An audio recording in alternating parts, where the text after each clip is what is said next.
All right, I think we are almost ready here. We should have both of our YouTube streams going. We have TikTok going here now. Twitch should be up and running. Give me just a moment. I'll double check our other YouTube stream, make sure that's up. And then we should be ready to rock and roll, friends. My phone's open for notification, so hopefully I won't miss a notification. Yeah, both the streams are up. Should be ready to go. Cool. Awesome. Hey, welcome in, friends. It's Monday. Hope everyone had a good weekend. Before I do anything, let me check the audio levels. Audio levels look good. Hey, hope everyone had a good one. And I don't know what it was like for y'all, but we had a friggin' beautiful weekend, and then today it's snowing because what are you gonna do? Friggin' snow. That's what happens when you live in the Midwest, y'all. You have one day of fucking 70-degree weather, and then the next day is snowing. So it is spring in the Midwest. It is what it is, but do what we can.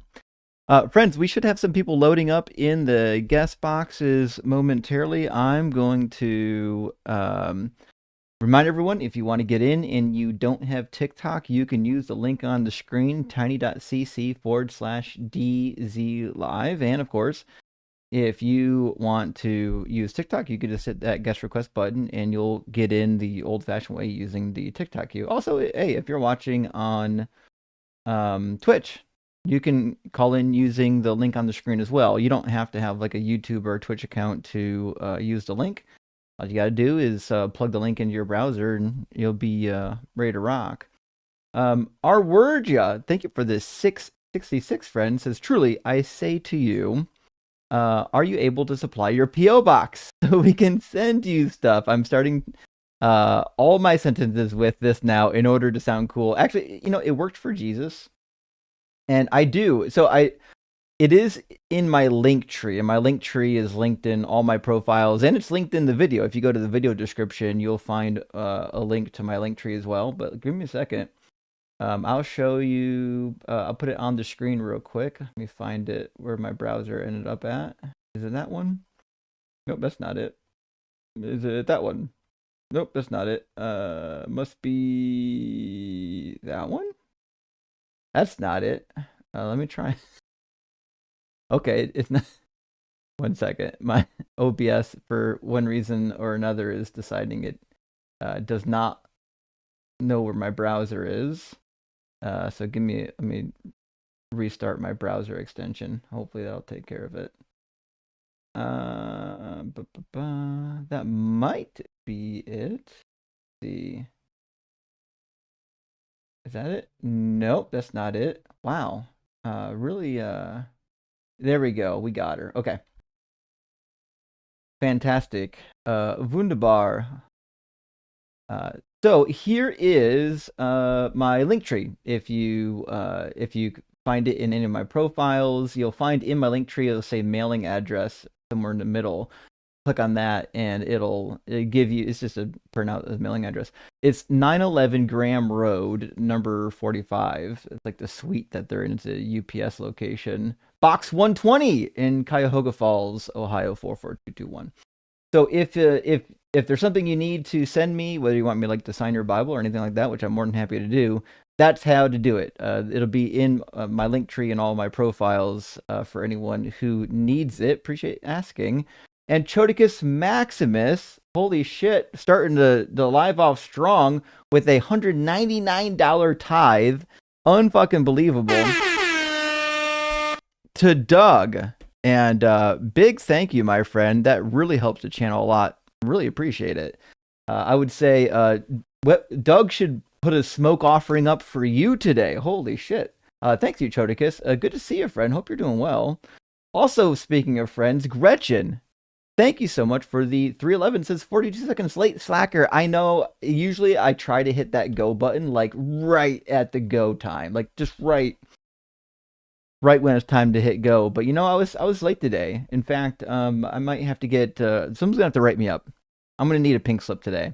If someone can work on getting me a pink slip, I'll glad, or maybe a detention. Do I have to serve a detention? How does this one work? I've got questions, but I'm more than happy to do my penance. Bird Keeper, good to see you today, friend. Hope you're doing well. Says watching a lot of debates recently with this and was really curious about the whole tag argument. I can't come up with the reason why the argument of morals being society based isn't a good argument for them verse there. Well, tag has a lot of different formats. There's a number of different ways to run tag. And to me, I think tag always fails because a lot of people that run tag believe in transcendental categories. I don't. So I think for me, the biggest hurdle with running tag is trying to convince me that there are transcendental categories, like they think the mind is transcendental, or they'll say like math is a transcendental category. I don't believe any of that shit. So I don't really have a good reason to they can't get anywhere with me. Now, if you do believe in transcendental categories, then there might be a good reason to engage in the tag discussion, but I don't know. I have not seen a good reason. I'm not a Platonist. I haven't seen a good reason to believe in any transcendentals. So, and because of that, it's, I don't know, for me, it's just kind of a non-starter.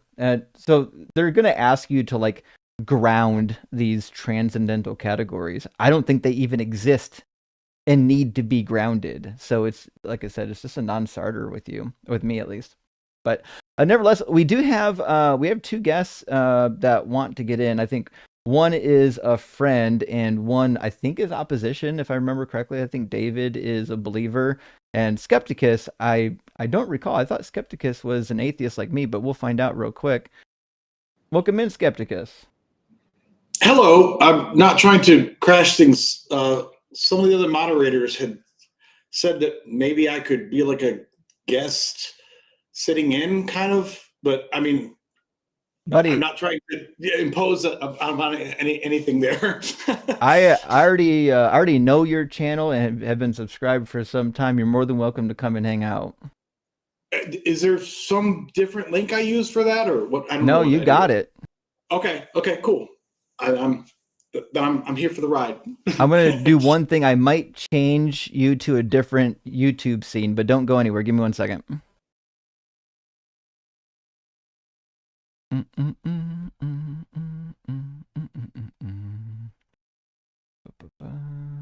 All right.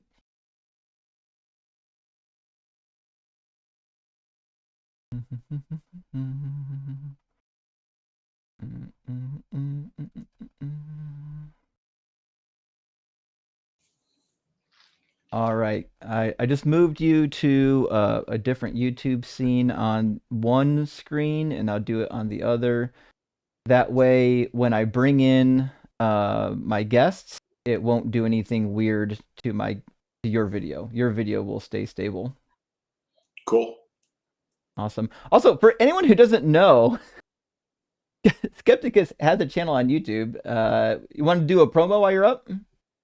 Sure. I mean, I'm out there doing my thing. It's been out there about 10 months now, and I'm doing the standard atheist thing. I haven't never done like a live debate or anything like that, but my channel focuses mostly on video essays and some reaction videos as well. But my flagship series is, I call it God-Free Bible Study, where I've literally been reading the Bible on. I know I'm not the first person to do this, but I'm reading the Bible on screen.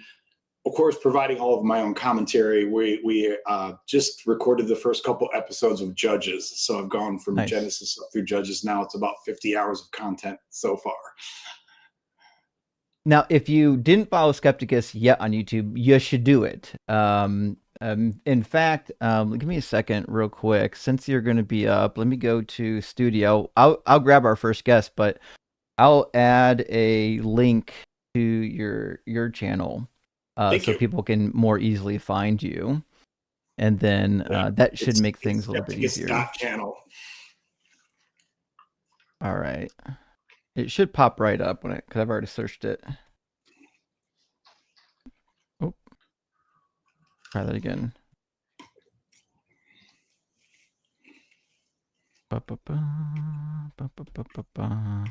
All right, I got the channel copied. In 1 second, throw it into the live stream description. We should be ready to go. I forget though. I've talked to David. David's going to be our first guest here today. I've talked to David before. I can't remember David's position, but give me a second.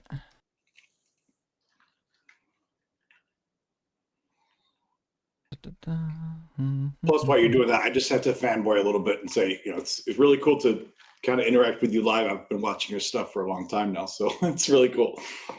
Not a problem. It's fun to get to interact with other people in the same community. I really enjoy it. That's why I try to cross over with creators when I get the opportunity. But we're gonna bring in David from our TikTok queue. And David, we've spoken before, correct? Yes. Sure. Can you remind me what your position is? On our last convo, Well, I mean, what your belief position is. I am a theist, Catholic. Sure. Okay. I couldn't remember if you were a Catholic or just a generic theist. Okay. And I don't know if it matters too much what we talked about last time. I'm more than happy to just start out fresh with a new conversation. But I would ask the same question that I normally ask, which is, what do you think is the best evidence or argument for God? If it had to do with the Catholic God, that'd be preferable. I was wondering if you could give the argument for like the proposition being Oh, you true. want me to defend Yeah. the proposition on the background? Yes, you. Sure. Yes, you're making propositions, so. Yeah, I'm more than happy to. I think God is fiction because he only shows up in fictional writings.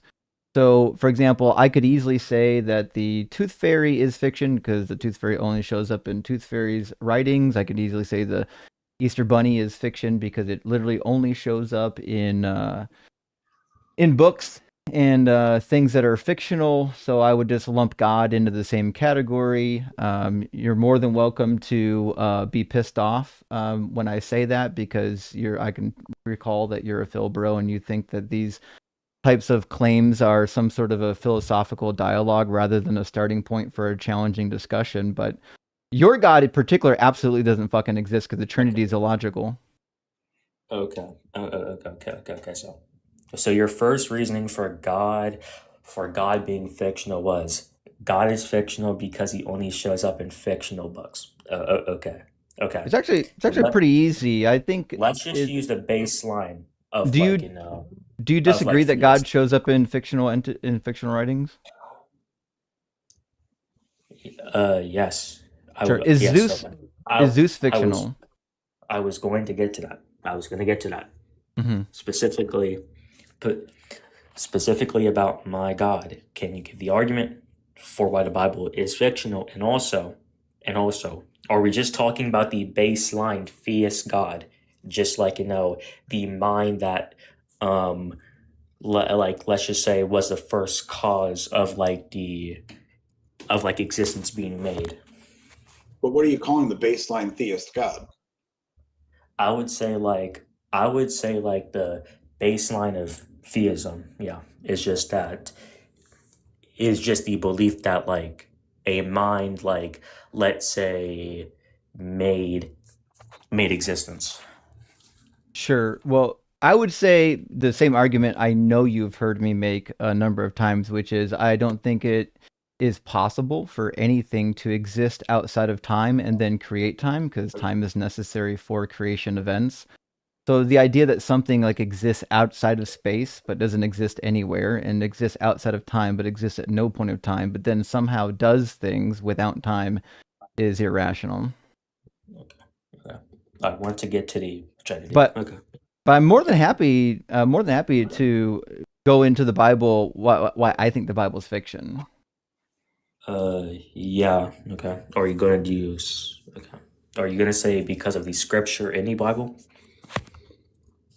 What do you mean by any Bible? I mean the Bible that is in English typically. are you like going to take a view on like, let's say scripture like in the Bible, and then like, say it's false because this scripture maybe has like a false claim or something like that? Well, that would be attacking like the reliability of the Bible, right? Yeah. So I could say something akin to, I don't think the Bible is reliable because it has a lot of contradictions internally, it has scientific errors, it gets history wrong. That could just be a general attack on the reliability of the Bible. But in terms of fiction, I actually think there's a good case to be made that Genesis is entirely fictional. And the case that I would make is actually quite easy. It's from ancient Near Eastern literature. If you've read it, you'll discover that like typically the characters, almost all of the characters in ancient Near Eastern mythology have names that are reminiscent of their role in the story. So if you read any type of mythology, the name of the individual coincides with their role. So like Mot is the deity of death. Well, that's the word for death. Shemesh is the sun god, also happens to be the word for sun. So we have the same thing happening in Genesis all the time. We've got these conventions that would only work, or we only know to exist in fictional mythologies, even stuff like Abraham, the father of many. This is a stereotypical trope in fictional mythological writing. Now, I do agree, there are some actual historical writings in the Bible, like Kings, Samuel. They're purporting to be historical, but just like other historical accounts, it includes mythological stuff, like God coming down and killing 180,000 Assyrians. That obviously didn't happen. But I would say the same for Suetonius. I read Tacitus and Suetonius Roman histories, and I say, yeah, it's cool. These Caesars actually existed. But the mythology that I find in these histories obviously isn't true either. Yeah. So, I wonder if I can get your epistemological justification for like interpretation of the Bible being true. I don't know what you mean by epistemological foundation for the Bible being true. What I can tell you is that Epistemological justification for claims your like interpretation of the Bible being true. Well, an interpretation isn't true. You mean why my interpretation is correct? Yes, true or correct. Yeah, yeah. Do you like epistemological justification for like interpretation of the Bible being true? My justification is simple. I read the Bible the exact same way you read other ancient Near Eastern texts. The same way you would read the Baal cycle, the same way you would read the Assyrian text, the same way you would read the Babylonian text. All I'm saying is the identical way you're using to read those other texts is the exact same method I'm using for this other book as well, because that's the context in which it was written. What I'm saying is, so what's your epistemological justification for reading other ancient Near Eastern mythologies as mythology? Okay. That's presupposing that like, that like I am reading these other texts the way that like, you are describing that I can read one for you and you can tell me if it's mythology or if it's real. That's a like presupposition. So I can read one for you. You want me to read one for you? Yeah. And I forgot to tell you what I mean by like epistemological justification. How do you know what the words on scripture? How do you know what you are seeing and what you are reading? How do you know that that's true? What true? How do you know what you are reading? Like, how do you know what you're reading is what you are actually reading? Epistemic justification. Are you asking if I believe in hard solipsism? No. Listen, all I could do is read words on a page and tell you whether or not it comports to reality. So, for example, I can read you the Cyrus Cylinder, where King Cyrus writes in his military annals about how he defeated what was left of the Babylonians. It might even mention how he defeated some of the Medes. And I can agree with you. Yeah, he did probably defeat what was left of these armies. We seem to see that in other historical texts. Do we believe that Lord Marduk granted him the victory as he said so? Well, no, of course not. So by the same token, you're going to say Lord Marduk didn't help King Cyrus. I'm going to say that the God of the Bible didn't help the Israelites.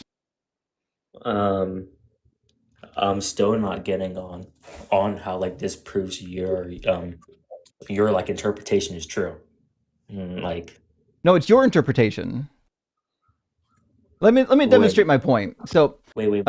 what I'm You saying have is you and I share the same interpretation method for reading these ancient texts. For example, here's the Cyrus cylinder. When Cyrus rolled in to defeat what was left of the Babylonians, he was mad, he says, because they weren't doing the proper offerings to Marduk. And it says, a counterfeit of Isigala he made, and for and the rest of the cultic centers, meaning the worship centers were in disarray. A ritual which was improper to them, and unholy displayed offerings without fear and daily recitation, irreverently. He put an end to the regular offerings, and he interfered in the cultic centers. That's referring to what the previous king did, Nabonidus. He established in the sacred centers. By his own plan, he did away with the worship of Marduk, the king of the gods. He continually did evil against Marduk's city daily, without interruption. He imposed the corvée upon its inhabitants, that's manual labor, unrelentingly ruining them all. Upon hearing their cries, the Lord of the gods, that's Marduk, became furiously angry, and their borders, the gods who lived among them, forsook their dwellings.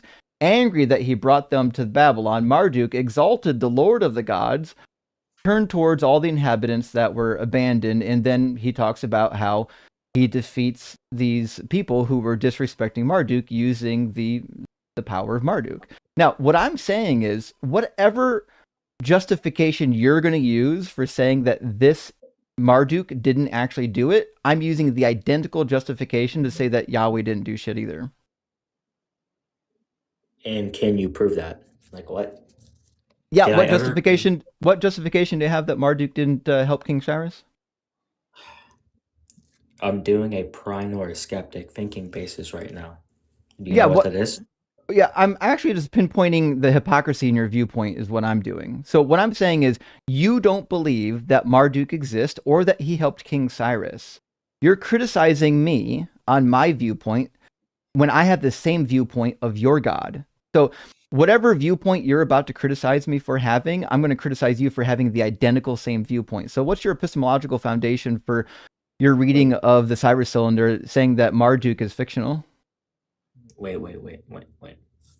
I can say that God does not exist. I can have an interpretation of that script, of that the text. How? What's your justification? Oh wait, no. I wouldn't have to give a You don't have to give a justification? Holy shit, well I guess neither do I. Explain that my interpretation is true. Is your interpretation about Marduk true? Is my interpretation true?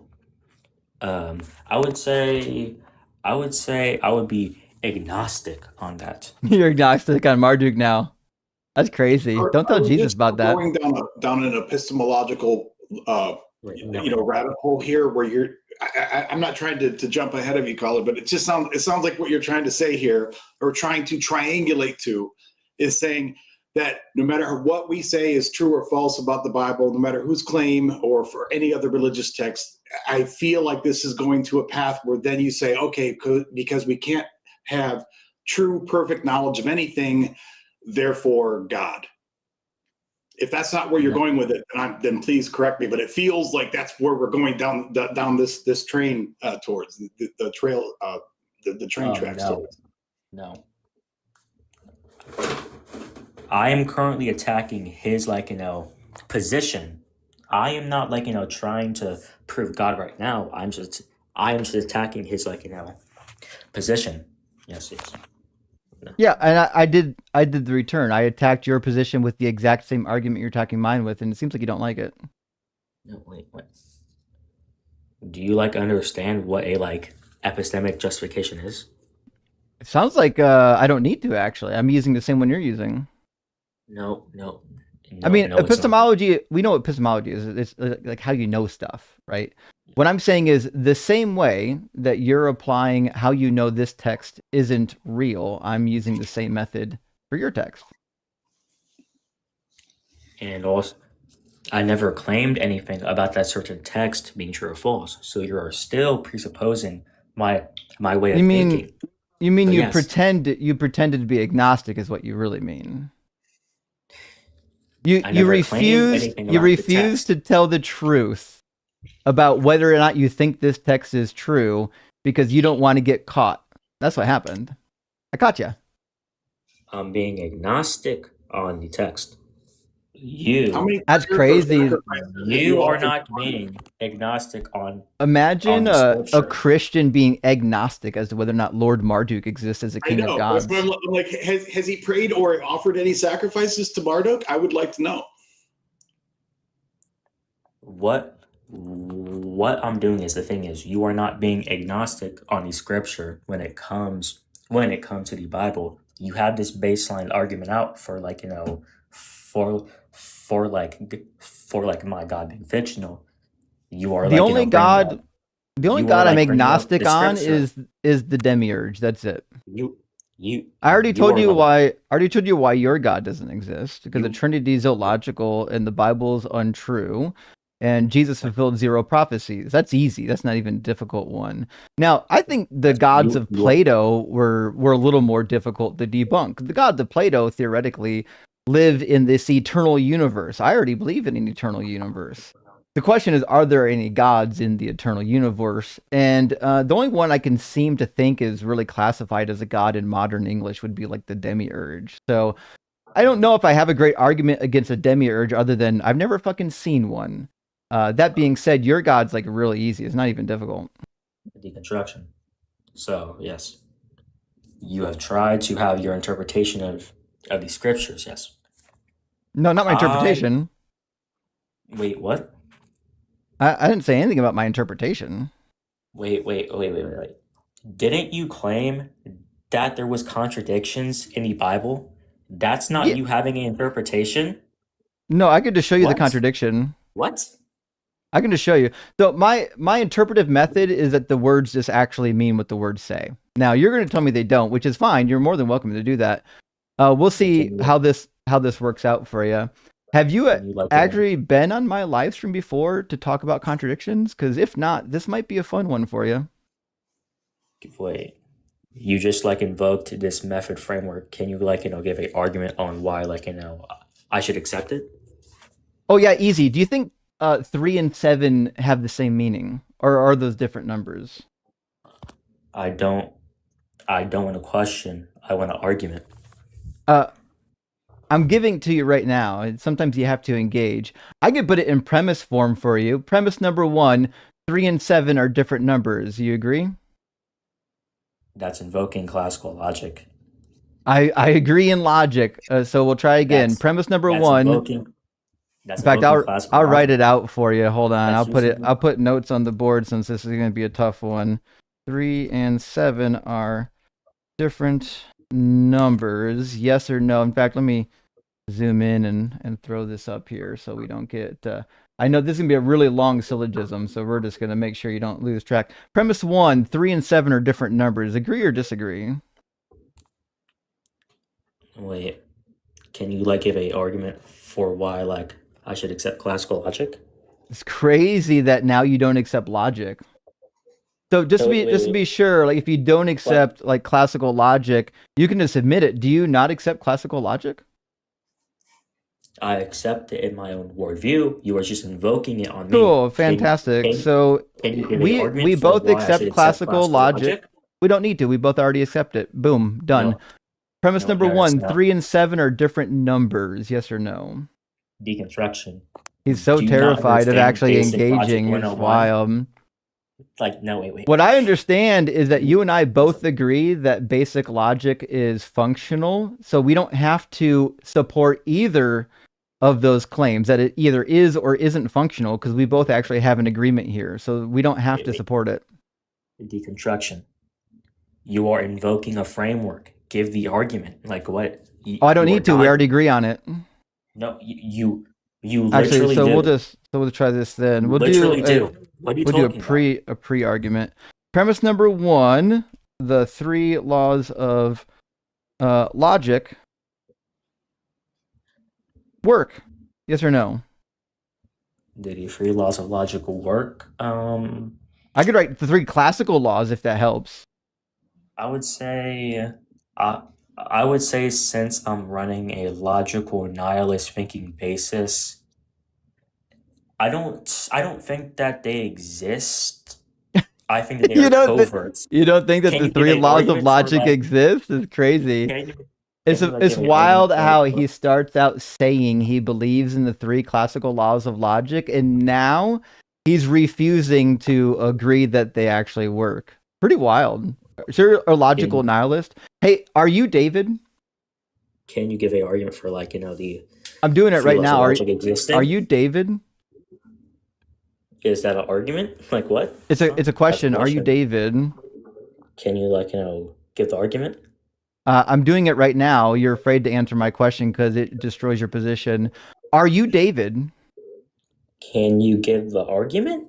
Doing it right yeah. now. Answer the question. Are you David? Give the argument. What? Still waiting for you to answer the question. Can you give the argument? I'm in the middle of it. If you'd answer the question, you'd find it. Are you David? Are questions arguments? It sounds like you're just afraid. That's what it sounds like to me. Can you give the argument? Imagine being so scared of having your worldview exposed that you can't even tell if you are, in fact, the person you identify as. Pretty crazy. Let me ask a question. Is this a pen? I was going to ask, does math exist? Yeah, does math exist? Great question.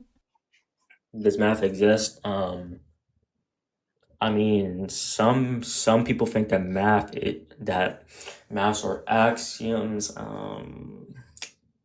I would Crazy say you can't that say yes or no.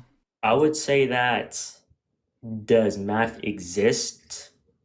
I would say yes, but is like math true or like an axiom, like a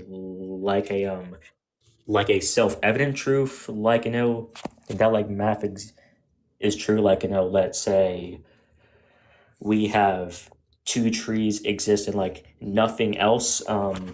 I would say that does that like equal out to 2 and math is a axiom. Crazy work. That was a yes or no question. Does math exist? I would think that math, the numbers themselves, conceptually in your mind, that they do. I mean, David, do you at least exist in your mind? Do I exist? Yes. Sure. And how do you know that? How do I know that? I would say because I can sense it. Sure. I'm having a conversation. Can you exist and not exist at the same time? That's a contradiction somehow. Oh, that's one of the 3 classical laws of logic. I thought you didn't believe in that. No, what? No, what? Wait. Okay. Do you understand? That's the law of non-contradiction. Existing and not existing at the same time would violate law 2, bruh. Can you be fully God and fully man at the same time? I can accept contradictions and still reject the laws of logic existing I don't think you can. Yes, you can. What? Yeah. Under what framework? Doesn't the acceptance of a contradiction automatically imply that you are accepting logic? When you say logic, are you just talking about the broad term of logic, let's say the study of correct reasoning? I'm saying, does logic exist? Does logic exist? I would say yes, we do have multiple types. We do have multiple types of logic: classical logic, modal logic, formal logic, and more. I mean, I think that certain types of logic can not exist, and certain ones can exist. I mean,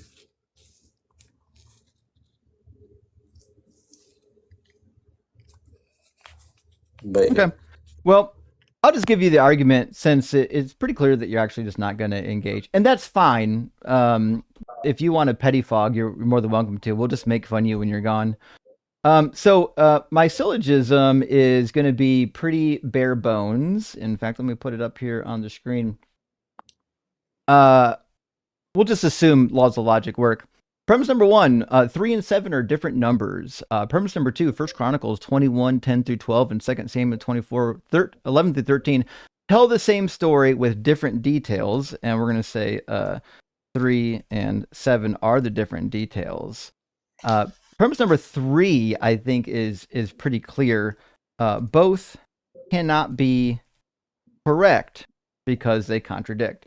So the conclusion is a contradiction. And I'll just read you the passage. It's pretty simple. It's one of my favorite passages. And the reason why it's my favorite passage is because anyone who's done the research on the apologetics, there's only one apologetic for this passage, and it's as dog shit as possible. And Christians never think that I know the apologetic or what's wrong with it. It tickles me to my core when I fuck up someone's day when they think the apologetic is going to work and it won't. It says, "Go and say to David, thus saith the Lord, 3 things are for you, one of them choose, so that I may do it to you. So Gad came to David and said to him, thus saith the Lord, take your choice.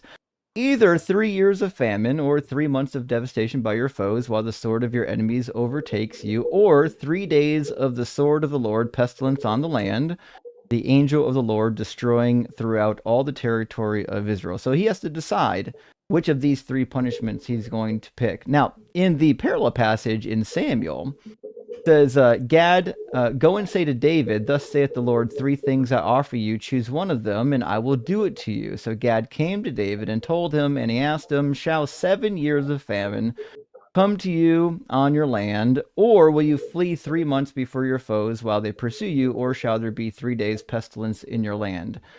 Now, you and I probably agree that 3 and 7 are different numbers, yeah? That 3 and 7 are different numbers. Yes. Sure. Do you think that there's a contradiction here when one says 3 years and the other says 7 years?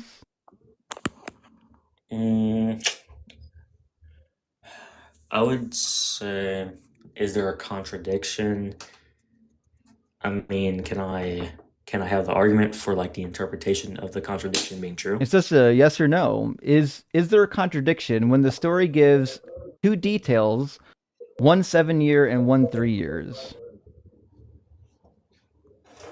Can I have the argument for like the interpretation of the contradiction being true? Not an argument, it's a question. I'm asking you, is there a contradiction between 3 and 7? Can you give the argument? I already did. I'm asking you if you agree that 3 and 7 are not the same.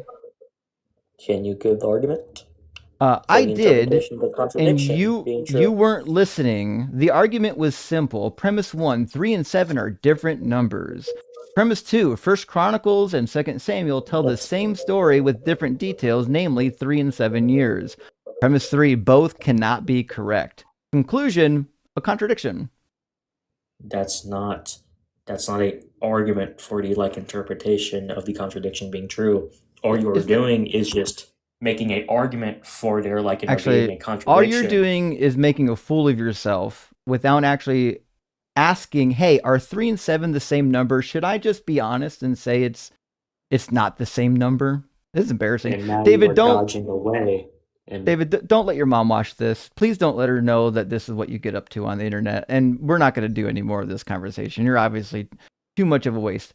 Every time I've talked to you, it's actually turned out like this. The last time I talked to you was, hold on. Nope, it wasn't that one. There's too many Davids in my list. Give me a second.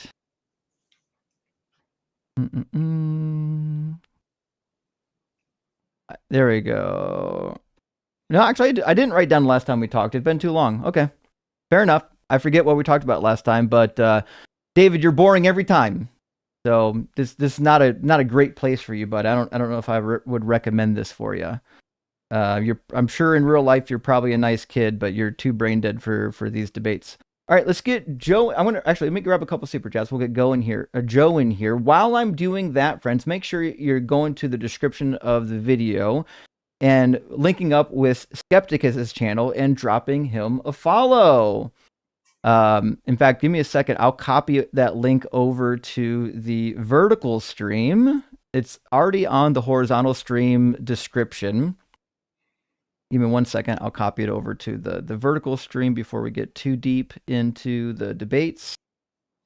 And then we'll keep on rolling. But with that, give me 1 second. I'm going to grab just a couple super super chats. chats. Pulling him up, I just want to say really quickly that, of course, I've watched a lot of your content, and I don't expect everyone to come on and just be happy to go along with whatever you want to say about them or their faith, but to not even want to answer a question, and of course, he's not the first person. Like, this happens all the time. You will just ask someone it's like, you do realize there's a little bit of give and take here, right? I mean, you don't have to agree with my points, but can you just answer a question? It's like, does 3 equal 7? You're presupposing something. Like, no, it's a question. It's like the guy that gets arrested and like he's on trial and they have all the evidence against him and he's still like pleading the fifth every time. Like, he probably has information that might help him, but he's like, fuck, I'll just plead the fifth. If I don't say anything, they can't charge me. No, it's pretty much over there, guy. I mean, if I was on a call with Kent Hovind, and I don't know for the life of me why I would ever want to be on a live conversation with Kent Hovind, but even if I thought I knew where he was trying to railroad me to, if he asked me, does 3 equal 7, I'm going to say no. Like, it's simple. You don't have to get into it. Absolutely.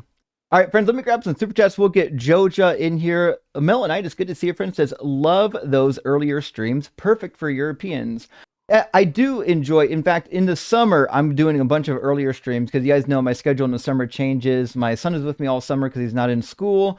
And it's easier to do daytime streams and then have fun in the evening. So summer streams are coming soon to daytimes near you. And Dylan, thank you so much for the super chat, says, I hate Mondays except when the stream is up. Rock hard for Doug and Justin fucking Rock. I was just talking about this, actually. I think there's a considerable amount of people that aren't interested in going to work on Mondays. And by the end of the day, they're like, fuck it, I need to watch a stream and unwind. And I'm with you, actually. William, thank you for the 1234, says, alternate universe. Justin is in China debating the 1500 books of the Taoist canon with the Yellow Turban Rebels and their Taoist fanatics. I actually wish I knew more about that religion. I don't really know squat about it. I got to brush up on some of these Eastern religions. It's definitely like a super weak area for me. Luckily, they don't really do the apologist nonsense. Atlas, hey, good to see your friend. Thank you for sending out 5 DZ Debate gifted memberships. I really appreciate that. And Cruisin', hey, thanks for the super chat, friend. Says, hey, Justin, look outside. I had a 2025 Lucid Air Touring delivered to your driveway. I already had one on the wall back here. I thought we were covered. You can't see it, though. It's there spiritually. You just have faith. Rock hard frog. In fact, tell you what, I'll step in tomorrow and tell you how it went spiritually. I'll take it for a spiritual spin around the block. I'm sure it'll be fantastic. Much appreciated. And Carnage, thank you so much for the $5 super chat. Because you're such a nice person. Well, thank you. And you know what, Carnage? You're the nicest. 100%. And Bacon and Bush, great to see you. Thank you for the super chat. Says, argument like the callers will never not remind me of Homer Simpson's, but it's cute when I do it. Your bad faith argument deserves the no better in return. Sorry. Yep. I mean, that's really it. It's interesting that when I turn their own argument against them, how quickly they fold, though. It's a lot of the Philbro arguments you can do that with. Zen, thank you for the $20 super chat, friend. Says, hello, my great guru. Well, hello to you. Nice to see Skepticus with you. Agreed. I really appreciate your work and the way that you work with others in the atheist YouTube community. You're the bestest. Rock hard for Doug. Well, thank you, Zen. And listen, you guys know me. I want to support everybody in the community. I think everybody brings something to the table. And I want to make sure everybody gets recognized for the gifts that they have. So I try to work with people in the community as much as possible. Randy, my friend, holy shit. Let's get 1 million W's for Randy, sending out 50 Deconstruction Zone gifted memberships. That's massive. That's huge. I can only assume Lord Marduk put you up to that. And last super chat for now from David Burke. Great to see you tonight, friend. Thank you so much for the super chat. This checking in, been watching replays. We'll have rain and wind chill 71. Well, it sounds like at least a little bit warmer where you're at. So we've got snow. But listen, it's going to be like 80 degrees in like a week probably. Where I live, like in the spring, it's just utter nonsense. It's as nonsensical as the laws of logic not existing when it comes to weather and patterns up here. So don't we even. are suffering through some really horrible weather in New Orleans right now. It got down to 55. It's horrible. Yeah. Well, you get some of the weather off of the ocean still yet, right? Oh yeah. Yeah. The winters are like, it's really weird because they yo-yo. 1 week it'll be like the week before was 80, and now it's 55. Which of course I'm being sarcastic, but it's just weird when a few days ago you were shorts, and at least now I need a jacket or something. It's like, oh no. There's a week, like the first week of really warm weather, I do kind of miss getting to put a hoodie on, but I get over it pretty quick. I just like saying things like that when being in New Orleans because I'm from Michigan originally when I was a kid. So I like saying like, oh, it's so cold right now. It's 55. And knowing that all the people up north are cursing me and saying, you asshole. Yeah, I get that. You know exactly what I'm talking about then if you're from Michigan. Well, we've got Joe Jaw with us now. Joe, welcome in. Are you at least 18? And do you believe in God? Hello, yes, I'm 18. Sure, and do you believe in God? I'm a Christian. Yeah. Gotcha. Okay. And Joe, what do you think is the best evidence or argument for God existing? If you have one for your particular God, that's even better. The number one would probably be the order and design of the cosmos/universe. Well, I do agree that the cosmos is cool. Why would I think that it was designed? I mean, if the sun was more, separate from the earth, we would, the temperatures would drop and we wouldn't be able to live. If the sun was more closer to us, we would evaporate. And there's many more of like that. Fair enough. So the sun's like 94, 95 like million miles from the earth. It shifts a couple million back and forth every year because we don't have a perfectly circular orbit, and that's fine. So we know like there certainly is a certain amount of deviation from the earth that it could be. How far that is, it's hard to say. Now, we do know that in about 1 billion years, the earth is going to get burned up by the sun because the sun's going to keep expanding because that's what stars do. But none of this is meaningful to me, like, because we don't have any reason to believe that like the goal of the universe is to create life. It just happens to be, a state that we're in right now. That won't be forever. Our solar system is going to get wiped out eventually, and we're not going to have any life here. But the fact that we have a pocket of life at this moment in history seems relatively meaningless to me. And all reasonable estimates are that throughout the entire universe, there are billions of planets that are in their respective stars, Goldilocks zones. All right, so like, what is like your top reason on not to believe? Well, I can tell you, for a generic God, I would say the first argument for me that I rolled around in my head like a decade ago about why it seems silly is there's no good reason to believe that there is a God that exists outside of space and time. In most theistic concepts, that is kind of the God that they've described. You could theoretically believe in like a classical Greek notion where like the universe is eternal and it just happens to have gods in it, but it still doesn't explain why there are gods in an eternal universe. If the universe is eternal, it's always existed, then it seems like the gods don't really have a function. It seems like the gods were only there to explain these celestial bodies. They didn't know what these celestial bodies is.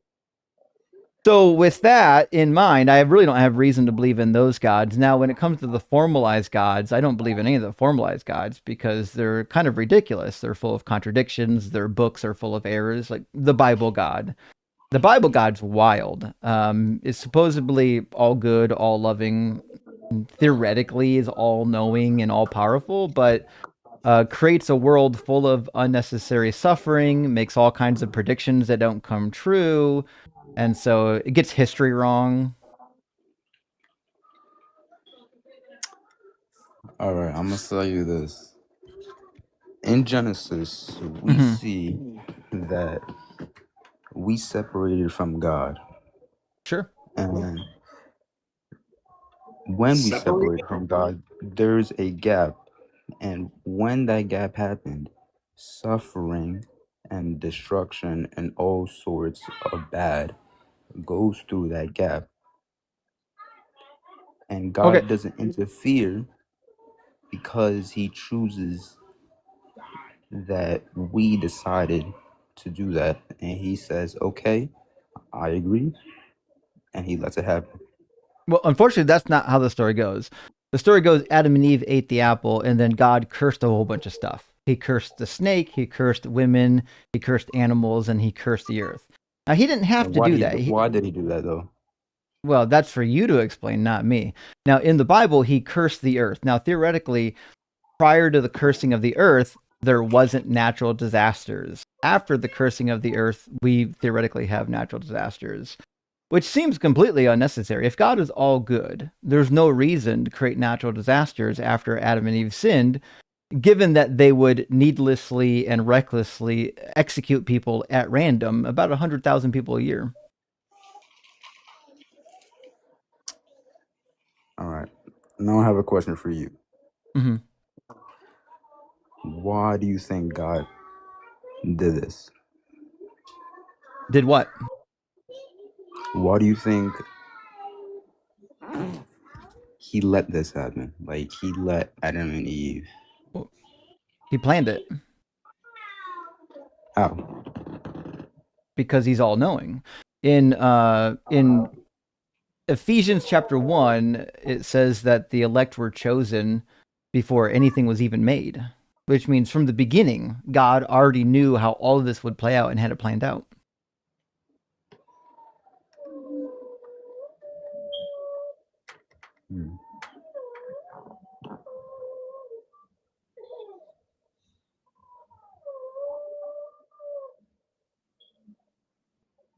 So the question is, if God, you know that God is going to theoretically create like this heavenly paradise eventually.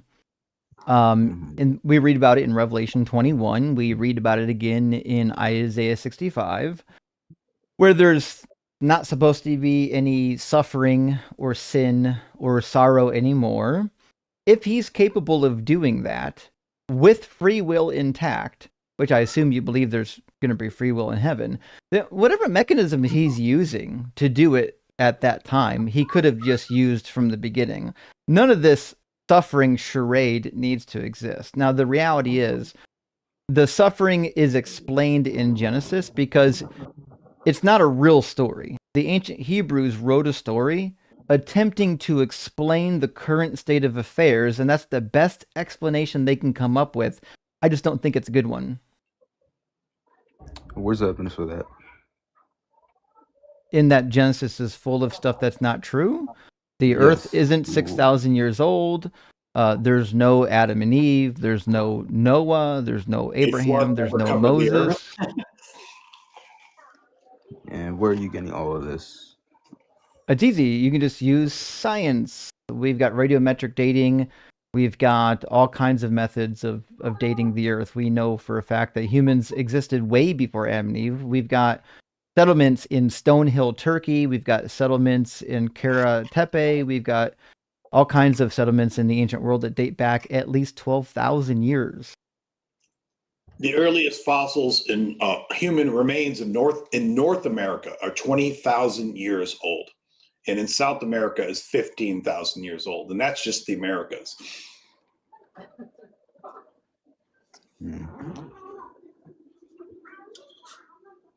The Bible also says that the earth is flat with a dome over it, which is crazy. Where does it say it's flat?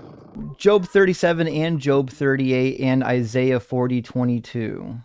Can you read it for me, please? Yeah, no problem. Well, he's pulling that up. I'll just mention the Bible also says that bats are birds and that rabbits chew the cud. But Yeah. I mean, we could play that game for a while on the stuff the Bible says, but nope. The Bible says that virgins always bleed on their wedding night if they are virgins. Yep. That's one of my favorites, actually. I love that passage. But let me pull the passage up for you, Joe. So Job 38 talks about how God looks down on the earth, and it says that he treats the earth so that he might take hold of the skirts of the earth, and the wicked can be shaken out of it, like a flat garment. It says, it is changed like clay under a seal, and it is dyed like a garment.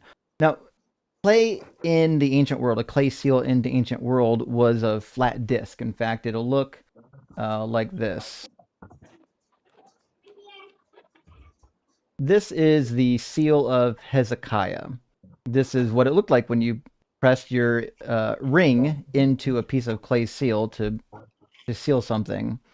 And this is how the Bible is describing the earth, which makes sense of Isaiah 40:22, when it says, it is he who sits above the circle of the earth. That's a flat surface, and its inhabitants are like grasshoppers.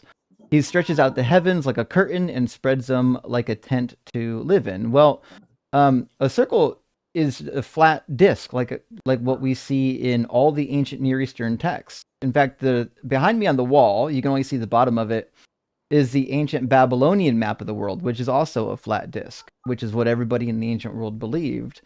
Hebrews had a word for ball or for a sphere. It's dor, or sometimes kador. It doesn't get used in this text. The word we have is a flat disc. But nowhere does it directly say it was flat, though. It actually does. It only describes the earth, though, as being flat.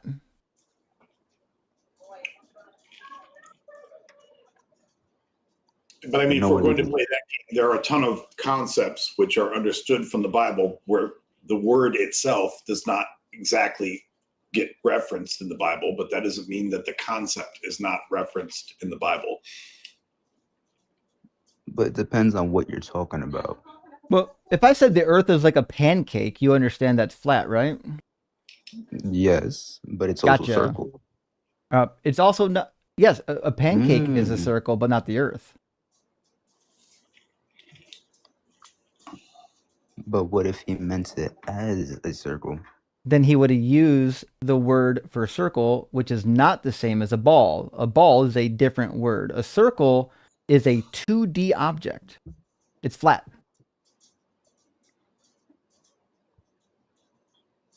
All right. Which is why this is not like a Bible problem. Everybody in the ancient world believed this.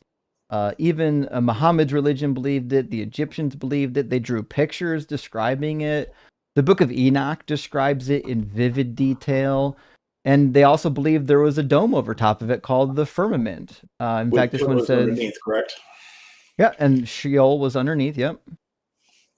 It says, referring to the sky, because the sky contains the firmament, it says, can you, like him, spread out the skies hard as a molten mirror?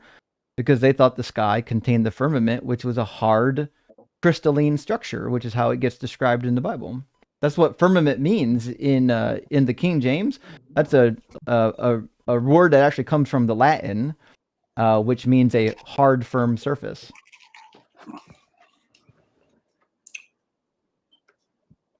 Do you have any more questions, or that's it? I do have one question, since I don't think we have a guest waiting to get in. We might we might have one. Give me a second. Is Alfie a believer or a non-believer? I forget. Anyways, we'll find out in a second. I have one question though, and this is literally my favorite topic ever, which is, why would we believe that Jesus is the Messiah? Like, even if you believed in the God of the Hebrew Bible, why would we care about Jesus?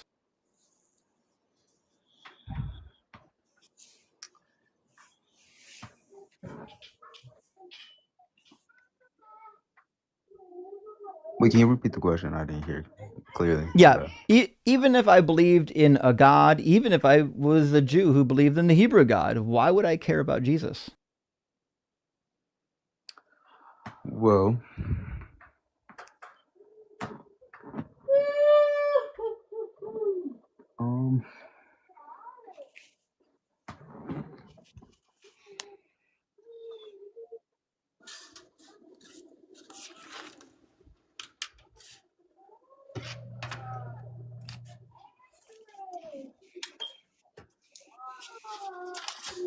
Like, if I asked you the question, Jesus is God or Christianity is true because of X, what would you write in for X? all right, I'm gonna tell you this. Imagine a life filled with purpose and hope, and a path illuminated by divine love and wisdom. Love? Yeah. Jesus Let me says he's see. going to Hold light up, you hold on up, hold fire up. if you Wait, don't wait, believe wait, in him. wait. Wait, do you think Okay. I've never heard preaching before? Wait. I let you speak, not gonna let me Well, speak. you don't honestly think preaching is going to work here, do you? I'm telling you a passage. If you don't want to listen, that's fine. Oh, yeah, I'd love to hear the passage. Where is it? All right. Where was I? He came to set us free from the From what? bondage of sin and death, offering an abundant life and eternal peace. Why do we need set free from that? Do you want to live in suffrage? I'm asking, why do we need freedom from sin and bondage? Bondage to what? Of suffrage. What do you mean by suffrage? I don't think you're using that word right.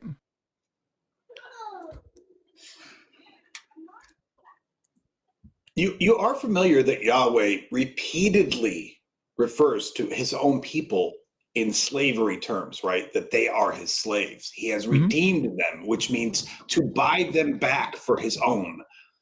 And he repeatedly refers to them in slavery owner terms.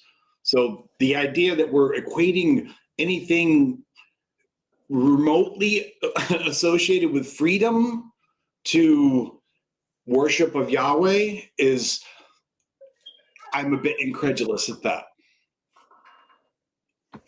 Can I see where it says that? Yeah, Leviticus 25. Yeah, can you show it? Sure. It's in the New Testament as well, by the way. But my favorite reference is Leviticus 25 because it gets to touch on slavery. Sure. In Leviticus 25, he talks about how he freed the Israelites from Egyptian slavery because he basically had a slave property dispute with the Egyptians. All right. It says, if any who are dependent on you become so impoverished that they sell themselves to you, you shall not make them serve as slaves. They shall remain with you as hired or bound laborers. They shall serve you until the year of Jubilee. Then they and their children with them shall go out from your authority. They shall go back to their own family and return to their ancestral property. For they are my servants who I brought out of the land of Egypt, and they shall not be sold as slaves are sold. Now, this is actually a sleight of hand here because the word for slave and the word for servant in this passage are identical words. The translators are trying to do a switcheroo on you. All right, so tell me the context. Now, the context is easy. God wants the Israelites to serve him. No, that's not the context. He just says, they are my slaves. Moses took them out of Israel. I'm aware. And God said that he freed them from Egypt for what reason? To free them. Nope. He doesn't say that. He says, for they are my slaves who I brought out of the land of Egypt. So he's saying, what does it say after that? So they shall not be sold as slaves are sold to foreigners because they're God's slaves. You can't sell God's slaves. What does it say, God's slaves? The third word, my servants. That doesn't say slaves. Slave and servant are are the two same. different things. They're not They're in not. Hebrew. The Hebrew word is the same. Eved in Hebrew means the same. Want me to show you the Hebrew text? Nah, pull up the definition of servants and pull up the More than definition of slaves. more than happy just to show it to you. Sure.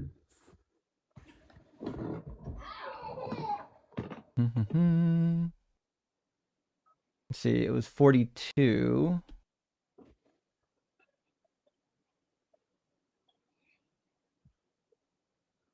All right, what you're going to find is the same word. So this is avavdi, which means my servants or my slaves. The last letter is the possessive, first person possessive. So the root word is avad. And then the last word that they translate as slave is Hold the up, same you froze. is the same word. Oh, hold on, let me unfreeze. Oops. I don't know why it does that. All right, should be good now.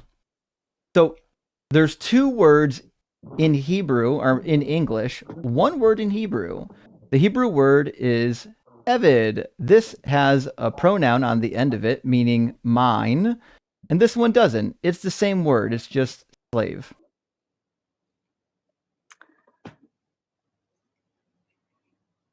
I mean, sure, if you Same want to see it word. like that. That's what it I says. also want to mention I'm not the Bible guy the way that Justin is. He knows all the Hebrew and everything. But if you do a simple digital search on redeem or redeemed, and you look at the number of times that Yahweh specifically says that I have redeemed you, or Moses says that you have been redeemed for the Lord, and a lot of times we hear that word and we think redeem like, oh, you know, he kind of like got you out of a bad thing. No, redeem is primarily an economic term. It means to buy back. I mean, there are other contexts in which you can use it, but the primary context in which it's used over and over and over again is not, you don't redeem someone to free them. You redeem someone to buy them back.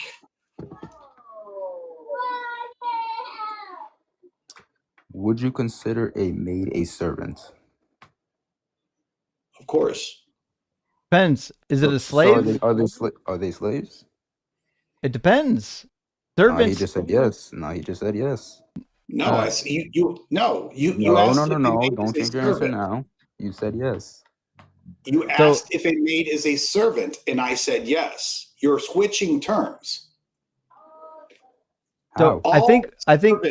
Go ahead, buddy. Go All ahead. slaves are servants. See, there's a Venn diagram thing going on here. All slaves are servants. Not all servants are slaves. There we I know where go. you're trying to go with this. You're trying to say, oh, they're slaves or they're servants, not slaves. But all slaves are servants. But a maid does not necessarily have to be a slave. Also, workers are slaves. Nope, wrong again. All slaves are workers, not all workers are slaves. That's what he's trying to say. All slaves are servants, not all servants are slaves. And your Bible in Romans just says that you're a slave, but now you have been freed from sin and enslaved to the God. Boom. I mean, yes, we're working our way to reach heaven. Yeah, because you're a slave. Cool. Sure, if you want to say it like that. I mean, that's what we were discussing, whether or not God wants slaves, and apparently he does. I mean, he just told me that a maid was a slave. That way. Okay. Well, Joe, thanks for chatting with us. It's been about 22 minutes. Not terribly long conversation, but you're welcome to come back anytime. We're gonna move on to our next guest, and we appreciate you coming up and at least being nice. A lot of times people come up here and they get real bent out of shape over these topics, but I think you're handling it pretty well. Have a good one. Cheers. The tough thing to learn that your God wanted slaves and you didn't know it. He was really nice, but I don't mean this as a dig on him, but what is the motivation for calling into a show? And it seemed like he didn't have any questions. Yeah, it's tough. I gotta be honest. I think when you're a young Christian and you see other people that make claims like God isn't real, I think it's just so shocking to you, like it's so jarring to you that you just feel compelled. I have to jump in. You know what I mean? Yeah. Even though you have no plan at all. I mean, if I would never do this, but if I was going to call into an apologist show, I don't consider myself to be a troll, but I would at least have something locked and loaded. Like, okay, this is it, bro. Like, let me throw this one on you and see how you can handle it. Yeah, for sure. All right, friends, I'm going to grab a couple super chats, and I'm going to get Vantam and then Alfie after Vantam. And I'm only taking them in that order because I've talked to Alfie before, and I try to prioritize new guests. Spiritual, thank you for the... I love Spiritual Fulfillment BS, by the way, as a name. Thank you for the super chat. Says, are you going to continue the education series of videos? Really enjoyed the ones you got on your channel so far. I actually am planning to. I've got a couple of videos that I'm working on right now.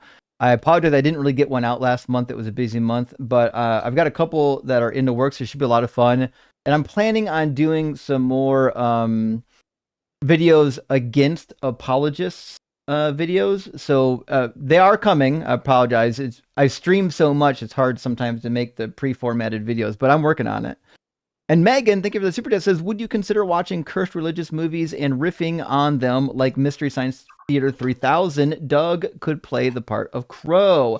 I do love the idea. The hardest part about this is finding movies you can watch that won't get DMR'd and get your video taken down. That's a huge problem. But other than that, I would love to. In fact, I've talked to a few people about doing this exact thing with some of the really bad Christian movies. It's just there's a lot of landmines you have to watch out for so you don't get like demonetized. It might go into a great idea, though. It's a really good idea. It's a lot of fun because a lot of us, we spent time in the church and we know how silly some of the movies and books can be. 40 years here, so yeah. Mike Bones says, my dad is trying to tell me that Heli was Mary's father. Send prayer or Kraken. That's crazy. He thinks Luke 3:23 has Heli as Mary's father. You have to be... I'm sorry for your father.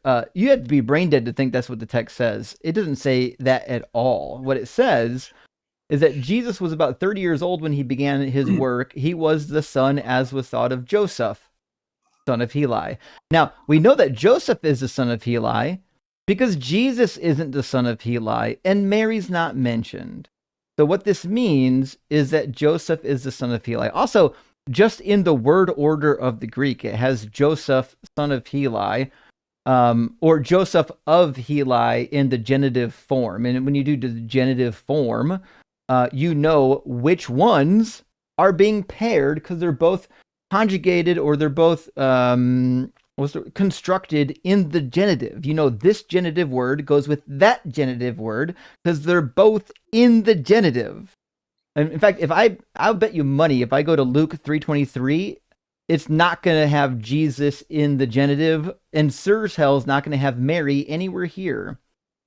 For those who don't know Greek, genitive just gives you the of, like Justin of Ohio. That's how they construct your of sentences. But typically, the two words have to both be in the genitive form, so you know that they go together. And so that's probably what we're going to find here. So we've got Joseph in the genitive form here, which I assumed there would be, and then Heli in the definitive genitive form, which is exactly what I told you we would find. And then where's Jesus here?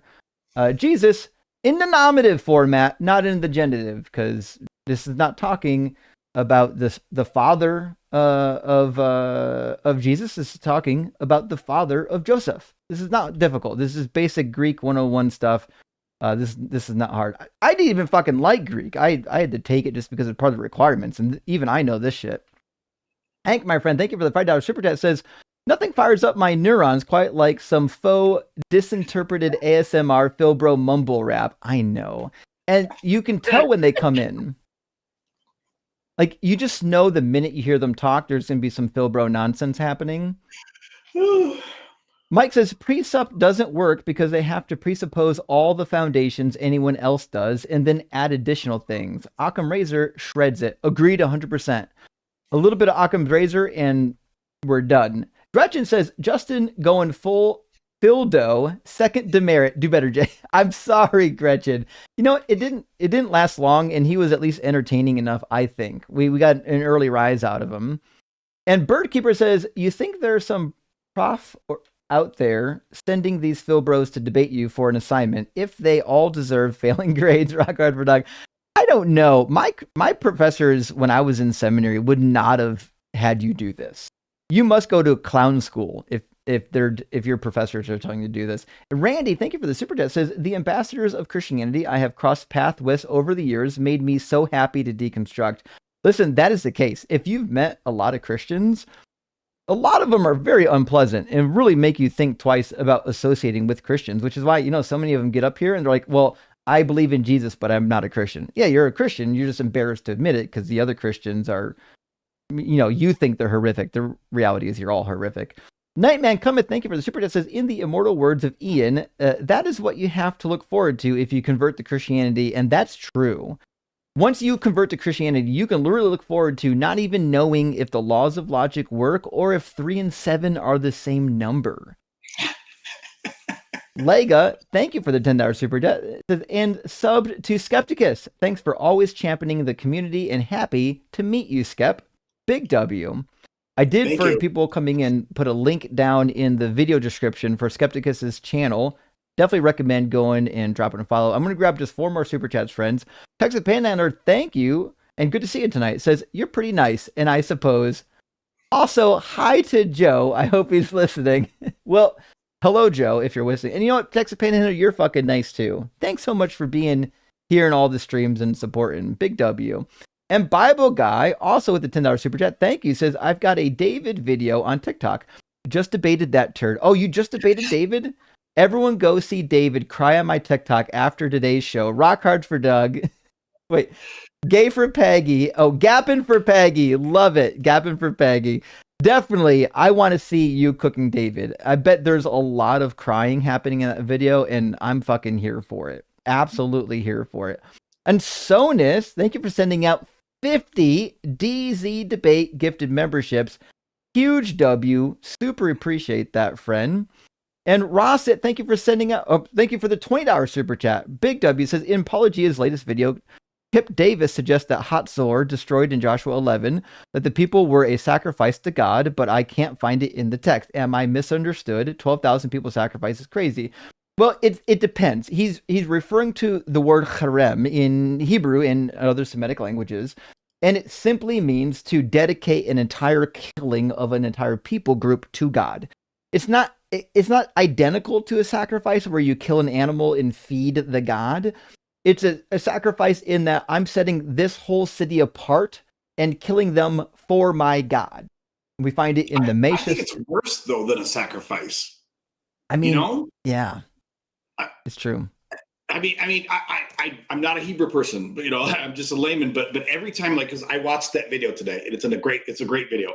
But of course, Kip Davis is God tier, and so is Josh Bowen. And every time they talk about harem, trying to say it as well as I can as a non-Hebrew speaker, it's not just like, oh, we're going to go in and murder everyone, which or conquest. Conquest, I don't have a feeling about, but they're like, no, we're going to go in and make sure that we murder everyone for God. That's it. All this destruction for God. There's a reason why typically in the English Bibles, it'll say utter annihilation or utter destruction. But that's what harem typically is. It's a complete annihilation. Or sometimes it'll say devoted to destruction, which is the same thing. In my Godfrey Bible study, as I've been reading through, I've said multiple times every time I come across that phrase, and I'm sure this has already happened, but I've said this needs to be the name of a metal band. Some metal band needs to be named Devoted to Destruction. It probably already is. 100% agreed. Maybe at least Cradle of Filth might put that song out. Emric Pimen says, I'd love a podcast with you and Esoterica discussing Hebrew Bible. I'd love that too. He and I basically use all the same resources, though. If you've watched his videos, all of the resources that he's going to recommend are all the resources I was privy to when I was in school. We obviously both studied the same stuff when we were in school.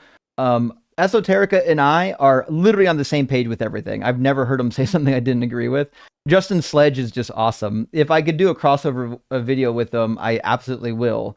But I haven't had the opportunity yet. Last super chat from X Million. Creator in my neighborhood. I'm sorry to interrupt. There's a creator in my neighborhood.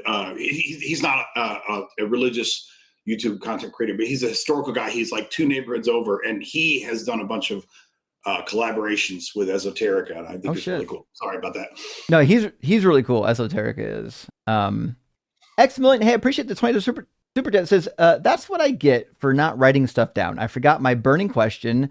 Instead, then, can God light his own farts? Consider this a tithe to Doug and me shamelessly begging for a big WX Million. Well, let's get 1 million W's for X Million in the chat. Thank you for your question. Rock hard for Doug, simply wet for Sharon, and so very gay for Justin. And X Million, to answer your question, you got to remember, God does have a wind. That's the Ruach. So I can only assume that God can pass wind. And if God can pass wind, it just seems to be that the guy can fart. He does have a backside. Moses sees it in Exodus 33. So I can only conclude that God passes wind through his backside and that he can actually light it. Can I add something there really quick too? Mm-hmm. In Exodus, when they're in the wilderness, I mean, famously at night, they're led by a pillar of fire.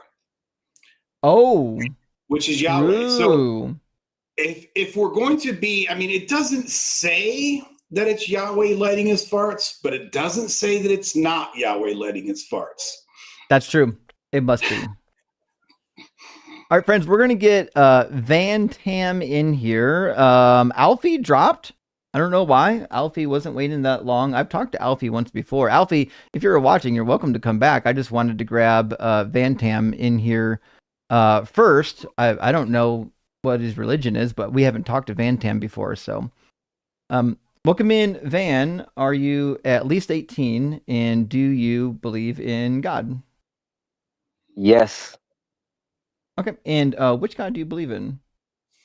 I'm not Christian. I don't believe fine. in Bible, but let's just stick with the God. Let's just stick with the creator of the universe. Let's start with that. Sure. And does the creator have a name, a description? Let's just say God. God by definition, not the Bible God. God by definition, as in the creator of the universe. That's what I'm asking. Can you tell me anything about this God? Yes, I'll tell you everything. Yo. So let's start with the creator of the universe. Let me tell you why I logically believe in God, because I grew up agnostic. I grew up as an agnostic, and then I actually became an atheist at one point, because when I grew up agnostic, something really bad happened to me in my life. And then I was thinking, I'm such a good guy. I'm such a good guy. I'm sure you Something are. so bad. Yeah, so that's what I was thinking, right? I'm such a good guy, and something so bad happened to me in my life. There cannot be a God, because if there was a God, something so bad won't happen to me, because I was such a good guy, right? And then I was a complete atheist. I'm like, there cannot be any God. It's impossible that there's a God, because something so bad happened to me, that there cannot be a God.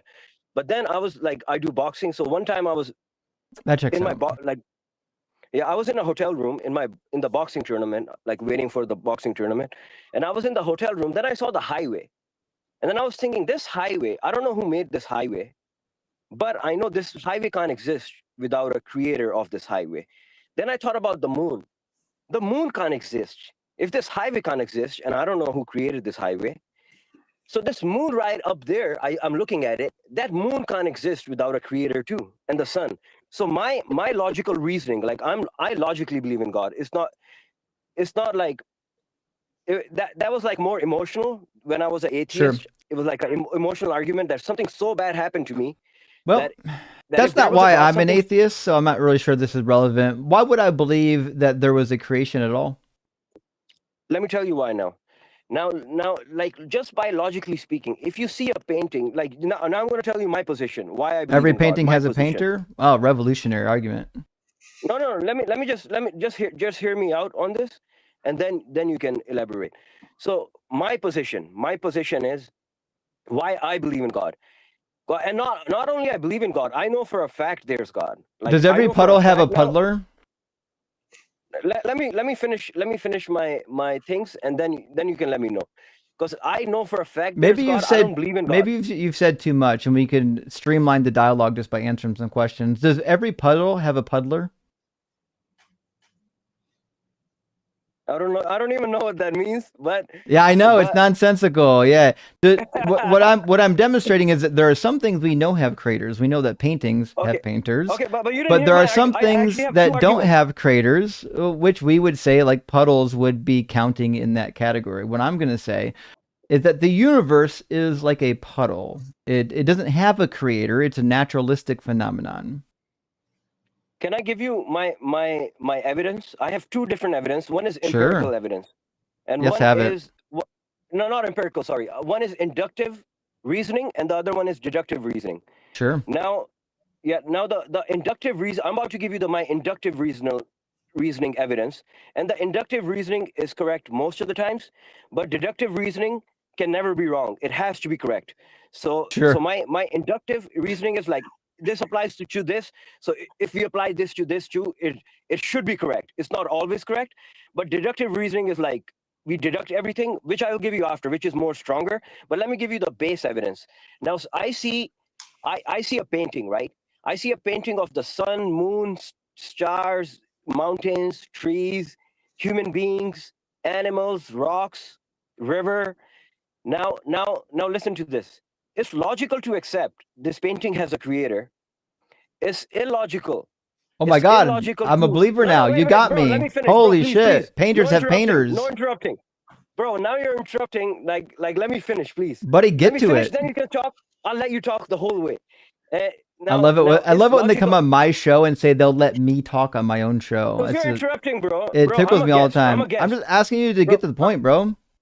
I'm getting to the point. Yeah, I'm a guest. Let me finish my evidence, and then you can say whatever.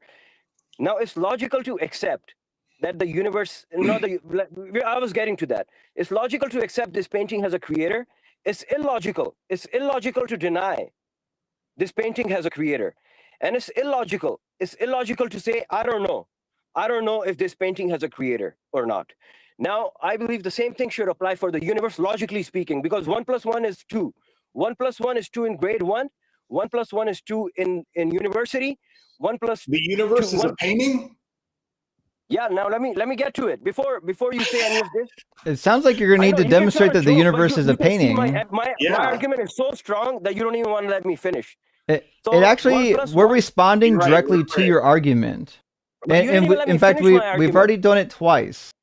Right, but, bro, you didn't even let me finish my argument. You just heard 1/3 of the argument. Van, just take 5 seconds. We've heard this identical argument 4 million times. I do this as a fucking profession. So take a deep breath. Take a deep breath and think for a second. Someone who does this every single goddamn day as a profession has heard this dumb argument. So take a breath. I've never heard it. Because you're stupid. So what we need for you to do is to engage in our rebuttal of your first argument. The reason why your argument doesn't work, no one can hear you because you're muted. The reason why your first argument doesn't work is because not everything is a painting. That's why we're saying, is the universe a painting?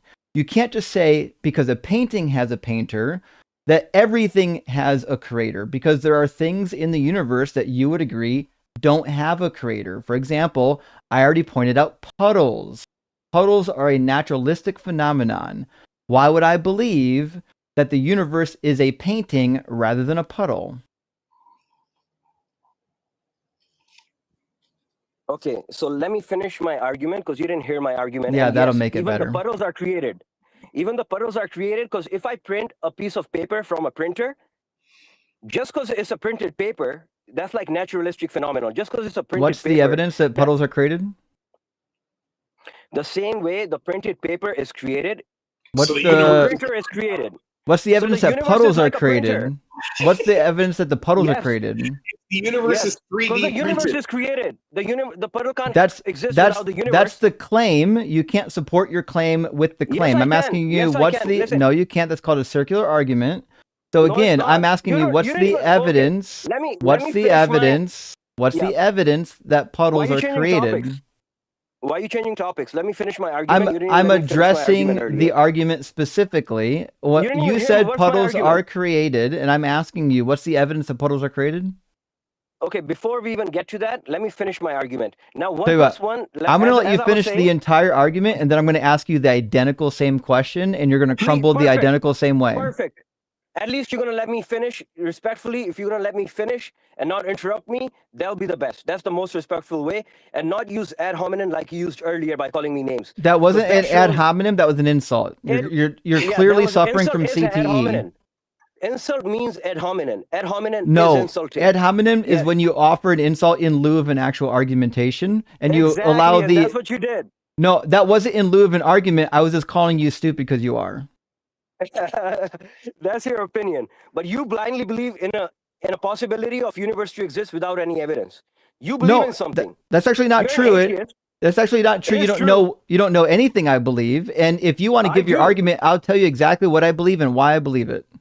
I already know you blindly believe in a possibility of universe to exist without a creator, despite having no evidence. That is your Actually, belief, 'cause I was an I atheist. do have evidence. And if you actually get through your argument, I'll give you my argument.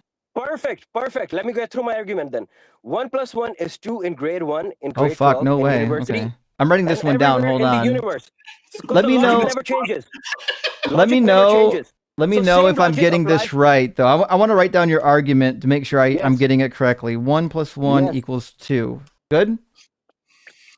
Because there's only one correct logic. Okay, so there's and only there's one law of multiple logic. One correct logic, yes. Okay, so there's not 3 laws of logic. No, only one correct logic. Okay, so 1 there + is 1 only there is 2. one law 1 + 1 of is not logic. yeah, Have you 1 looked + this 1 up is not before? 1. 1 + 1 is not 3. 1 + 1 is not 10. 1 + 1 is only 2.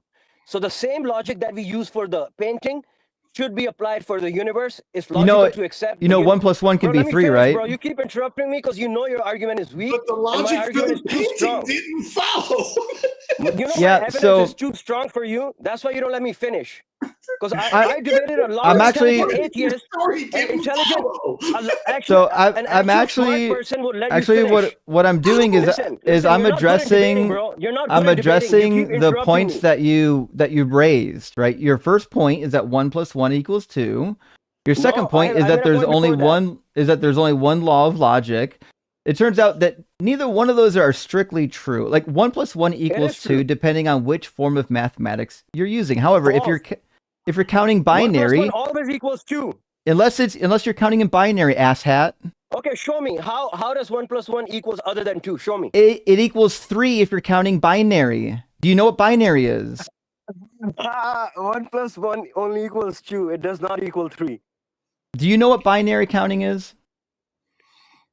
Show me how you're gonna make it 3. Show me. Binary is how numbers, in fact, you can't see my screen. I'll show it to you real quick. Binary is how numbers work inside of computers and inside of digital electronics. It's just a series of ones and zeros. It counts using ones and zeros. When you have 2 ones in a row, 1 + 1, it equals 3. The first one equals 1. The second one equals 2. So that makes 3 in binary. In fact, I'll just show you. Oh my god. I'll just show you a binary calculator online. Oh, in fact, I'm sorry. I didn't share my screen with you yet. There we go. Now you should be able to see the screen. This is a binary calculator. We get to show you using a binary calculator that 1 and 1 is going to be Don't do 1 equal. and 1. Do 1 + 1. Do 1 + 1.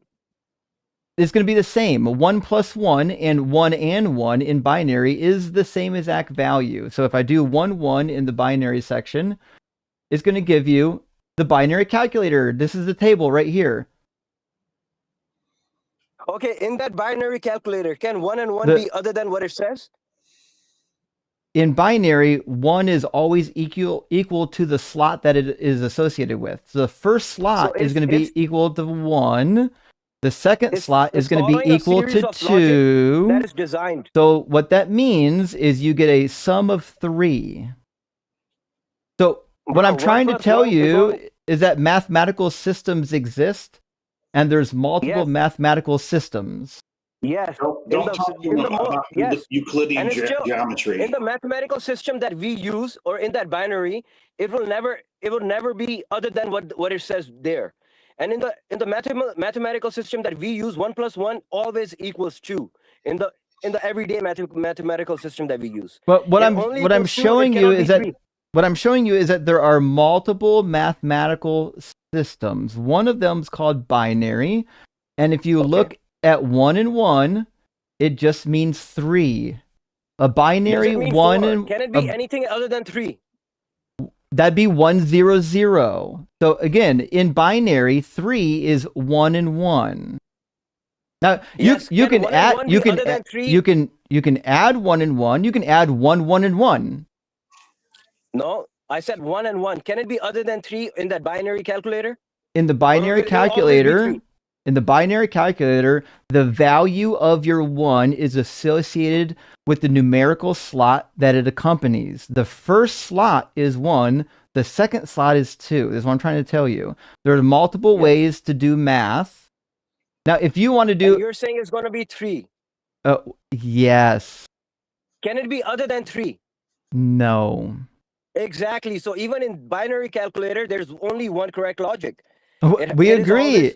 We agree that the math is always going to work the same. Let me so what you should say then, because I think you're confused on what logic is, what you should say for your second point then is that there is always one right answer to a math solution.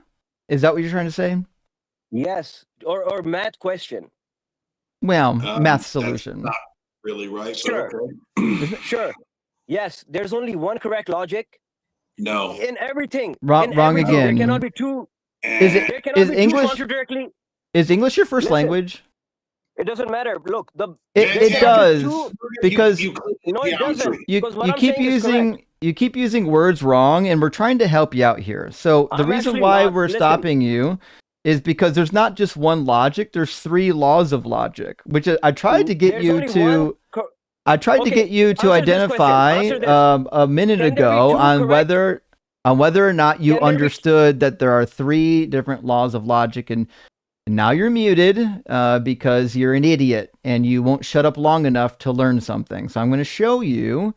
All you got to do is Google the 3 laws of logic, and you would have learned that there are in fact 3 laws of logic. Law of identity, law of non-contradiction, and the law of excluded middle. Those are the 3 laws of classical logic. That's what we're trying to tell you. So if your premise is that there's only one law of logic, the premise is just wrong.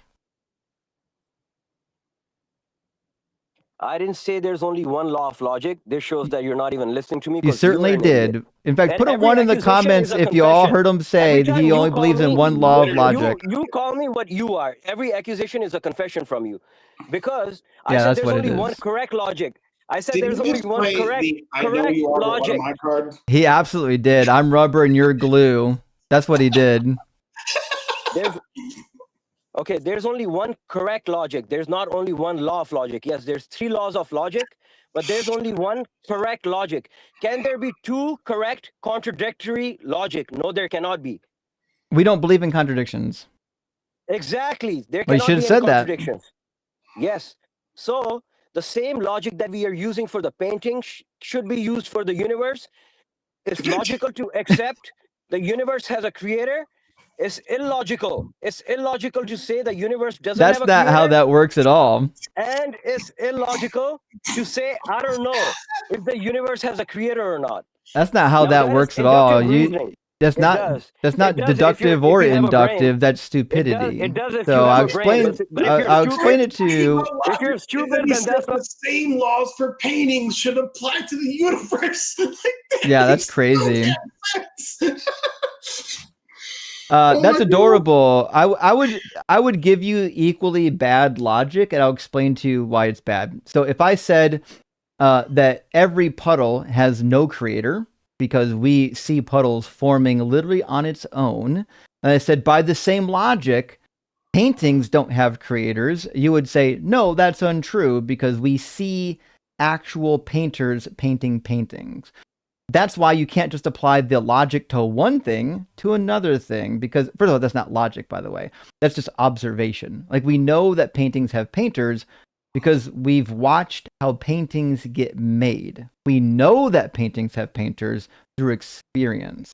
Now, we have no experience of a God. We have no experience of a creator. And the data that we have seems to suggest that God is also contradictory.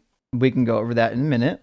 And that it doesn't make sense for a God to create a world if the world is eternal. And I have no reason to believe that the universe once did not exist. Now let me show you how you're a complete idiot, because it's impossible for universe to be eternal. Why? The universe must have a beginning. Why? Let's say you have let me tell you why. And now you're going to realize how stupid you Well, are. I asked you Now, why. Breakdown of let understanding. me tell you why, so you can realize how stupid you are. If you have This is gonna be infinite wild. number, if you have an infinite number of people in front of you in a line to check out at a cashier, will you ever be able to check out at a cashier if there's infinite number of people in front of you in a line? Well, unfortunately, that's not how infinites work. So what you've tried to do No, I'm is asking you a question now. Answer So, the question. And then I'll tell you how. I'm showing you why you've just misused infinites, asshat. So infinites don't have a beginning or the end. So there can't be an infinite of people in front of you at the counter, because what that means is that there is an end to the infinite. There is no end to the infinite. You can't say there's an infinite number of people between you and another finite point. There's no such thing as infinity between two finite points. So you can't use it that way. That's why your example doesn't work and you're a clown. Let me give you another example. If there were two people in front of you and they go in circles, person A and person B. Like what you're doing right now? Person A is in front of you and the person B is in front of you. Person A checks out at a cashier and then goes behind person B. And then the person B... You're doing Hilbert's Hotel at the checkout. Yeah, he's doing the hotel. Crazy. I love how they just assume we've never heard these dumb analogies. Actually, I have to give you It's my favorite example thing. because you cannot understand this one, because I asked this to many atheists and they gave me the correct again, answer. The correct you're answer is misusing infinities. You can't use an infinity that has a definitive start or a definitive end, because infinities don't have ends or beginnings. There will be no end. I agree, which is why your analogy doesn't work, because your analogy includes an end and a beginning, idiot. You understand it. You don't understand the analogy. Let's say you're a I sniper. do. You're too dumb to understand your own analogy. No, I do, but you clearly don't. Let's say you're a sniper. I clearly do, which is why I showed you the problem with it. Let's say you're a sniper and you have to pull the trigger, but for you to pull the trigger on the rifle, you have to ask a superior officer. And then for them to give you permission, they have to ask your superior officer. And there's infinite number of superior officers they would have to ask, would you ever be able to pull that trigger? Again, you've made the same error, which is you're trying to add a beginning and an end to something that doesn't have a beginning or an end. You're creating a category error because your brain is smooth. Also, I know this is getting into the weeds, but you have clearly never been in the military. If the universe was infinite before us, we would never be here. Yeah. We would never be here. If the Man, I don't think you're here us, right now. I think you're in an alternate universe. This is crazy. Do your doctors know you escaped? He's off his meds.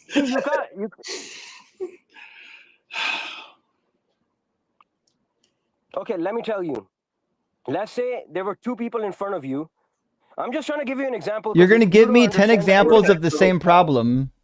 Because you don't understand that if the universe was infinite before every us, time, we would never be every here. time you create We the would same never be problem, here. I'm going to give you the same answer. Every time you try to put a beginning or the end on something that doesn't have a beginning or the end, you're creating a category error. It's not hard. But there is an end right now. We are in the present. We are in the present, which No. proves that the universe. So I'm sorry. Does the future not exist? Holy shit! This guy doesn't think the future exists. We're doing the future right now. Every second that the future happens, we're doing it. The atoms that your body is made of cannot exist infinitely before you. Why not? Otherwise, you would never be here. Well, just to be sure, I have a question for you. Yes. I want to get your answer on this because I think this might be very telling. Can you have one infinity that is larger than the other?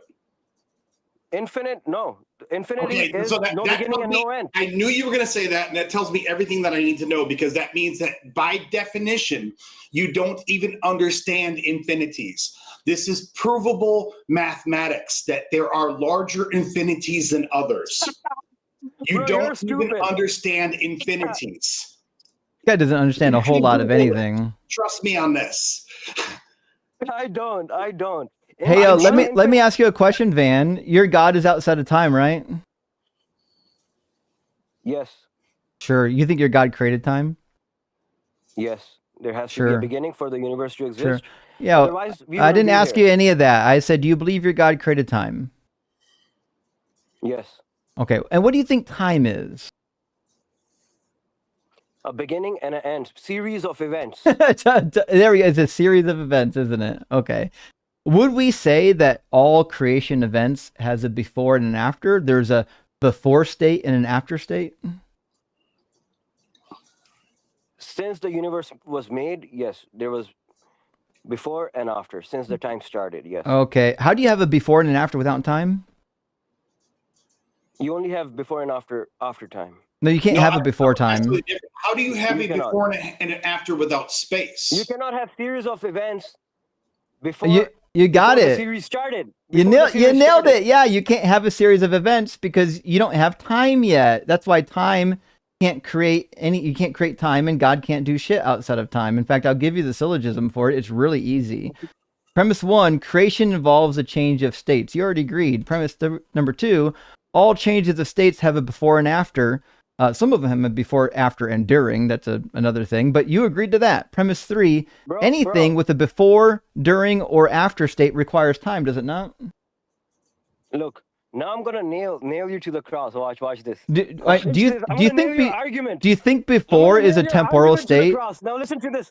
Do you think Listen. before, That- Van, listen, I know that you're like crashing out hard because you're realizing that this argument is not going to look good for you. I just need you to either reject or accept the syllogism, or actually just premise number 3 at this point. Remember, you're the one that you're so confident that your view is true. You should be able to withstand a simple syllogism. So my third premise is pretty simple. Anything that has a before and an after state is in time, yes or no? Yes. Gotcha. So then premise 4 says time must exist for creation to happen since there's a before and an after, right? Time must exist for the creation to happen. Mm-hmm. No, that doesn't make sense in itself. Because It does. So time premise, no, it doesn't. it just logically follows. It's called just- Einstein's theory of special relativity. It's pretty easy, right? So you already said that premise 3 is true, and premise 4 actually just logically follows. Premise 3 is that anything that has a before and an after is in time. Remember, before is a temporal notion. So what that means is that in order to have a before, time must already exist. Yes. Okay, so then the conclusion logically follows that time can't be created. Series of events can be created? No, time can't be created because time requires time to be created because it's a creation event. Time also requires can there space be- because listen, space-time is a listen. thing. Okay, can I get your name so I can address you with something? Johan. Or you don't want to give it. Can I give you? Who's what should I give you? What's your username on YouTube? What should I I just call told you it's Johan. Johan, listen to this. Can there be infinite number of human beings before you? Yes or no? Physically or mathematically? Can there physically in reality? Can there be infinite number of ancestors before you? According Maybe if you say it fucking louder, we won't hear it. Yeah, there's always something that can precede you. Now, we wouldn't call it humans because humans is a classification of animals. And we know that humans came from eventually a different classification. If you go back enough in evolution, Okay, You go, okay, if, before I didn't ask you all that. I know, I'm going to give you all that. So the reason why you can't have infinite humans is because humans is a classification that is based on something that's time dependent, right? So humans only existed from a certain period of time, just like we would say, I don't know, the first original amoeba only existed for a period of time. There's all kinds of species that only existed for a period of time. But are there things that can exist eternally? Yes, like electrons. Okay, can there be? Would you be here if there was infinite number of your human ancestors before you? Would you be able to really live just here? completely ignored his entire question. No. Yeah, I listening's didn't. not his strong suit. Yes, if there was an infinite number of people before me, I'd still be here. Infinite number of what? You're just going back to the painter question. Like, yeah, hold on, man. Let Johan speak. You be quiet, man. I'm not he's talking too to you, dumb. I'm talking to Johan. I've been shut down. He's too dumb Hold on, to know listen, he's there about to should be give three the same people example. So Tim's put me in timeout. Van Tam, Just relax, man. you're about to give the exact same example that has the exact same flaw as your prior 5 examples.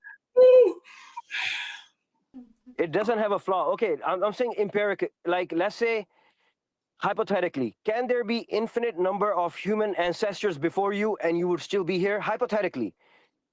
Again, mathematically, yes. According to history, no, because humans are something that exists on a timetable that is based on our genetic traits. So mathematically, yes, but like actual according to physics and science, obviously not. Do you know what infinite regress is? I do, which is why you're failing to explain why infinite regresses aren't possible, and you're struggling mightily to give the exact same example 5 different ways. So you believe that infinite regress is possible? Yes, there's no reason not to, which is what we're demonstrating right now.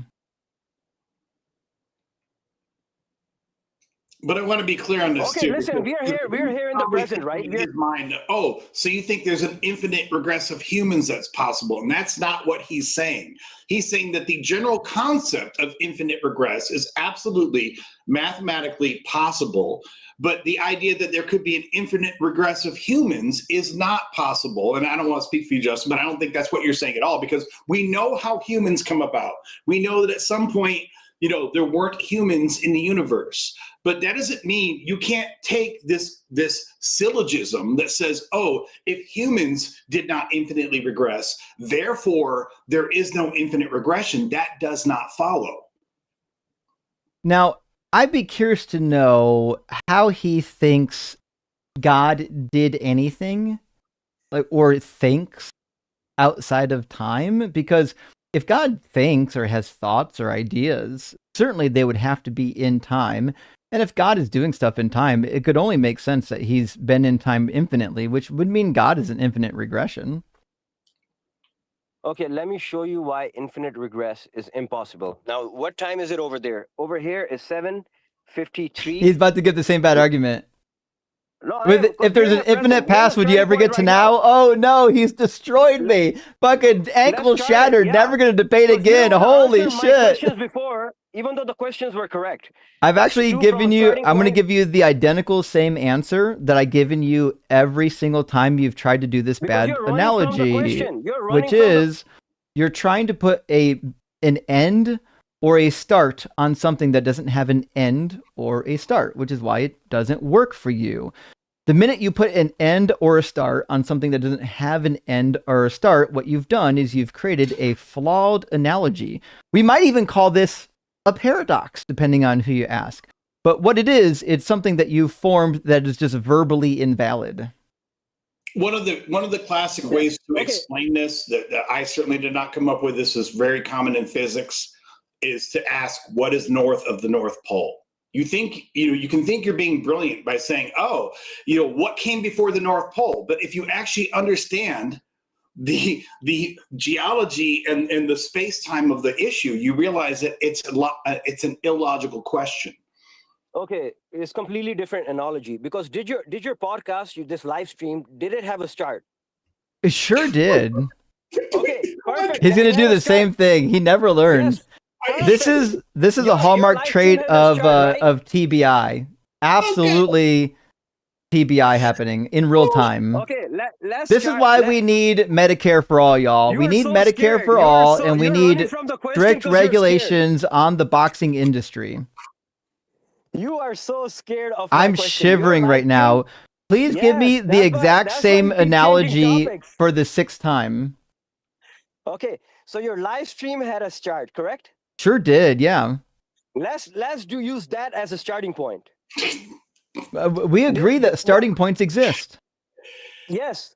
So before that, you believe the universe exists eternally and infinitely before that? Yeah, there was a starting point behind every moment in history. Every moment in history is a finite point on the timeline, and there's an infinite number of them in the past and the future. Okay, just like your live stream had a starting point, let's use that. Your finger is on the trigger as a starting point. I don't know. This guy's trying to make a joke or something. Listen.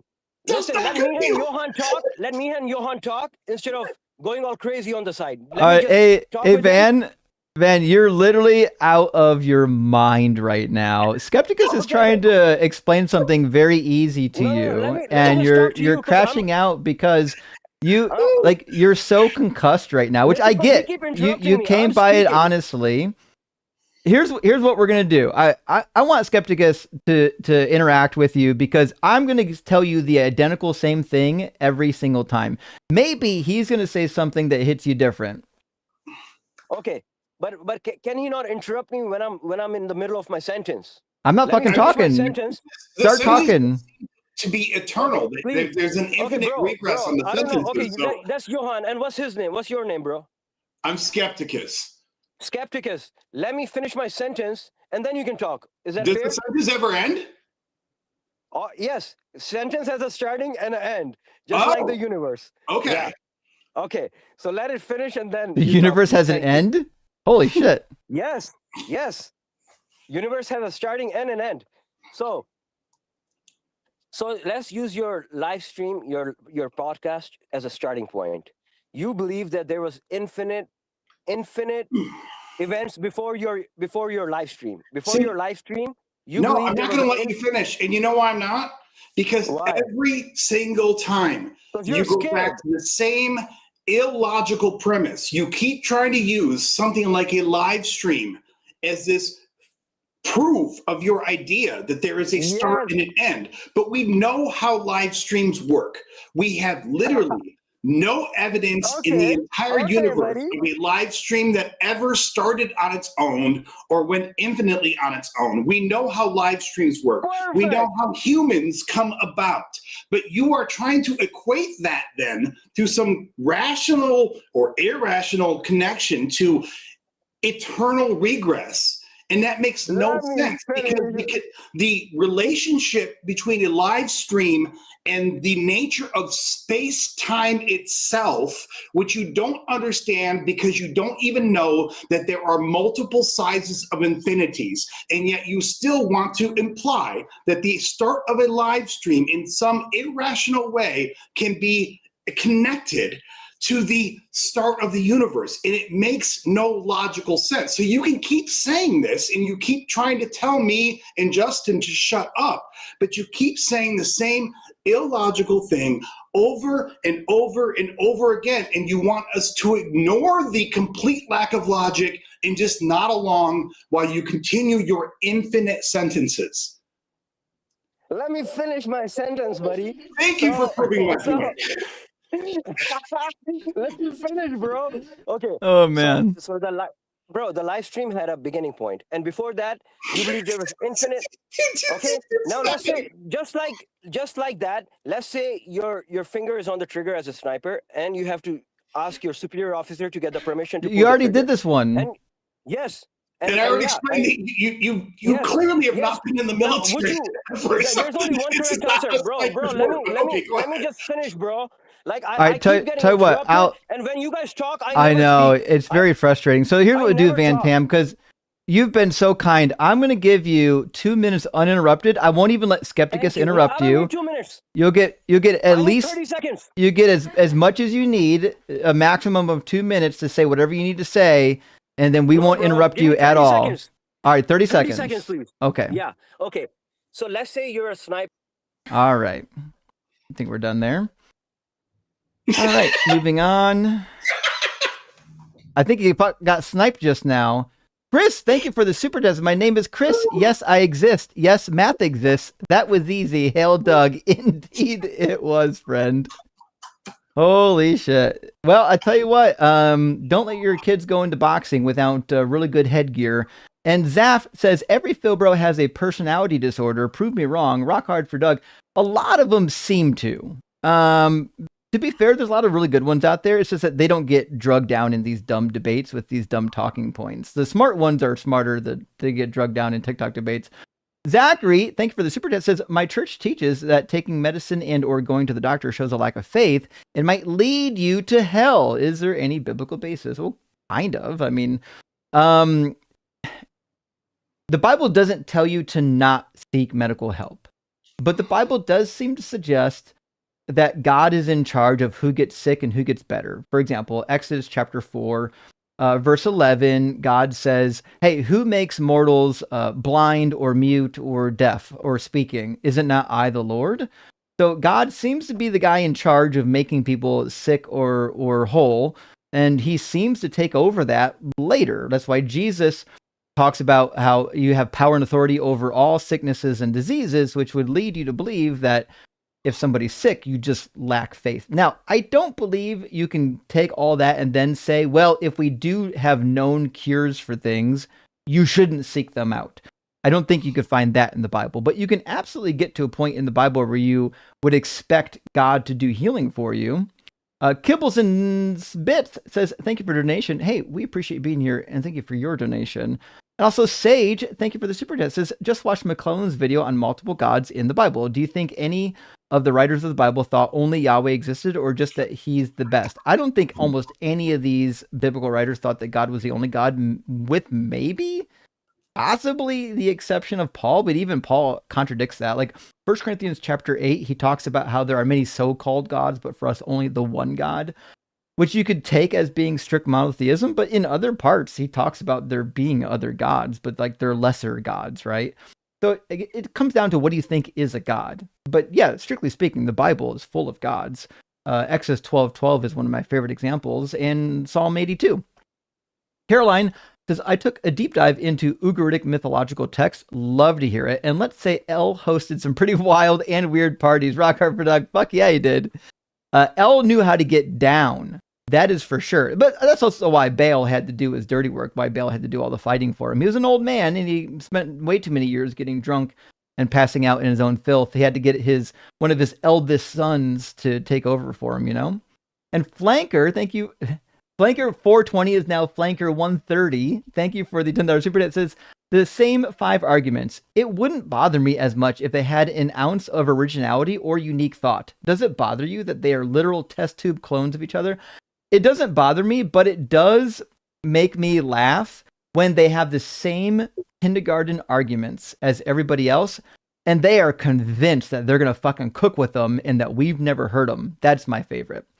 Gretchen, thank you for the follow-up, says Johann Lamau. Actually, I do like some of the old school European J names. I just didn't get a cool one. I got the one that leads you into boy bands, apparently. It is what it is. Chris says, clearly screaming and laughing are the most effective apologetics. All praise to Doug.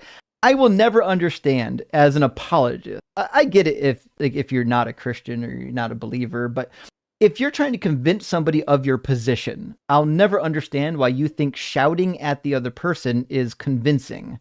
Unless that person's being like out of control or they're getting out of pocket, there's really not a good reason to yell at them. And Spaghetti, thank you for the $10 super chat, says, I might have asked you before, but I had to bail. But are you on familiar? I mean, am I familiar with taqiyya in Islam? I'm trying to learn more. if it's a legitimate thing they practice or a weak thing on focus to focus on. So last time you asked, Takia, we talked about it, is the practice of basically lying for Yahweh or lying for Allah, right? So they're allowed to lie about their religion either to preserve life or to like in argumentation. That's my understanding. And I believe that's happening because I've seen it happen. I've seen people come up here and lie about their religion because fucking, they don't want to debate the merits of the Quran. And Chodicus says, what is the creator was actually named Tyler, not Yahweh. What if you mean? Tyler, would make more sense because I would expect the Tyler as a god to be more of a dunce, which would explain some of the nonsense down here.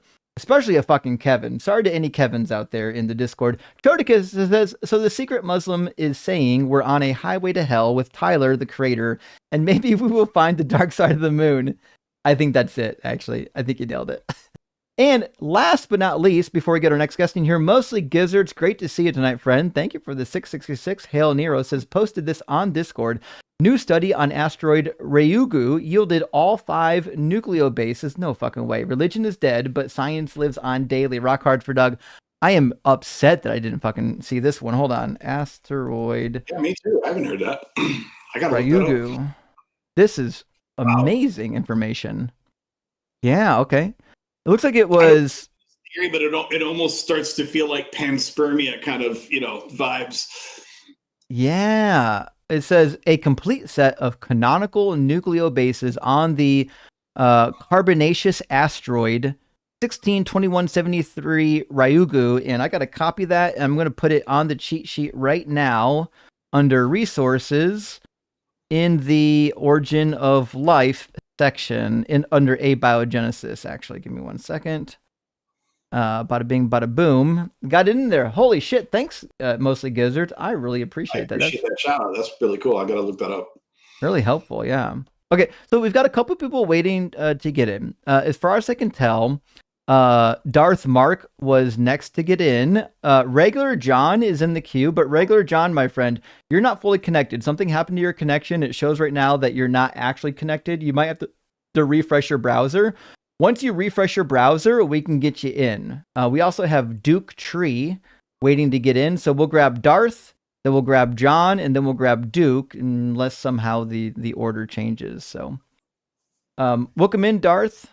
Are you at least 18? Although, are you fully connected? Your video looks like it's frozen, Darth. I don't think Darth is connected. But John is. John's back. And we're going to get him in. Looks like the connection's good this time. Welcome in, Regular John. Yeah, hi, Justin. How are you? Can you hear me okay? Yeah, I can hear you. Okay.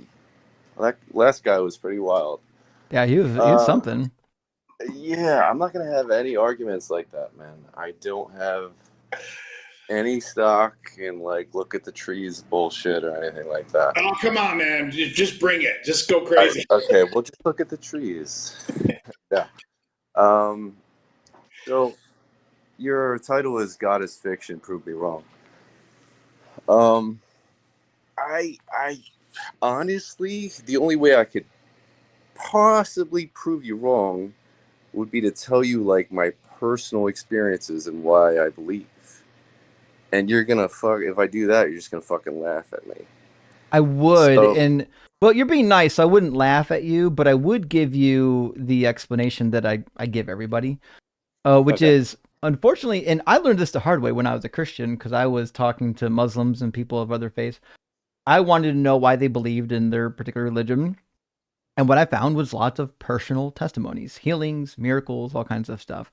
So if personal testimony is valid, then it could only mean all of these gods exist or that personal testimonies aren't actually valid. I'm sorry. Can you just repeat that one more time? Sorry. Sure. My premise is this. Miracle stories, personal experiences, these things happen in every religion, which means if this is evidence of your particular God existing, it can only mean that all of these gods exist, or that none of the gods exist, and that personal testimonies just aren't really all that useful. Yeah, that's a good point. I mean, when I say personal experiences, I don't really mean miracles. I'm not talking about like God finding my car keys or anything like that. It's more like things that I've seen that aren't really explainable through natural means. Do you know what I mean? You don't. So let me try to explain. So the reason why I started believing, I'm 37 now, I started believing when I was like 22, was because I kind of was looking into people's names and what they mean. And a lot of names are biblical. And they usually mean something. And so I've kind of studied that, as stupid as that sounds. And a lot of like people that I would follow and look at their lives, I would see patterns. And this is all like, you could easily just say, Tom, you're fucking crazy. My real name's Tom, by the way. You're just a nutball, you know, you're just a fucking nutcase. And I very well could be, but I don't know. It just seems like it points to the specific religion of Christianity for me. And granted, I'm most familiar with the Bible, and therefore I would look into those names and what they mean, and then try to apply them to people I know and shit. But I don't know. It just seems to kind of have an eerie thing to it. If I said, give me your argument in one like sentence, what would you say? I don't fully understand what you're trying to say right now. Okay.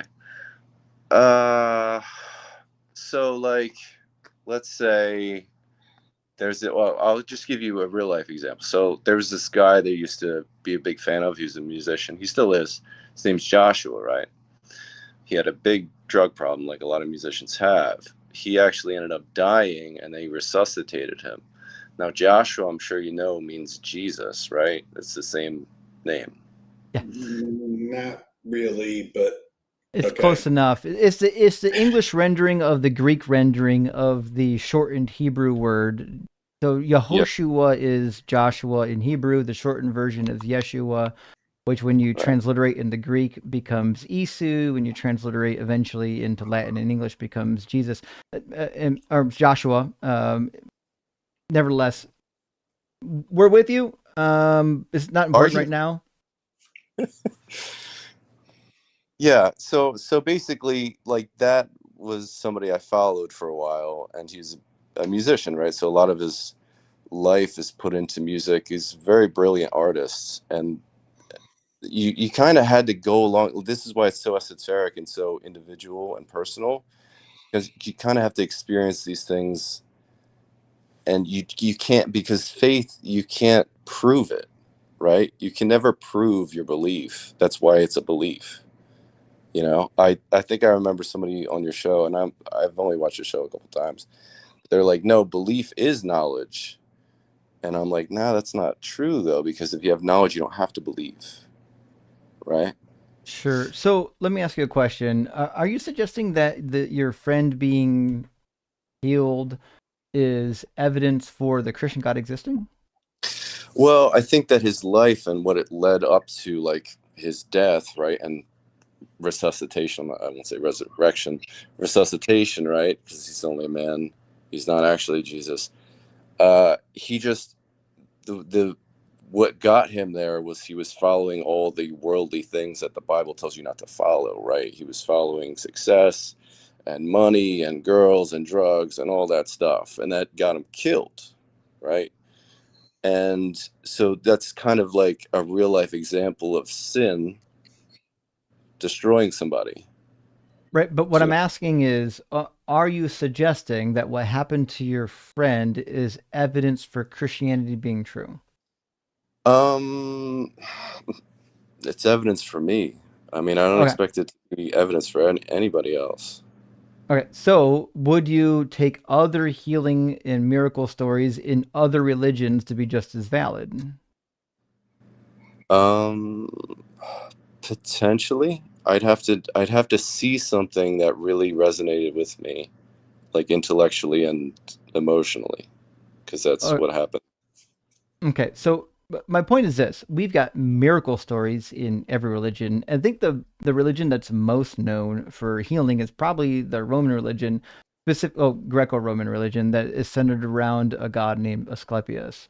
And we got lots of information from the ancient world, personal testimonies of people that were healed, and they were literally inscribed by priests on stone. Like they came to the priest to say, "Hey, I came to this Asclepii, I was healed," and they wrote the story down, literally etched it in stone. And the monument is in a museum. You can go see it today. Here's a story from Ambrosia of Athens. It says she was blind in one eye. She came as a suppliant to the god. As she walked about in the sanctuary, she laughed at some of the curses as incredible and impossible, that the lame and the blind should be healed by merely seeing a dream. In her sleep, she had a vision. It seemed to her that the god stood by her and said that he would cure her, but that in payment he would ask her to dedicate to the sanctuary a silver pig as a memorial for her ignorance. After saying this, he cut the diseased eyeball and poured in some drug. When day came, she walked out sound. And there's actually hundreds of these testimonies from the ancient Asclepius healings, which means if testimony of healing is valuable, it must mean that the god Asclepius is out there healing people. Or that was all bullshit. Everything exactly. Yeah, exactly. That all of it is bullshit. Yeah. Yeah, I mean, but I didn't live in that time, and that's all. People writing shit down can always be bullshit. Right, but for the same reason why you would discount everybody else's story as bullshit, I would just say the same about yours. Whatever happened, I can tell you it's just like the other millions of other people who had the same healing stories in every religion. It could be, man. And I like the reason why I listen to you and a lot of other people is because I really don't want there to be a fucking god. Honestly, well, it would be nice if he was like just a big teddy bear in the sky. Sure, that'd be amazing. Wait, but I'm sorry. Can you expand upon that idea? Because I feel like there's a lot of sincerity in your voice, but I think that's a fascinating concept that you brought up. Down. Like on one hand, you believe and you feel convicted by this personal experience, which I respect. But that tension that you're talking about, I want to hear more about.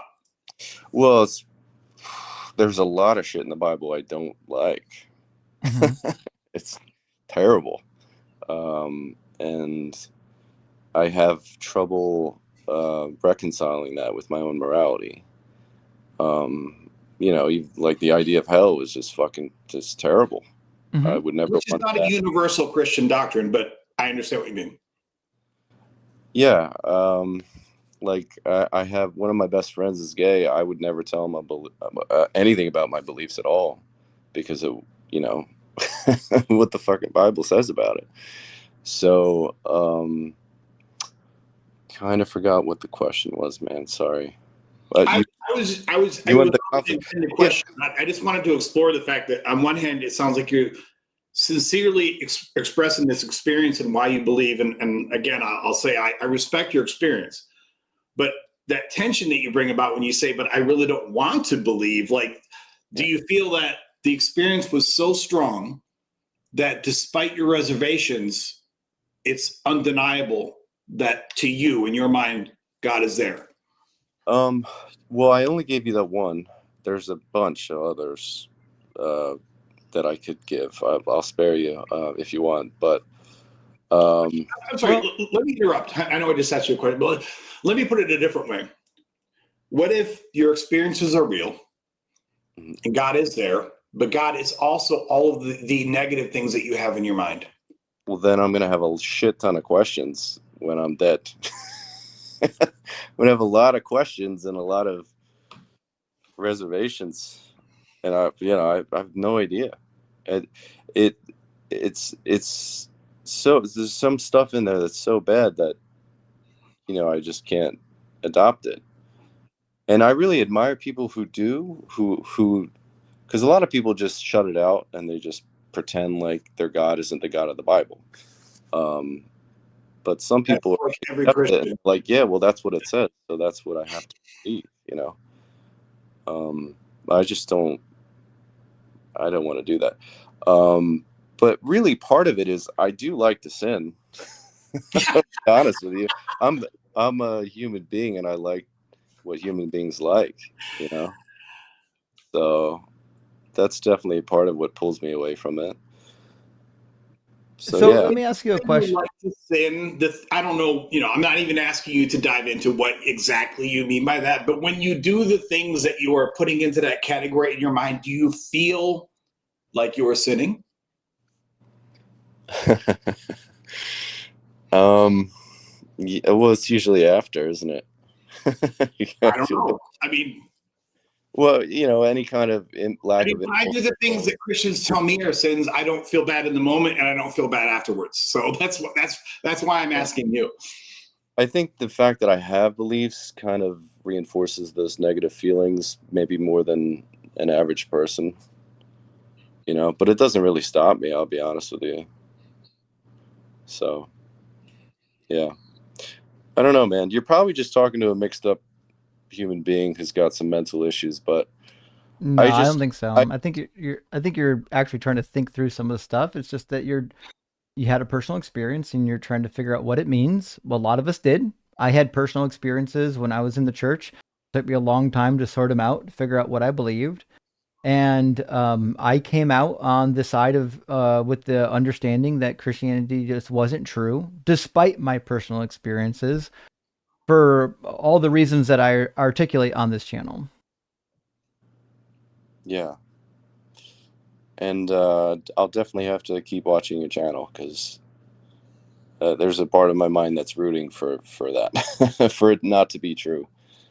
But I'm just like, whenever I listen to people talk to you, I just get frustrated, because it's like, that's not what I would say. These aren't the arguments I'd be making. Why can't you just answer yes or no? It's just like, it's really frustrating. And I just wanted to call in and just kind of give my 2 cents. And sure, but sure. That's really all I got. Well, I mean, thanks for coming by. And it's important to discuss these things while you're trying to figure it out. So, I mean, when you get time, spend some time thinking about it, and maybe if you come to a different conclusion, come back and say hi to us again. All right, cool, man. Thank you. Right. Thank you both. Cheers, man. I'll add something really quick there, Justin, before we go to the next caller. But I despite the fact that I also have an atheist YouTube channel, and some people might think, oh, you're just angry atheist yelling people down or something. I mean, I have great respect for people's personal experience. Like Justin's saying, a lot of people that even are atheists today can tell you that at some point in their life, they had a quote unquote religious experience. I remember, I'm hearing a number of times Matt Dillahunty talks about how when he was young, he had a religious experience. But of course, he has changed his viewpoint on that now. And the only thing I want to say on this is that I respect the fact that you had this experience. The analogy that I always draw is if Justin came to me tomorrow and said, man, I was abducted by aliens last night. And he was like shaking and sweating and crying about it. I mean, I would believe that he had the experience, meaning something happened in his brain, like he felt, because if he seems sincere and he's emotionally, shaken up about it, I would believe the experience, because experience happens here, was real. That doesn't mean I would think he was abducted by aliens. Right. Yeah. But that's all I wanted to say on that. 100%. 100%. Okay. So here's what I'm going to do. I'm going to bring in Darth Mark again. I'm going to try to bring in Darth Mark. And then after that, I'm going to read a couple super chats, use the restroom, and get Duke Tree in here after that. Give me 1 second for Darth. And we'll see if we can get Darth in here. Darth, can you hear me? Because it looks like your connection's still kind of goofy. I tried to add you to the screen, and I don't see you getting added. There you go. I think it's just slow.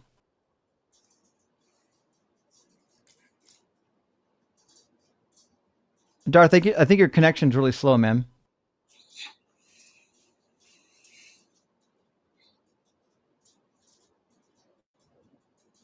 Darth, your microphone's muted, by the way. I can see your microphone hardware is connected, but it's muted. Now it's unmuted. Okay.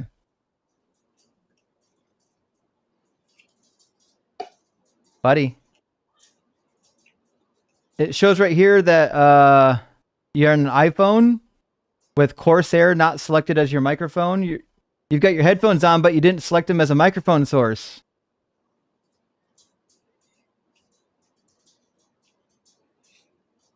Testing. There we go. Testing. I sent. Thank Yeah, there you. you go. Walk I me sent through you a that. request I for was the like a mic. baby. Don't I was a worry. baby, bro. I had to get through it.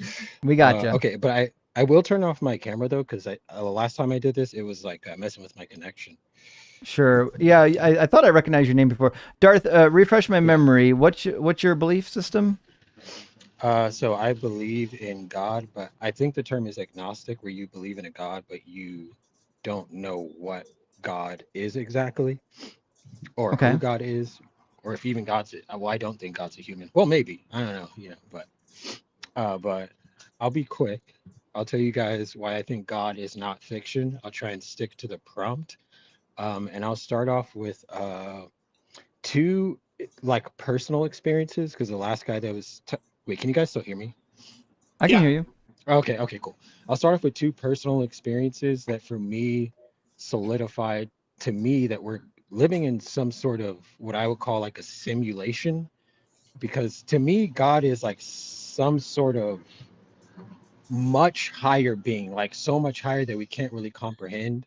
And I'll just use the example. One time I picked up an ant, and then the ant was like freaking out because I had all these oils on my hand. And I studied ants for a little bit, and I realized like ants, they can't really even perceive us because we're too large for their eyes to like, they can't take in enough light to even perceive us. And I kind of was thinking like, damn, that's crazy. Like there's a creature on this earth sharing this planet, and they cannot perceive me because they cannot see me through the light waves. But I can interact with it. And like scientists can even control how ants move through pheromone. Anyway, I know that's like a little bit off subject, but what I'm saying, I'm setting the stage with the idea that there are creatures that possibly understand us well enough to control us or manipulate us without us even being aware of their presence. And Sure. I say that because we can do that with ants. And there's two experiences that I had that made Is me it scientifically think, possible that there is an ant the size of 5 galaxies out in outer space somewhere? Jesus Christ, on the laws of physics, I have no idea. There we go. We got it. So what we're going to be asking here is whether or not your view has any basis in the laws of physics. Like we agree there might be some things out there that are beyond our capability of seeing or beyond our capability of knowledge right now. But if they don't comport with the laws of physics, then we're going to have some questions. So it sounds like you're positing that we're in a simulation, and you think the simulation was created by God? Yes. Okay. Why would we think Or that the even- simulation is created by God? Even perhaps partially created. And I would say that the world's processes Right. have been refined. But what I'm asking is, if Yeah. there is a simulation, why would we assume God did it? I would say because I think that naturally occurring phenomenon is not well constructed enough to support our type of life, meaning Why? human, like where we need a specific amount of oxygen. But that's just what? my, That's all I part of the guess, simulation. Somebody just programmed it in. yes. Yeah. And I Yeah. mean, I think that's why I think it's like partially a simulation where, No, a super evolved entity did. An entity that evolved on a different planet that has better capabilities than we did created the simulation. yes. Yeah, that's what I believe. And I believe what I'm thinking is that people, Cool. So like then you're an atheist. think, was You're that in the atheist? club. You're an atheist now. Wait, that's atheist? Yep. I didn't even. From a badge. Oh shit! What? We did it. Okay, no, I did not realize. Where's my atheist bell? Hold on. Oh, wait, what?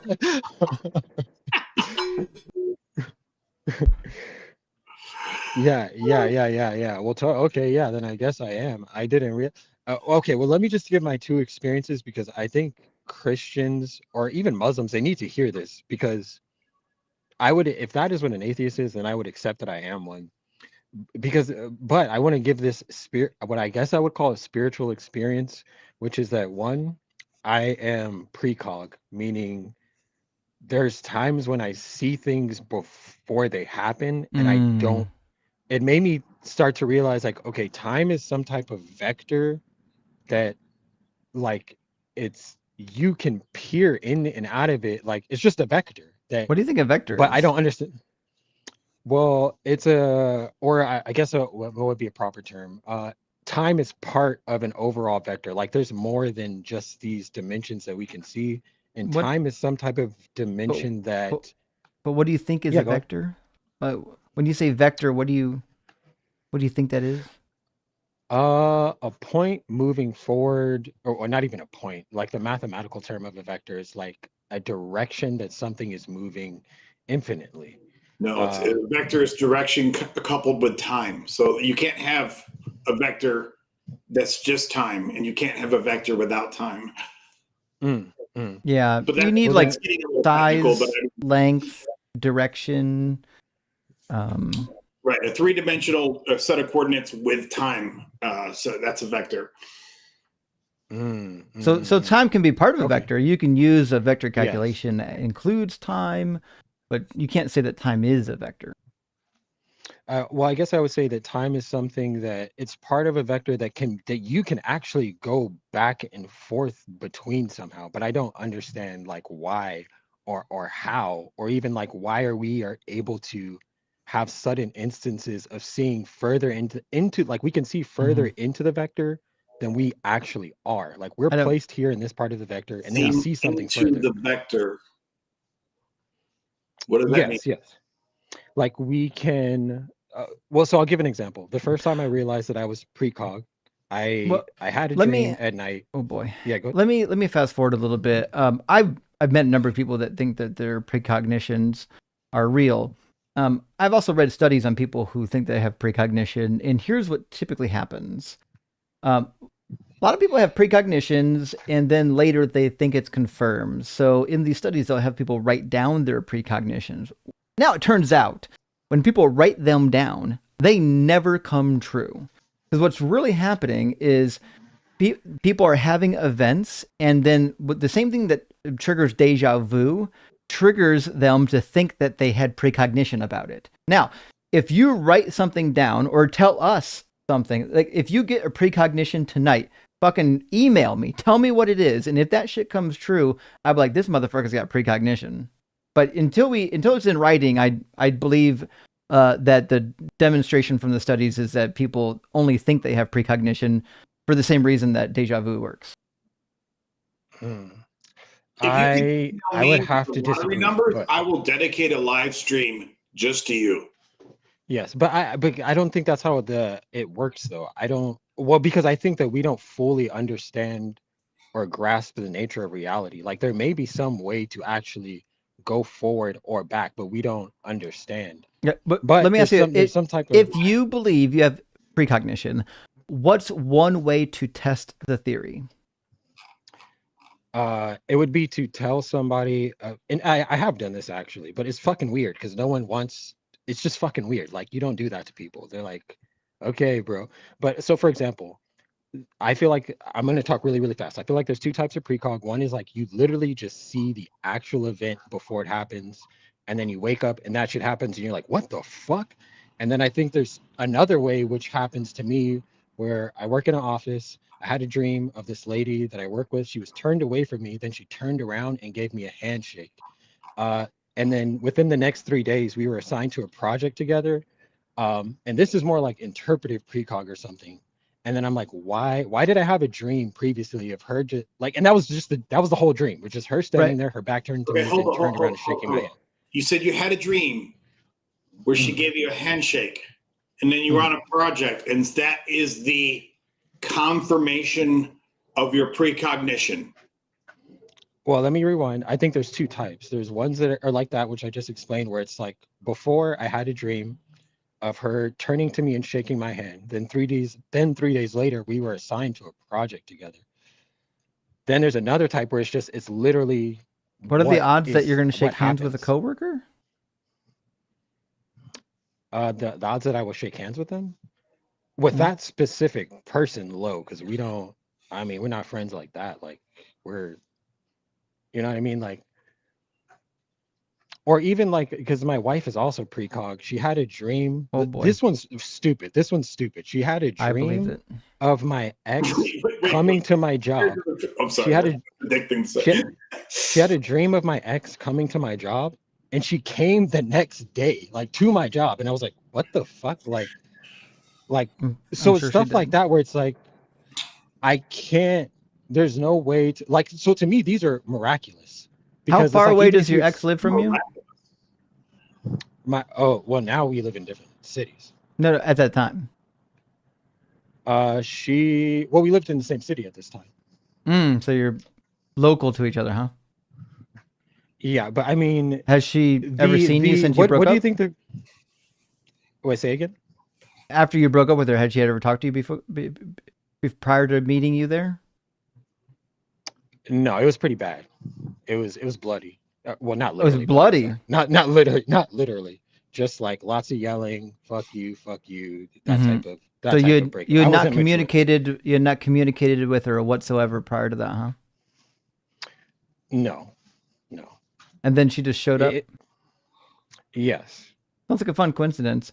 I'd be interested to know if any of these things are real, like if you actually wrote them down. Again, this is why I said the reason why we test these things in a real manner, like we write them down before they happen, is so we can know that the precog actually happened rather than thinking you had precog later, which is identical to how deja vu works. So that's why, in order for us to care about your precog stories, we would need you to tell us something that's going to happen and then let us see if it's going to happen. That's a fair way of measuring it. And I myself, like this is, but once again, like unless I'm sitting in a lab, there's no way anyone would believe me. Because me myself, I Email started me. writing down my dreams. No, there is a way Okay, we yeah, can believe you. Tell us beforehand. Yeah, just email us. I got my emails on my account. I can do that. Because I do think, I don't know what it is, but there's some sort of like, but okay, so this is going to get even weirder. So that was number one. So I said there's two reasons. I'll just give them because I got to go. But one of the reasons I believe in God is because there's some sort of like precognition. No, you don't believe in God. Or believe in a species that we cannot perceive, that has control over us. Fair enough, because we're in a simulation. Yeah. Is that species in a simulation too? You know, it's hard to say. I don't know. Oh, why wouldn't they might be? But at what point do you apply Occam's razor? I'm sorry. I'm a buffoon. I don't even know what that. Occam, can you Occam's describe razor Occam's is a very, very common rhetorical idea of essentially it just says that given an array of possibilities, the easiest or most likely possibility, unless you have proof otherwise, means that the simplest possibility is almost always probably the answer. So I'm not saying this to be a dick to you, but I'm saying that, you know, if Justin hits me up tomorrow and says I had a dream, you know, that some magic person came to my office, like, or not magic. I had a dream that a member of some football team came to my office. I'd say that's a weird dream, but there is a chance that the local football team maybe came and visited your office. And even though you might feel like, well, this was totally unpredicted and there's no way this could have happened naturally. Well, it can happen naturally. You know, the idea that you got put on a team with your coworker, I'm not trying to be a dick, but it's not exactly a revolutionary, you know, idea. Like, oh my gosh, I can't believe I got put on a project with her. Like, I know that's not the only thing that you said, but my point is applying Occam's razor, it's precog is not exactly the first thing that we would apply to that. That's fair. I would say that for me, because I've had so many. Well, I'm going to come back to that, but just give me just a sec. I'm going to answer your question. Yeah, go ahead and answer the question. I don't know if we need any more stories because we're going to have the same answer to every story. Well, okay. Let me say this last one. If you have a precog, please email us. And listen, if you have a legit precognition, I'm more than happy to say this motherfucker is a precog. Mm-hmm. Fair, that's fair. I would also, so this is the last one that made me believe what my understanding of God, what I would call God, which to me doesn't necessarily mean a benevolent force or anyone that even cares about you. It just means someone who created or is controlling you. That is what God means to me. So, but the other thing that happened to me, people aren't even going to believe this, but I'm gonna just tell it anyway, is when I was younger. I used to live in Fresno, went to the Bay Area. On my way back, me and two friends were coming back at 3 a.m. and we saw basically a giant orb of light that was about 6 feet away from us. And when I say it was basically just hovering there, it hovered around our car a little bit. And Justin, when I tell you Wait, this shit, Is this an sticked answer to his out. question? Sorry, what was the question?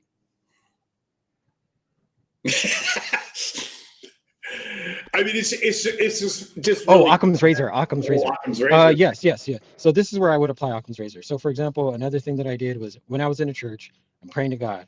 I'm like, oh God, please help me help somebody. Like I just want to help someone. There's a guy sitting there, and he's got his head down, right? He's going through it. So I just write down on a piece of paper, like, I see you, I hear you, blah blah blah. I give this paper to this guy. Okay. This guy comes to me like the next. Darth, my buddy. I don't know. It was like none of these stories are compelling for the same thing I've already told you. We don't know that any of this is true. We don't have any of this information. These are just stories that you're telling us, which is why the only way to convince us. But I wouldn't lie to you. Is I wouldn't lie to you. I don't think you're lying. Is my point. People who have precog think they're telling the truth, but their brain is lying to them. But that's In fact, that's my example of the Occam's razor, though. I'm saying in that situation, it's not though. But because what I didn't he's saying believe is that I actually had precog in that all situation. situations, Occam's razor is most likely going to rule out precognition, knowing what we know about science. And I'm not saying that you're lying. In your mind, that really happened, and I'm sure you believe that. For the same way, but for that one, I don't, though. My mother, who is legitimately schizophrenic, literally believed that my older sister Tracy had a disease as a baby that allowed her to walk on walls and ceilings, and this is a story she tells people even today. So what I'm saying is, I know that you believe this happened. We have no evidence that any of it happened, which is why the story doesn't do anything for us. Yes, but you guys were saying you would take like personal stories, like no, with we some wouldn't. amount of with some amount of validity. Nope. Or what were you saying to this? It doesn't mean we're going to believe that actually happened. Yeah, but okay. So for example, you're saying when would I apply Occam's razor? Because to me, if I give a letter to someone, the end of the story is this guy was crying to me and telling me like, dude, how did you do that? Blah, blah, blah. To me, it's like I read context clues. I wanted to help someone. I read context clues that he looked sad and I gave him a letter. That to me is like someone reading. Disproving your own supernatural story there by saying context clues. Yes, that's why I'm saying. You were telling me when would I apply Occam's razor. I'm telling you that's when I would apply. That's the time that I applied Occam's razor. There you go.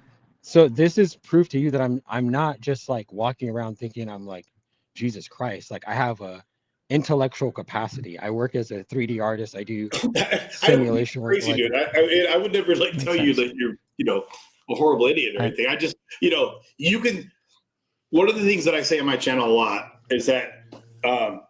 And I'm going to say this in a very blunt way, and it's not meant for you personally, but like a lot of times I'll talk about creationists, and I will say that you can be a very intelligent and even rational person, but still hold, and forgive me for this terminology, but I'm just saying this because I use this on my channel. You can still hold sometimes demonstrably stupid ideas.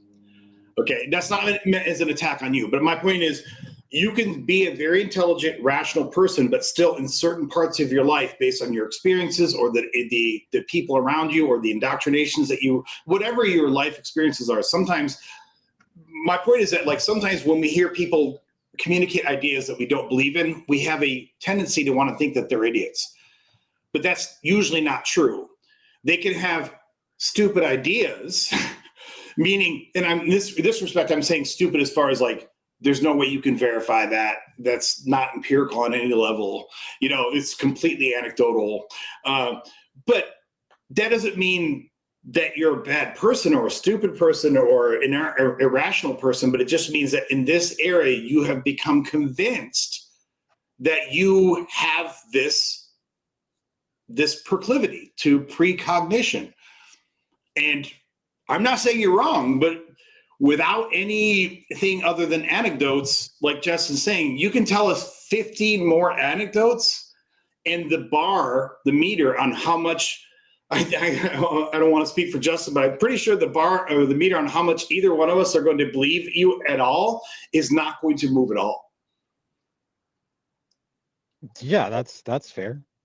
But I would feel like for other people who have experienced, like, I'm trying to validate this experience, in that I don't know what the chances are of, like, let's say someone coming to your job, But like, you the can't next validate day it for after us. someone having to.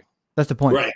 You can't validate it for us without giving us an actual precog that we can work with. I can tell you that I synthesized some new drug in my basement that cures cancer. It's meaningless to you Yes. until I give you the data, right?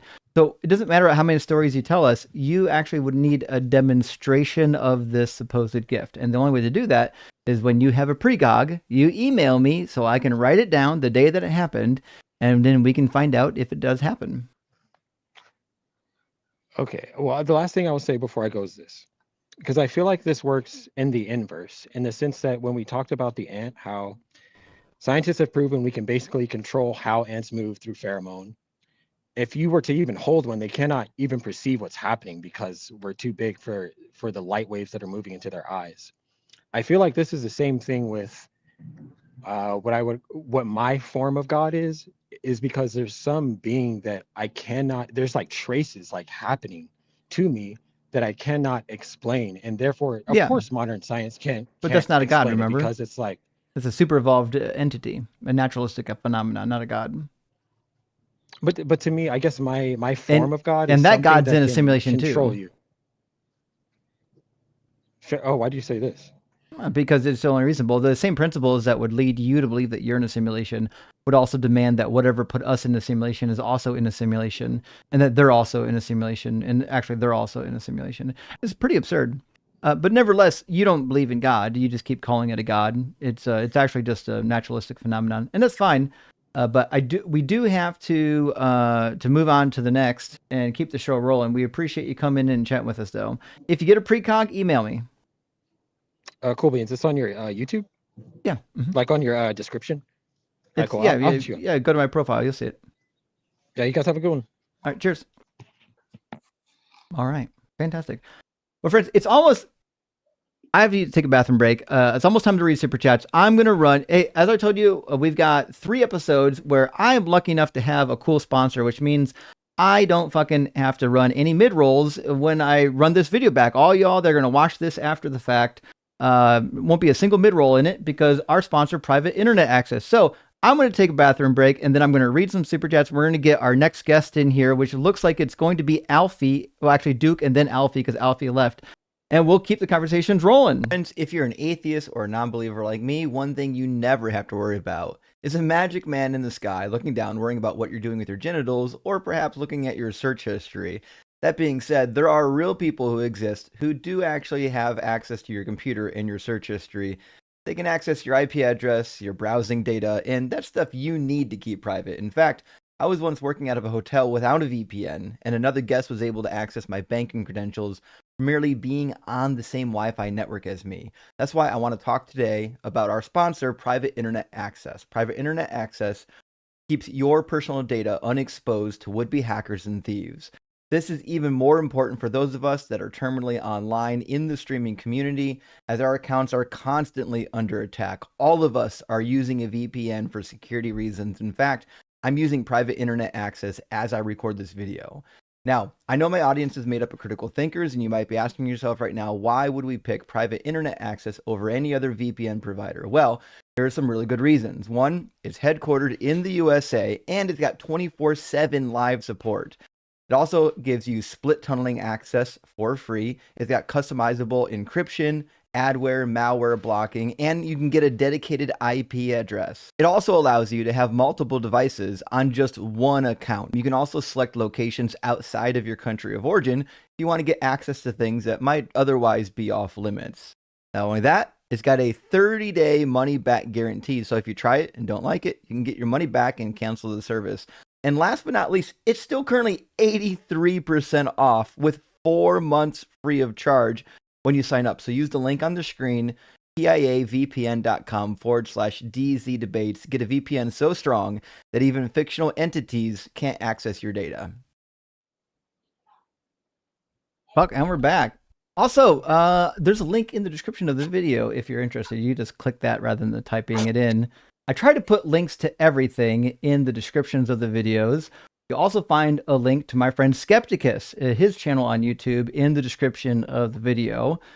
And we are definitely going to bring Alfie in here, but Alfie, you left and Duke got in line before you. So I'm going to bring in Duke. If you're still here when Duke is done, then we'll get Alfie in here. Welcome in. Oh, there you go. Welcome in, Duke. Are you at least 18 and do you believe in God? Yes, to both of those. Awesome. And which God do you believe in? Yahweh or Jesus. Whatever. Okay, so you're a Christian? Yes. Okay. And what do you think is the best evidence or argument for your God existing? So testimonies mainly. I think in the Bible it mentions it a couple times that a good way of spreading, the knowledge of Christ is through like the works and the living testimonies of other people. So mainly those things. Sure. Do you think that all testimonies are equally valid? Like if I read you a testimony of another deity, would that mean that deity existed too? Yeah, so that was an interesting concept I thought you brought up earlier because I was listening to that.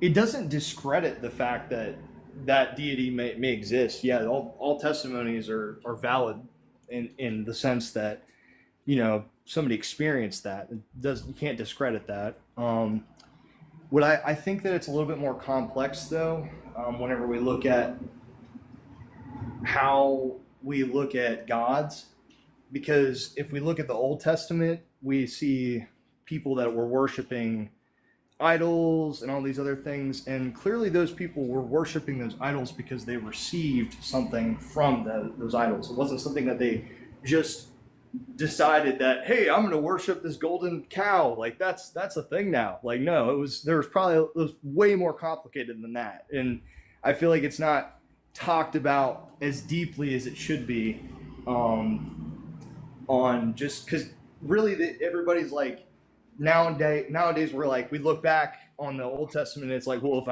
I existed back then, I wouldn't do that. It's like, well, I don't know, but like clearly they got something from it and they were deceived, and that's why God was angry whenever he saw that.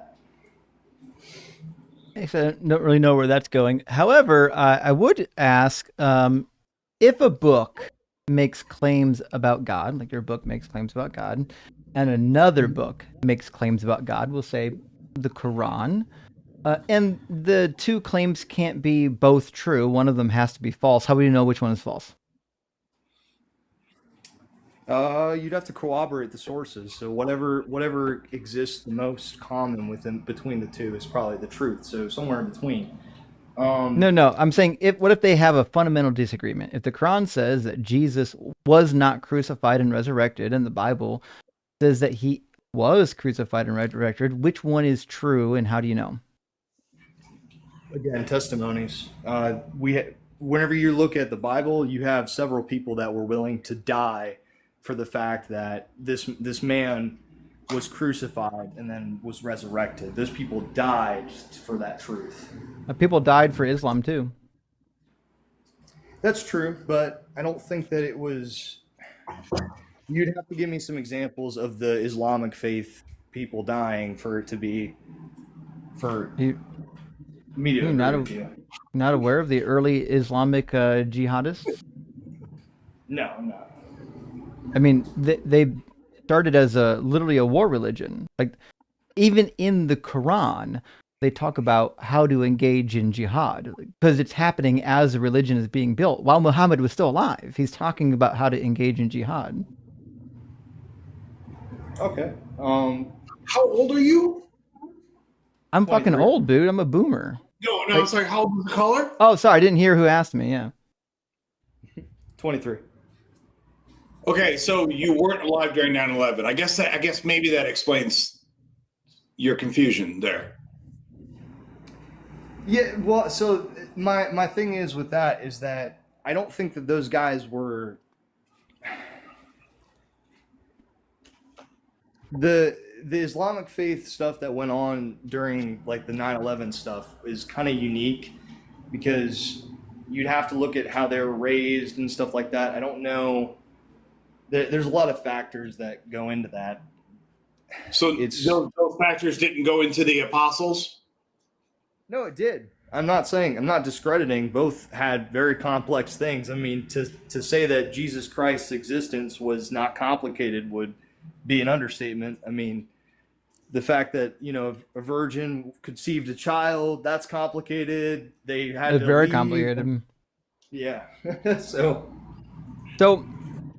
It's also made up, but that's fine. Exactly. Yeah. Let's start there because it seems like the virgin birth is a nonsense narrative that has no actual basis in the Hebrew Bible. Like, so Matthew in chapter 1:23 basically claims that Jesus was born via Mary through, the Holy Spirit because of what it says in Isaiah chapter 7. So, like, we're assuming if we go back to Isaiah chapter 7, we should find a prophecy about a virgin giving birth, right?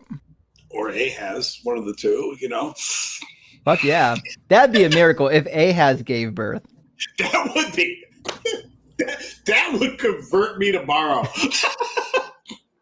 I would go back to the church and be like, okay, you convinced me. You see what I'm saying, Duke? So, like, my fundamental problem with Christianity, other than the Trinity is absurd, is that Trinity, the notion of Jesus being the Messiah is entirely unfounded, and all you need is like a cursory knowledge of the Hebrew Bible. Every prophecy attributed to Jesus is a nonsense, out of context quotation from the Hebrew Bible. He didn't do anything. He claimed he was going to be the Messiah, claimed he was going to die, rise from the dead, and come back and institute the kingdom of God within the lifetime of the disciples, said he's going to judge all of mankind within the generation. And then the only thing that really happened is he just came and died, and then people, wrote about him resurrecting. But he didn't fulfill any of the messianic prophecies. If you read the Hebrew Bible, there's a good reason why the Jews rejected him.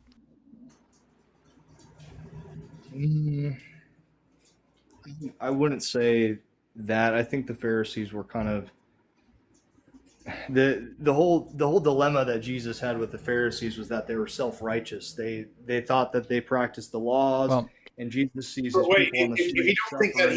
If you wouldn't agree that he fulfilled a prophecy, then what prophecy did he fulfill? He took on the sins of the whole world. Where's that Died, and then prophesied? resurrected. Where's that prophecy? It's in Genesis. Where's that? There. Give me one second. He's going to say Genesis 3:15, but I just wanted, it's a rhetorical question. We know where it's at.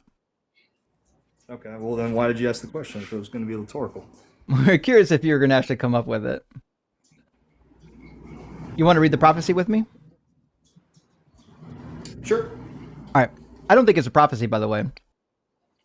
I think it's an ideology, about snakes. Okay. So no one it says, outside of Christianity thinks that it's a prophecy. It says in verse 14, the Lord God said to the serpent, because you have done this, cursed are you among all animals and among all wild creatures. Upon your belly you shall go, and eat dust you shall. So I'm trying to figure out why this would be Satan. It clearly is just about snakes, right? Could you say that again? You broke out a little bit. Yeah.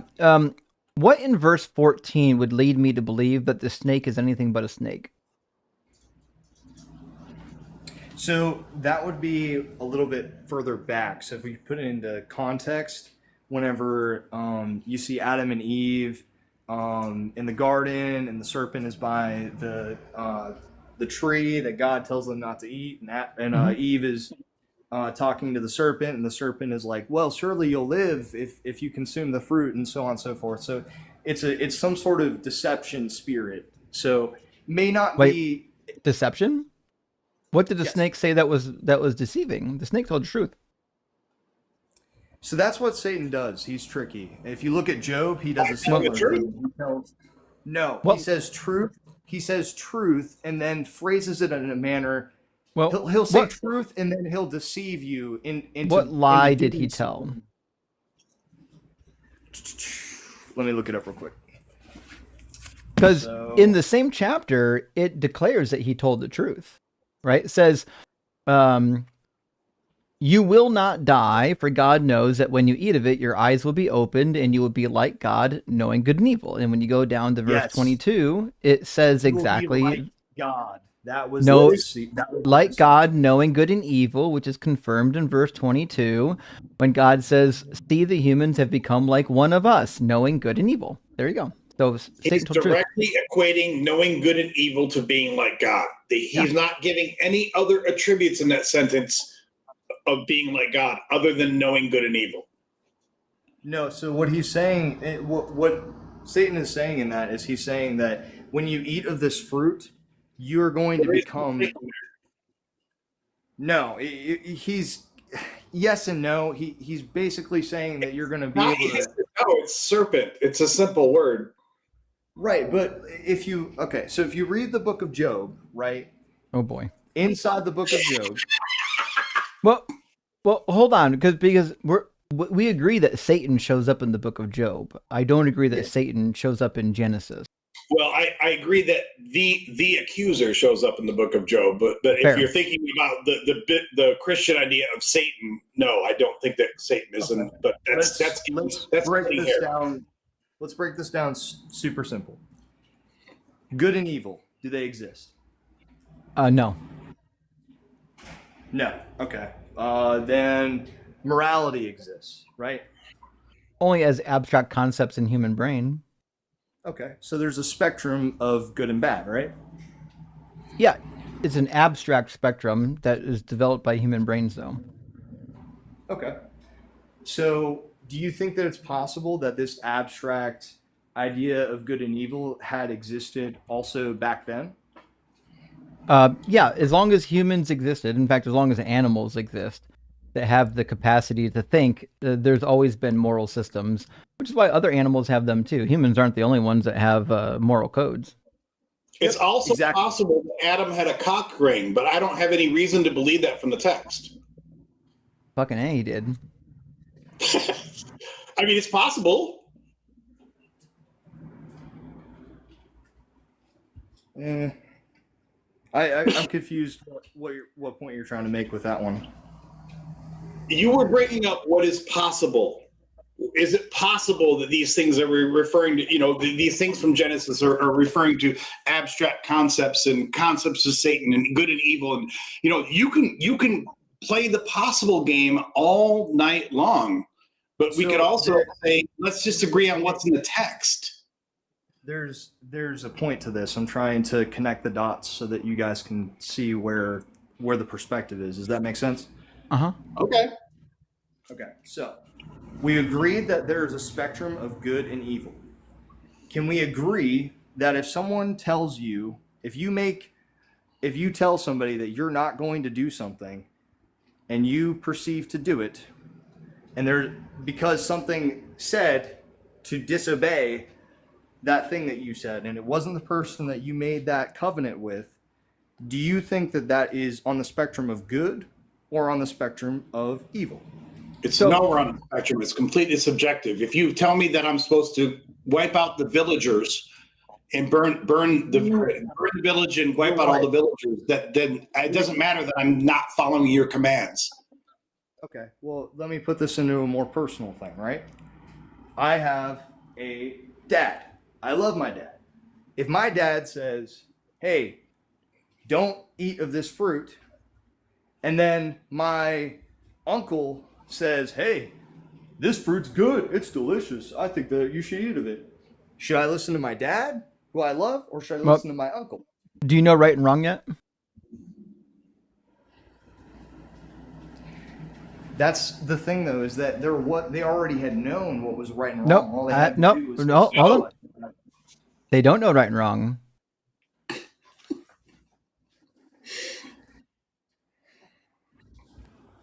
Okay.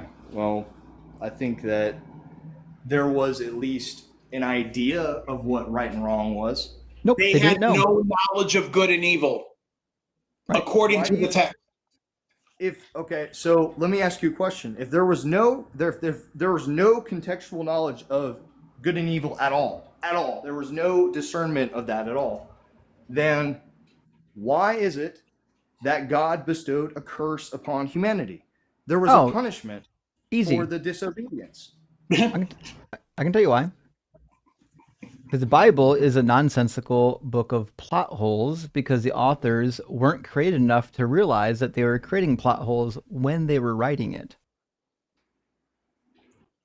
What you're referring to is classified as an argument from incredulity. Define incredulity. I'm literally not going to pull up the definition of the word incredulity. I mean, you can Google that. So But it's incredulity. well-known fallacy, the argument from incredulity, basically saying, I don't believe it's possible that God would have done this thing, and therefore I know that this is the way it had to go. There's no evidence for it in the text, but you are simply arguing from your own incredulity. And I'm not mad at you for that, but just acknowledge it for what it is. You are not referencing the text. You are making an argument from incredulity. Okay, all right, well, what is the... I don't feel like anything that I would say would change your perspective on things. Well, if it's logical, you're more than welcome to change our perspective. But what we're saying is pretty simple here. The text just flatly says that they did not have knowledge of good or bad. They didn't have it. It didn't exist, which means if you don't have knowledge of good or bad, it just means you don't know what is good or bad. That's the literal definition of those words. So if you don't know good versus bad, then disobedience is irrelevant. You don't know that disobedience is even bad. But there was a choice. That was the whole purpose of So what? the tree. Understand the context of the choice. Is it really a choice? Yes. Okay. Tell me about this. Okay. If I have a gun and I have a bullet inside the gun and there's a door, you're in a room, right? Christians on the table. are always going to violent examples. It's so weird to me. You're also immediately going to an example where almost everyone will intuitively understand the stakes. We all know what guns are. Right. So wherever you're going with this, I'm assuming that we all know the stakes. Let's imagine you don't know what a gun is in the analogy. Okay. Right. So there is a device on the table that is capable of doing good and evil, right? You don't know what good and evil are. All you know is there's a piece of metal. There's a piece of metal you've never seen before. You don't know what it is. Right, but is there still a mistake if you fire the gun at somebody's head? If you have no idea what it is, how many kids in this, I don't know what country you're in, but how many kids in America every year, there's always a dozen or so kids every year that pick up a gun and unfortunately kill someone because they had no idea what they were picking up. Okay, I'm sorry. I interrupted you. Can you please make that argument again? No, that was my whole thing. I'm sorry. Go ahead. But I'm saying they had no idea what they were picking up. Yeah, I think that what he's saying, and I agree with, is like, for example, let's say a parent leaves a firearm in a room with a 2-year-old. 2-year-old picks up the gun and fires it, injured somebody. Who's at fault here? The parent who put the firearm in the room or the 2-year-old?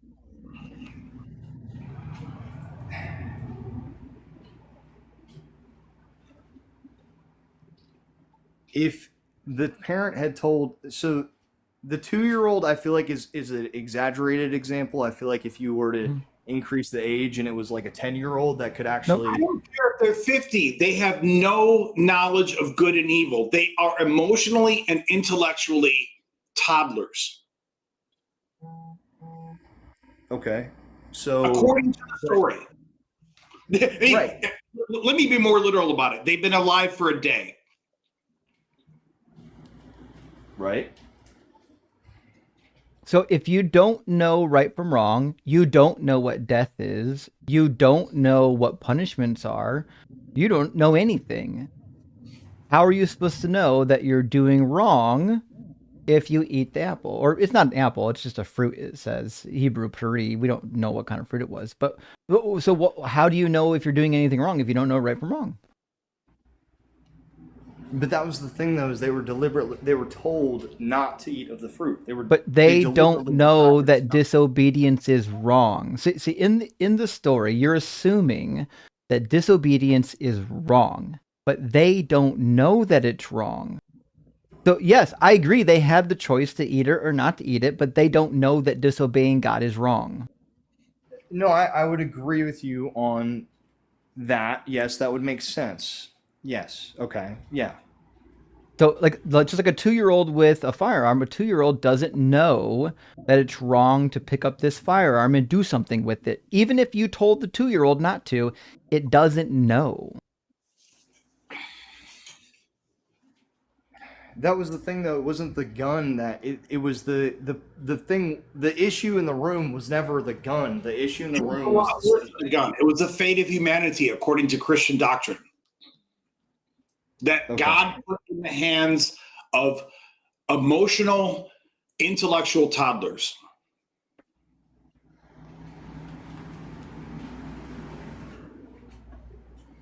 Listen, I wish I could give you an answer on why I did that, but I don't. That's God. I don't make decisions for God. So back at the bar, we got here in Genesis 3 because you thought there was a prophecy about Jesus. There's not. It's also kind of a silly story. It's designed to explain why God made the earth so shitty. It's not a good explanation, but nevertheless, it doesn't fix the problem that verse 14 and 15 has nothing to do with Satan or Jesus, right? It just says, because you have done this, cursed are you among all animals and among wild creatures. Upon your belly you shall go, and dust you shall eat all the days of your life. This is a curse that was given to snakes, is it not? Yes, but it also could have been a parable because God likes to speak in It's not a parables. parable. No. A parable is a story that maps onto reality. So this is not a parable, but it's like whenever you speak very poetically, that's how God likes to speak a lot of the time. So a metaphor? Not really. It's a little bit more complicated than that. I think even in poetry, words still have meanings. Like if I write poetry to my significant other and I say, "You are my bright shining moonbeam," we know what the fuck's going on there. I'm complimenting somebody, calling her moonlight. We get it, right? Words still have meanings even in poetry. So do you think that it was possibly an insult that God called Satan a serpent in the book of Genesis because serpents are... Satan doesn't show up. God never refers to Satan in the book of Genesis. Prove me wrong. Please point out where I'm wrong in that. You just pulled up a verse that says it. No, the verse is about the serpent. English or Hebrew, if we want to go, English is a thing. The words are there. Okay. But you just the thing I'm struggling with here is you just made an analogy where you made a poem where you complimented a woman for her beauty and compared it to the moonlight, right? Do you not think that God is capable of creating some sort of poetic book that instead of referring to Satan as Satan, he referred him as a serpent, a deceiver? No, and the reason why, because Satan has never been cursed to crawl on his belly, he's never been cursed to burrow in the earth. This is what snakes do. So God cursed snakes. This is an ideological tale that is supposed to help you understand why it is that snakes have this life where they're stuck in the dirt. They don't get legs like everybody else, and they're at odds with humans. This is a popular story in the ancient Near East. There's a bunch of stories about why snakes are so bad in the ancient Near East. And they're often depicted as being cunning, deceptive, and sneaky, which is why they show up in other ancient Near Eastern stories as doing all the same shit here. In Gilgamesh, the snake steals the plant of immortality from Gilgamesh as he's waiting by the seashore to consume it. I also want to make sure that we don't lose the thread here, because we started this whole little deep dive because we were talking about prophecies and how you believe that there's something in the book of Genesis that prophesied something about Jesus. Now, prophecies can be spoken in generic terms, but generally speaking, if you say this was a prophecy from Genesis about something that Jesus did in the New Testament, there has to be some kind of specific standard there, meaning you have to assume that something in the book of Genesis was somehow pointing literally to something that Jesus did.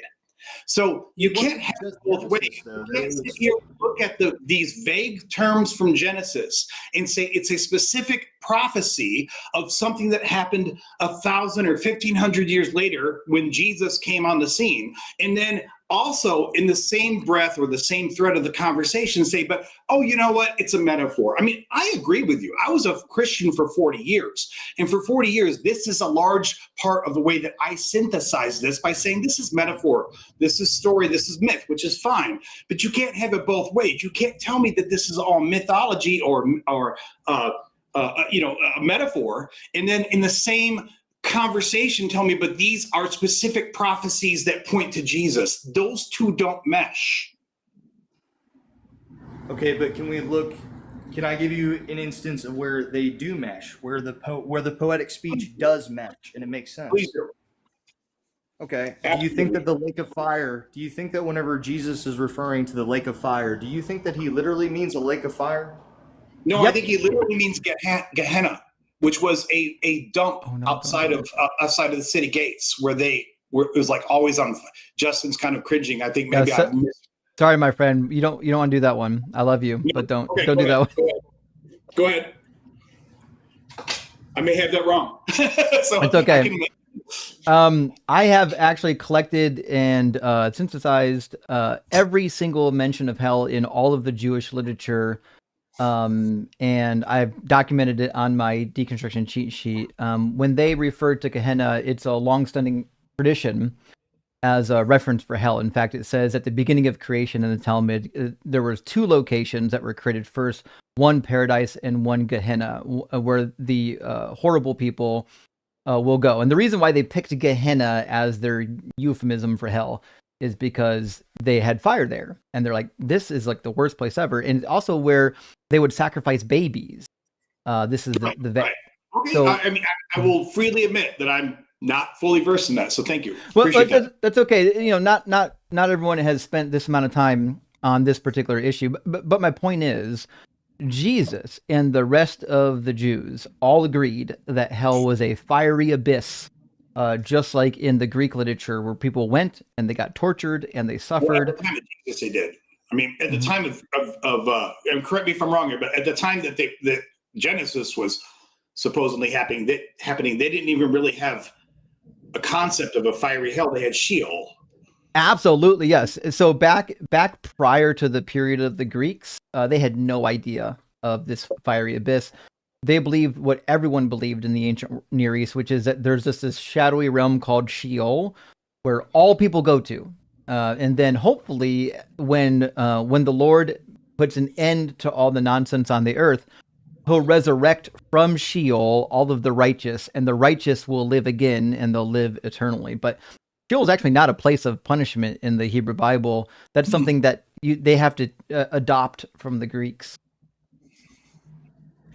And the Persians, right?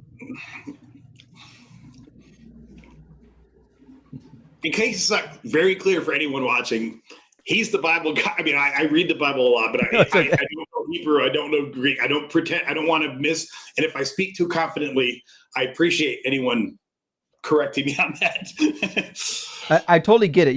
If you've mostly just read the Bible, I totally see how you can come to that conclusion. But once you add in the Dead Sea Scrolls, the Talmud, the Apocrypha, it gets the picture's a little bit more clear as to what they actually believed. Very cool. But so Duke, I forgot where we're at with this.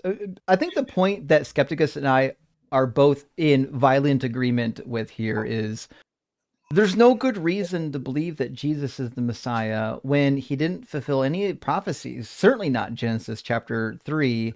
And there's a bunch of like actual messianic prophecies that seem to refute the idea that Jesus could be the Messiah. For example, my favorite comes from Jeremiah 33, which basically says that the book of Hebrews and the book of Acts is all a lie. In Jeremiah 33, when the Messiah comes, there's going to be sacrifices and offerings again according to the Levitical priesthood.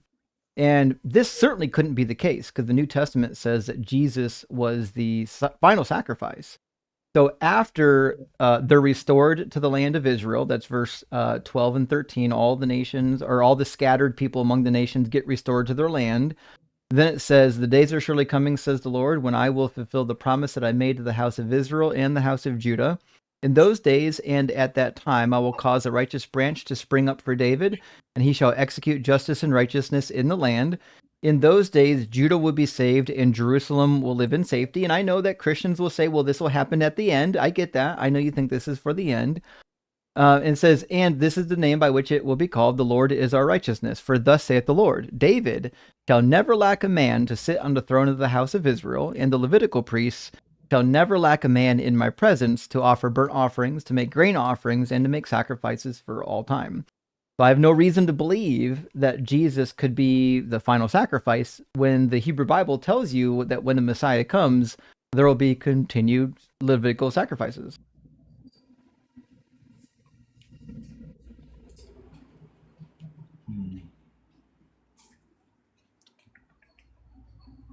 You did say that there would be a continuation of Levitical sacrifices after the branch that is born. Yep.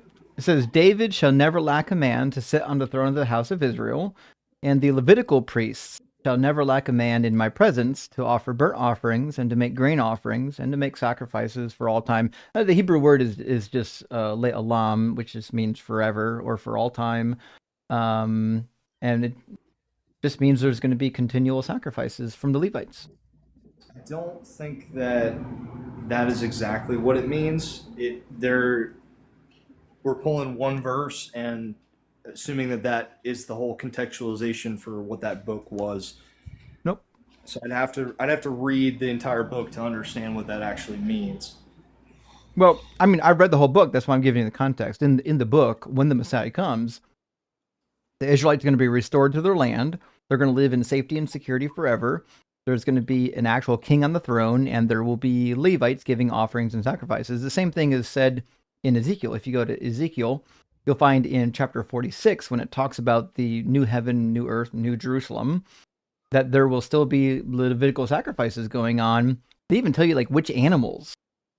Like this animal will be sacrificed, and even the prince will reside over it.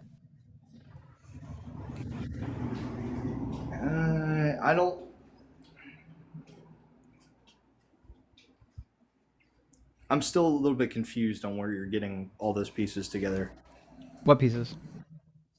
So you're saying that, what book is this that we're pulling this information from? Because it only shows me what the verses are. It's not showing the book. Well, I mean, I'm going to pull verses from literally anywhere in the Bible that you want me to. Every prophecy or every prophet of the Old Testament, basically, prior for the Babylonian period, talks about a messianic king coming and preserving Israel, bringing them back to the land, and then reinstituting a new temple and a sacrificial system. So, like in Ezekiel 36 and 37, 37 is the most famous of them. He talks about the initial restoration after the Babylonian exile. That's where you get the Valley of the Dry Bones, right? Says Right. the the hand of the Lord is upon me, and he's brought me out by the Spirit of the Lord and set me down in the middle of the valley. It was full of bones. And you know the bones. He says, speak to these bones and get up. And you know what? He does. And then if you just keep reading, he talks about the prophesied restoration of the people. And then he does a performative prophecy with two different sticks showing the reunion of the north and the south, the Judeans and the Israelites, which is cool. Now, the really fun stuff happens in verse 24 during this period of restoration. It says, my servant David shall be king over them, and they shall have one shepherd. They shall follow my ordinances and be careful to observe my statutes. They will live in the land that I gave to my servant Jacob, in which your ancestors lived, and they and their children's children will live there forever. And my servant David shall be their prince forever. And I will make a covenant of peace with them, so on and so forth. So he likens the Messiah to a Davidic prince, a Davidic ruler. And then this prince gets mentioned in like almost every chapter after this. Once the temple gets restored in chapter 40, the prince is there and he's doing stuff. He tells you what this prince is going to do. And this prince is going to preside over sacrifices and offerings once the new temple is built. The new temple starts getting built, or the foundation and the measurements are given to build it in chapter 40.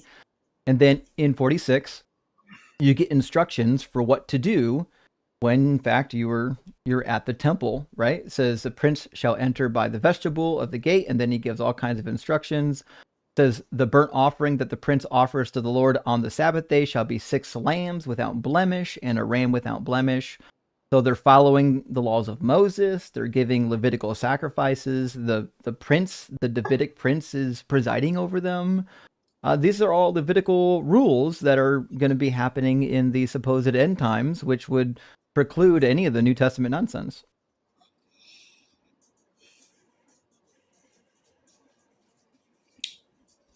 I would actually just add a little footnote to that as well. Like, this does not disprove those people who want to cling to the idea of Jesus fulfilling prophecy, but I always like to default to the position that the people that wrote this, in large part, don't believe that any of those are prophecies for Jesus. Now, I'm not saying that you still can't read between the lines, and you can't say that every ancient Jew wasn't mistaken or didn't understand their own holy text, but there's a certain ethnocentricity, or to put it more bluntly, there's a certain arrogance in assuming that the entire culture that wrote these books, who doesn't think that these are prophecies for Jesus, that they're all wrong.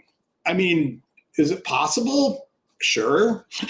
But there's a certain amount of just classic arrogance that comes from believing that the people that wrote all the texts, or the culture, I should say, the culture that wrote the text doesn't understand what any of them mean, but you do. There's a certain chutzpah to that, you know? Yeah, that would be foolish for me to say that I'm like, oh, I know everything and yada, yada, yada. We're just having we're educating, you know, we're having a philosophical debate on our views on things. And I think that whenever you're looking at the Bible, I think that a lot of it does lead to Jesus. I mean, you have the entire New Testament. Like what? Okay, so there will be a man that comes out of Nazareth who... Where's that predicted? I believe that is in... You're going to get me on that one. I don't 100% know. It's not in there. There's no prediction that there's going to be a Messiah from Nazareth. Okay, well, let me pull it up real fast. It's going to tell you Isaiah 11, by the way. I already know the problem, though. Okay, can we pull it up and then we can discuss the problem that you have? Yep. So it says that he moved to Nazareth to fulfill what was written by the prophet. He will be called the Nazarene, but unfortunately that's not actually in the text. It seems to be like a real silly play on words, because in Isaiah 11, when it does talk about the Messiah, it says, a shoot shall come out from the stump of Jesse, and a branch shall grow out of its roots. It just happens to be that the Hebrew word for branch is netzer, and it sounds vaguely familiar to Nazareth. That's it.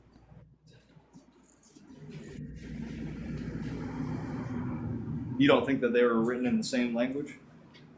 Nope, Gospel's written in Greek. So that this book that we're looking at right now was originally in Greek, right? New Testament No. was Greek. Isaiah was in Hebrew. Yeah. Okay. I can see where that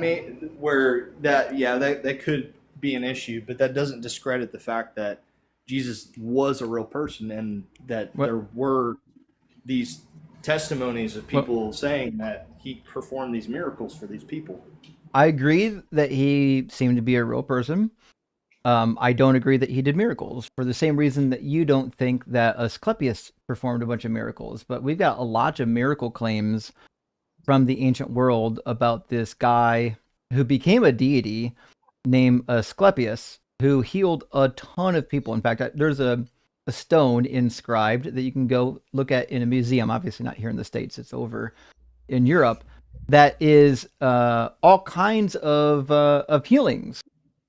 In fact, I'll pull up one real quick. This is number 12 on the inscription. It says, Euhippus had for 6 years the point of a spear in his jaw. As he was sleeping in the sanctuary, the god extracted the spearhead and gave it to him in his hands. When day came, Euhippus departed cured, and he held the spearhead in his hands. What are the dates for these testimonies? These are a couple, like 200 to 300 years before Jesus, but they span a little bit of time. So these were written testimonies that were etched into stone by a priest that worked at one of the healing centers. Okay. You don't think that so earlier we talked about the spectrum of good and evil, right? You don't think that it's a possibility that there were these angels that came down that were originally supposed to, because this is where like the Nephilim and stuff, you know what I mean?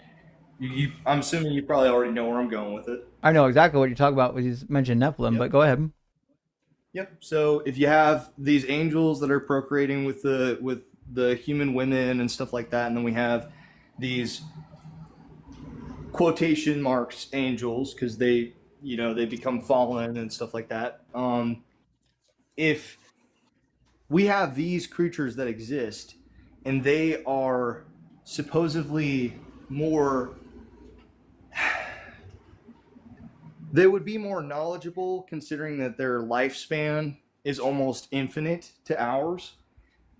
And that would mean that their abilities to perform medical procedures and things like that would also be fairly high. Well, Which I don't think also that's means- possible because Og was the last of the Nephilim, according to the book of Deuteronomy. And so there yeah, shouldn't be any Nephilim left. that's The my bad. angels... Uh-huh. So I was using the Nephilim to kind of like draw like a center point so that we could all, because most of the time whenever you mention the Nephilim, that's something that people immediately cling to. It's like, oh, giants and stuff. And like immediately now we're in the spectrum of like, oh, hey, there's creatures on this earth that may or may not be anything but human. And a lot of the times whenever they present themselves to humans, they have a superiority complex and do things for the humans so that they can be worshipped. And I say that in the essence of they don't do it out of love. They do it because it's like, hey, if I do X, Y, and Z, you're going to sacrifice your son or whatever. And then there's this whole lineage. And I know where we're going to go from with here. You're going to be like, oh, well, Abraham and the Abrahamic covenant and No, yada, yada, I mean, yada. what I'm going to say is you're going to suggest that there are like these demonic entities that are healing people. And what I'm going to say is that seems kind of silly to me because it might actually just be true that the god Asclepius exists and that Jesus is entirely made up. So how would I know? Like if people come to me and said, listen, Jesus is real because here's this healing story. And I said, no, Jesus is not real, but Asclepius is absolutely real because of my story. Why would I pick your story over the stories from Asclepius? Neither. You can do Occam's razor and say that both are equally likely. Right. For that Now- matter, if the demons are running around healing people, then should I really be that worried about the demons? That's the thing, though, is that the demons are not concerned with your eternal salvation. That's to your assertion. The concern with the Yahweh's concern is restoring what had been broken in the book of Genesis. So he wants to restore us so that we can be with him. Well, he broke Whereas it. these Listen, I mean, God could have had God, everybody not with him us. if he wanted to. There's nobody that ever has to go to hell. The reason why anyone goes to hell is because God wants people to go to hell. That's it. Like, my child could disobey me as much as he fucking wants. I don't care what my child does. I would never send my child to hell. There's no reason for hell to exist, no matter how disobedient mankind ever becomes.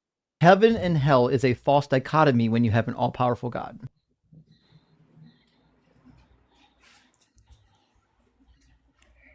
I think it's a little bit. It's interesting to think why it exists.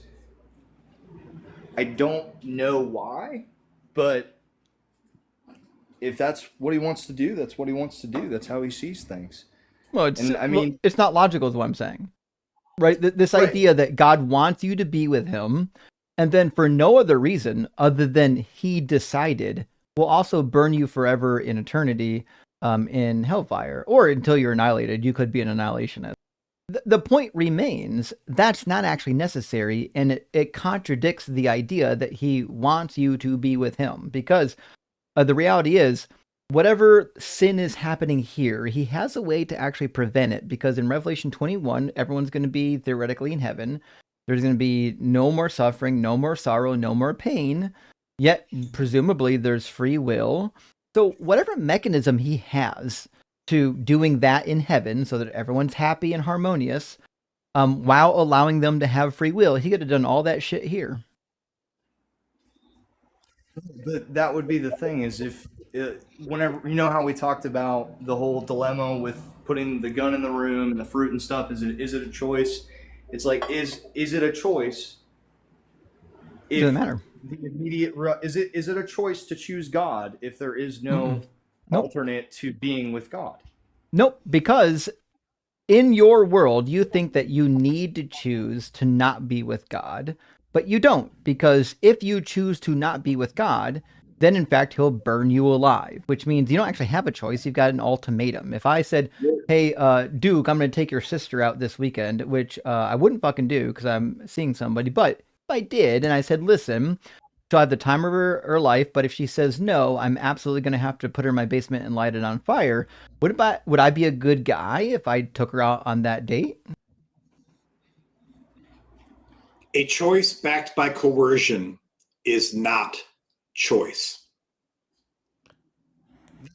The thing, though, is not that we don't know exactly what hell is. A lot of the times, I think it's separation from God. Because think about it like this, right? Is if I have you ever been in a relationship before? Like, obviously, I'm assuming you two are married. So, but have you been in a relationship whenever you were younger and the relationship failed and you grieved that it failed? Was there grief? Was there a feeling of longing? Am I crazy? Is this going to address the fact that ultimatums aren't actual what does that have to freedom? do? It's a warning. It's not an ultimatum. It's saying that, listen. No, it's not a you warning. can be. God doesn't have to It send is anyone though. to hell. That's the point. Hell's But not a he's trying- requirement. God's all powerful. Nobody ever has to go to hell ever. Right, but he wants to maintain the integrity of having free will. You can't have No, free he will doesn't. if you don't- You Let me- can't let have me free put will. Really simple terms for you. I don't know if you have children, okay, but just imagining whether you have a daughter or not. Imagine that your daughter, I'm dating her, and I've told her that you can either be with me and worship me and love me, or I will make sure that you burn in hell. A, is that a true choice? And B, what do you think of me as an all-loving partner? But that's the thing, though, is that's not how that's how you perceive it. But whenever you're What's in the a difference? relationship with Christ, it's not the same. What's the difference? What? It's not the same, because here's the thing, right? Is whenever you cannot have free will without having two options. No. You have to have, again, nope. Duke, hold on. You're missing the point. There's not just two options. That's a false dichotomy. There could be a million other options, and hell never has to be one of them. So if I give your sister two options, or actually if Skepticus gives your sister two options, that doesn't mean she actually has a choice. One option is burn. One option is love.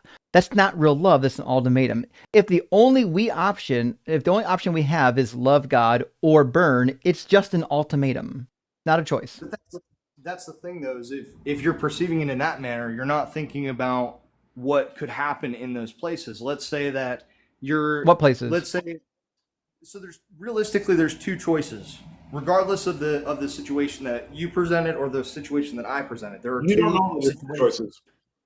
That's your assertion. Can you say that again? You don't know that there's two choices. That is your assertion based on your internalized belief system. Well, I mean, it's either good or bad. I mean, you either do one or do the other. It's pretty simple. And and what I'm trying to get at here with the two things is that yes, there's two roads, but what happens at the end of those roads can be vastly different for each person. And same is true for your sister. Your sister's got two roads. She can have the time of her life with me, or she can burn forever in my basement. I'm loving. But a decision made under a grievous duress is not free will. If we were in the same room together, I could take a gun and hold it to your head and say, either worship Vishnu or I'll blow your brains out. And you'll probably worship Vishnu for that night at least, because you probably don't want me to blow your brains out. Is that free will? Is that really a choice that you made of your own free will? Yes. Okay. There you go. You got it. Okay. Free will and coercion are the same thing. Oh gosh. All right. It's free will, is it not? Well, Just like no, when it's not free will. Okay. It's called coercion. It's the equivalent No, that's not coercion. it's Why equivalent are to we having a saying- gun to your head. If somebody holds a gun to your head and says, "You will either go on a date with me or I'll pull the trigger," is that a real choice? Yes. No, it's not. Is it a loving thing to do? Oh, For that man. example, no, it's not. No, it's not. If your only alternative to loving somebody is I'll murder you or torture you, then it's not a real free choice, God and never it's said that certainly people murder certainly or not a torture. loving choice. That's not. God says that He separates you from Him. Depart me. I never I knew agree. you. Yeah, He sends you into the fire according to Matthew 25. Did you not read that one? No, I'm He aware says- of the verb. On 3 occasions in Matthew, He says you will be thrown into the fire. You're not casually walking there. He will throw you into the fire. Yes, but that's where we come up with the thing of: do you think that it's literally a lake of fire, or do you think that He was trying to compare it to whatever It's was comparable? To the Literally a lake of fire, and it's described as being hot, fiery, and torment, and people who go there are in agony and they're tormented forever. In Revelation, it literally says that those who go to the lake of fire are tormented forever. Right, but do you think that everybody's version of torment is fire, or do you think that there's different variations of torment? Because for It me, just says that there's fire and it's agony. In Luke chapter 16, when Jesus describes the Lazarus and the rich man, the rich man says, "I am in agony in these flames." But maybe it was the better torment. Maybe it was a nicer torment for eternity. Maybe the fire wasn't that hot. that's not what I was saying. I think it kind of was. No, No, I think that because here's the thing, right? Is that we all have different things that tick us. For instance, I value sleep very much so. Whenever I am not able to rest, it bothers me. So imagine if you were in a world where you were for me, right? This would probably be what hell would be like. It's a constant waking up, trying to get rest, and then being shaken awake by screams and voices of anger and wrath. Yeah, because they're being burned alive. Not always. No, that's what it says, though. What I'm trying to tell you is, like, listen, the book just tells you that when you go there, there will be fire, there will be agony, and you'll be burning alive. That's why the rich man said, please give me a drop of water for my tongue, because I'm in agony in these flames. For example, 2nd Esdras says, the pit of torment shall appear, opposite shall be the place of rest, and the furnace of Gehenna shall be disclosed, and opposite the paradise of delight. Then the Most High will say to the nations that have been raised from the dead, look now and understand whom you have denied, whom you have not served, whose commandments you have despised. Look on the side and on that, and here are delight and rest, and there are fire and torments. It just says it over and over again. It's fire and torment in every passage about hell. I believe that the reason that it says that is because that was the easiest thing to explain to those people at the time, because everybody fucking hated that. Because that's what's there. If you read the Greek literature where they got this notion of hell from, it's full of fucking fire. Read the Jewish literature. It's full of fire. Like, if fire isn't literal, then torment's not literal. If paradise and rest aren't literal, then paradise doesn't exist. Like, you can't just say the one word you don't like isn't literal, but everything else is. That's not how that works. They describe hell as being full of fire that torments people. 4th Maccabees, chapter 9, says divine justice, eternal torment by fire. It's just right there, man. Okay. Well, y'all have a good night, because this is just spiraling into circles. All right. Take care, man. Well, he gave it his all. He did. He tried. Okay. Friends, I'm going to grab a couple of super chats, and we'll get our next guest into the guest box, and we'll keep the conversations rolling. Cheesemondo says Doug is running around creating puddles, but he's not the Messiah. He's a very naughty boy. Actually, no. Doug is not a naughty boy, okay? Doug is the grounding of grounding. Brian is a naughty boy, and Jesus. Diabolo Avocado says, is there a different meaning for righteous in Romans 3:10? Dechaos versus Zechariah, and Elizabeth Dechaoi in Luke 1:6. My interlocutor insists they're different. They're not. The difference is the way that the ending is applied to the exact same root word, because in Greek, your words need to agree in number, they need to agree in tense, and they need to agree in case. And any one of those endings can change the spelling of the word, but the root word still means the same, right? So, for example, you can do the same word in the genitive, diakoiou, most likely, and it would be the same thing. It would be of righteousness, or they were of righteous character. It's still the same thing. And again, it's going to change depending on whether it's plural, singular, accusative, nominative. It's the same thing. Your interlocutor is an idiot that doesn't know how Greek works. Literally all they need to do is open up an interlinear translation, and you can see how it's indeed just slightly different case endings and noun declinations and things like that. That's all there is to it. It's the same shit. Cameron says, Van was very confused. I agree. By the way, your co-host tonight looks very similar to Joe Madden, the baseball coach, with all due respect. Fucking A. Are you leading a double life?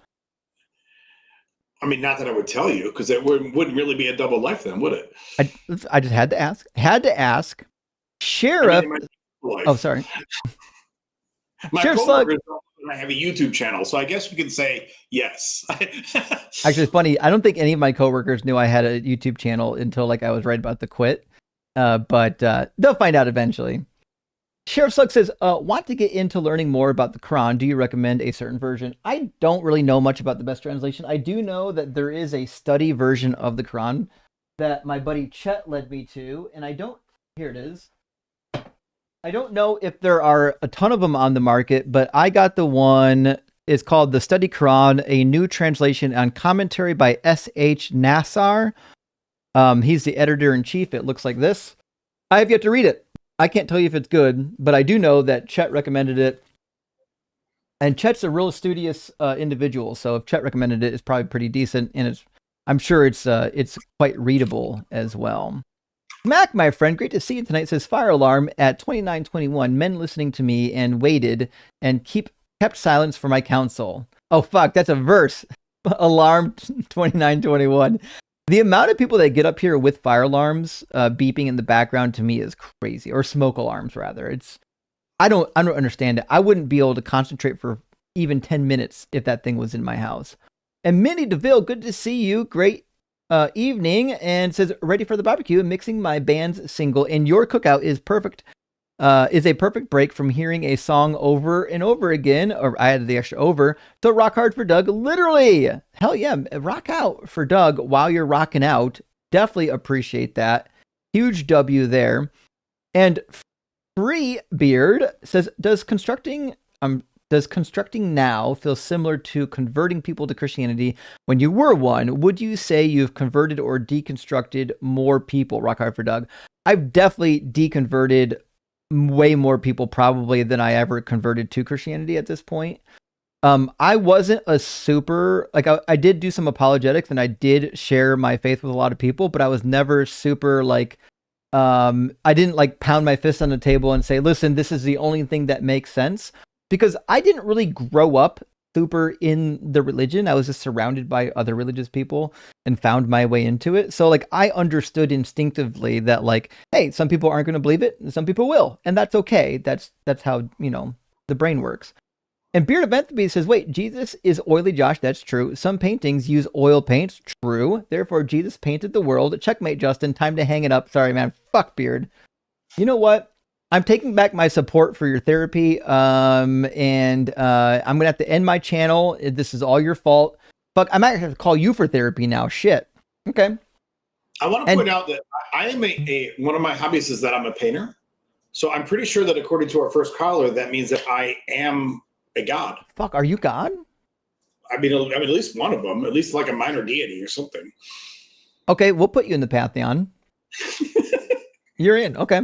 We need a bobblehead of Skepticus for the shelf. We'll get him into the Pantheon, and we'll make things happen. Dusk Frame says, I know an infinite regress is possible because I had an infinite amount of beers on the weekend, and I'm here now. Congratulations for surviving. I'm too old to survive that kind of nonsense, but thank you for being here. And Carnage, thank you for the additional super chat. Says, let Johan speak. You know what? I wish I would have saw that while that guest was up. But listen, Carnage, you get to hear my voice all night. I think we gave that guy, to be fair, probably too much time to speak. He didn't have anything of value to add, but I did think it might be fun to clip it later. So, Cookie Craft Cat says, did you see Wes Huff's lightsaber video, and are YouTube atheists totally intimidated by it? I have no idea about his lightsaber video. I got to be honest, I don't follow any apologetic channels, not one. I have no idea what's happening in apologist world. They add nothing to the conversation. I read all of that literature when I was a Christian. It's all the same rehashed, repeated bullshit, and it was never convincing to atheists, and it will never be convincing to atheists. Which is why I can literally hear it on the fly on my live stream and say, that's bullshit and here's why. I don't need to hear it again. That being said, I do need to do some response videos to these dumb apologists. So, hey, if you find a video that you want me to respond to, feel free to email it to me and maybe I'll do a response to it. Elvis Presley Touch Me, I hope you're okay. Making a list of Jesus's miracles and correlations in other ancient mythologies, having a hard time finding one for the 2 miraculous fish catches. One where a deity directly gives lots of fish any help. Good question. There's a lot of miracle stories in the ancient world. I don't know of one that included miracle fish catches. That's a hard one for me. I don't know anything about that. I bet there is one. In fact, I'd be shocked if there wasn't one in the Mediterranean world. Myth Vision Derek, he probably knows. You're right. Myth Vision probably might know of one. But I would check with a classicist, someone who's familiar with the Mediterranean literature, because fishing was huge on the Mediterranean. If anybody had fish miracle stories, it would be the Mediterranean cultures. I definitely would look into that. There might even be one in Greek mythology. Sans Sensibility says, why are all the calls this week so far weird? Is it your woo necklace attracting crazy? It must be a full moon. LL and SLS. Well, thank you, Sans Sensibility. It might be the crescent moon necklace drawing them in like a tractor beam with the moonlight, the woo moonlight that is captured within the necklace. That could be something happening. We'll have to wait and see. But I am going to grab just a couple more super chats. I'm sorry, friends. Before we grab Alfie, and then we'll get rolling here. Astronova, thank you for the $20 super chat with a PSA. It says Christians are idolaters. Leviticus 26:1 says, don't make carved idols, carved images, pillars, figures, stones to worship. Christians do all of these with Jesus, a false prophet. Isaiah 45:21. I'm God and Savior. There's none besides me. Yahweh, rock hard for Doug, indeed. And I've pointed this out before. There is no other God. In fact, in the same, I think 45 or 46, he says, I will share my glory with no other, which means that includes Jesus. You don't get to share your glory with a human being. Certainly not a clown that didn't fulfill any prophecies. And that guy, Fox, says, bye, Doug. The barbecue is sizzling tonight. Rock hard for Doug. Well, thank you, that guy, Fox. Hope you're doing well. And we're going to get some more barbecues going here in just a second. Eddie Ruminski, thank you for the $10 Canuck Bucks, says, loving every minute of this, Justin. Have you read Letters from Earth by Mark Twain? I apologize, I haven't. I did break down and buy the book because so many people recommended it, but I didn't read it yet. I highly recommend it. It's Satan noticing all the problems with man's religion that you often talk about. Well, I'm definitely going to get to it. I haven't done it yet. It's not that long of a read, so it's definitely in the queue. I just don't know when I'll get to it. And last but not least, Carissa, thank you for sending out 20 DZ Debate gifted memberships. That's huge, friend. I really appreciate that. Helps the channel a ton. And big W to everyone who just received a free membership via Carissa. That's huge. All right, we said we were going to bring Alfie in, and then after that, we'll bring in Atum. Welcome in, Alfie. Are you at least 18, and do you believe in God? I'm in my 20s. I'm a person of color. My pronouns are he, him. I would consider myself kind of like, I go to mass every Saturday. I read the Bible and all that. I know there's not really good evidence that can be presented for God. I know that was the topic for today. Okay, so what is it that you're expecting to do here? No, I'm just, you brought up counter-apologetics. So I'm just curious, like, what do you make of Trent Horn? Don't watch him. I don't watch any Pretty apologists. reasonable to me. Huh? I don't watch any apologists. I have nothing to add to the conversation. Well, you do response videos, right? Not much, no. Oh, okay. Is there any, like, I read a lot of, I've read a lot of Nietzsche, listen to Sam Harris a lot. History for Atheists is good. Do you watch, is there any kind of Christian content that you would recommend? And not unless it comes from like an actual biblical scholar, no. Oh, so Christian, is there some Christian scholarship that you would accept? A ton. I love scholarship by all kinds of Christians. Big fan of some Old Testament scholars. Some of them you might know. For example, John J. Collins is one of my favorites. Big fan of John Walton. You might know him. I don't agree with everything he says, but I think he's awesome. Also a big fan of David W. Baker. He puts out really cool stuff. He writes with John Walton as well. Mark Chavalis, although he might actually be he Jewish? Anyway, he's pretty cool. I mean, there's a lot of Old Testament scholars I like. I love Klaus Westermann. He might be one of my favorite Old Testament scholars. But these people won't say the things you think they're going to say. They're typically going to say all the same shit I'm going to say, actually. Yeah.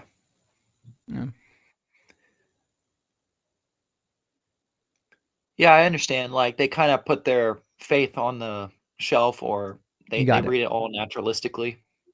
Yep. All right. Well, that was about it. I highly recommend reading some good scholarly commentaries. There's a lot of them out there, and there's an abundance of them at the moment.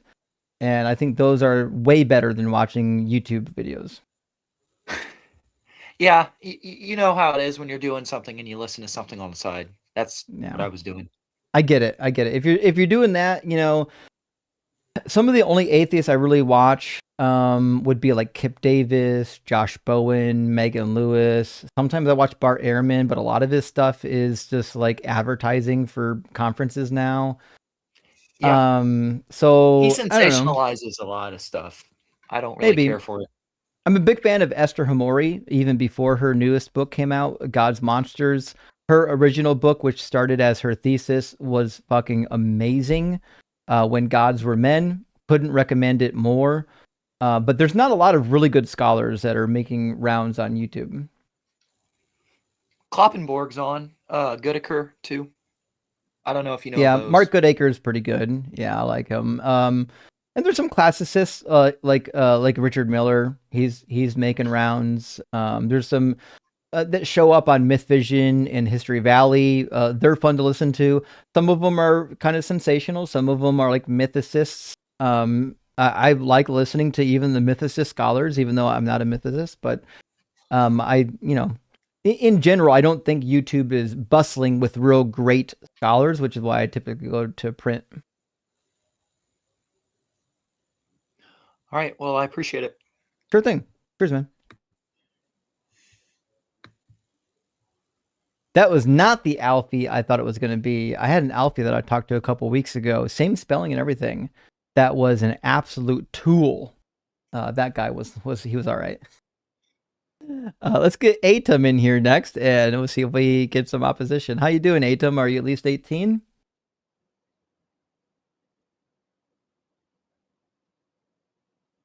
Atum? Can you hear me? It says here you don't have any audio pieces plugged in. It says a headset earpiece generic. Is that what you're using and you didn't select the right thing when you came in? Are you still in the box? Did you wait too long? Bueller? Anything? Okay. Well, come back if you want to talk to somebody, Atum. And I don't even know why Jared is in my TikTok guest box right now. Jared, how many times have we talked, and how many times have I told you never to come back to this live stream again because you can't actually track conversations? We talked on June of 2025. You couldn't track the conversation. We talked again January 4th. Had absolutely no ability to track the conversation. I wrote down total clown who deploys the nuh-uh argument and doesn't understand English. Do you honestly think I'm going to let you in my guest box again? Like, why do you keep requesting to get in my guest box? You just clown yourself every time you get up here. Like, you could talk to Skepticus. How about that? Skepticus, do you want to talk to Jared? Is this a punishment? Have I said something wrong? Listen, I'm game for anything. If you're on the debate scene, everybody gets a chance clowning on Jared. How about that? Okay. All right, then I'm down. Bring it. Right. We're gonna bring in Jared, and Jared, I'm not talking to you ever again. You're on the mercy right now of Skepticus. If you even load, it looks like you're having trouble loading. There we go. Jared, welcome. Well, you're not fucking welcome back. Skepticus had mercy on you and allowed you to come into my guest box again. So I will allow you to dialogue with him, and take it away, Skepticus. He's a Christian, by the way. Right. Okay. So you don't want to speak to me. I get it. I understand. If you're 18 and you're a believer? Well, yes, I'm above 18. I'm 32. And yes, I am a believer. And you believe in what exactly? That God is real. And saying that God is fiction is just completely baloney. Okay. Like a nice sandwich, or do you have some kind of definition for that?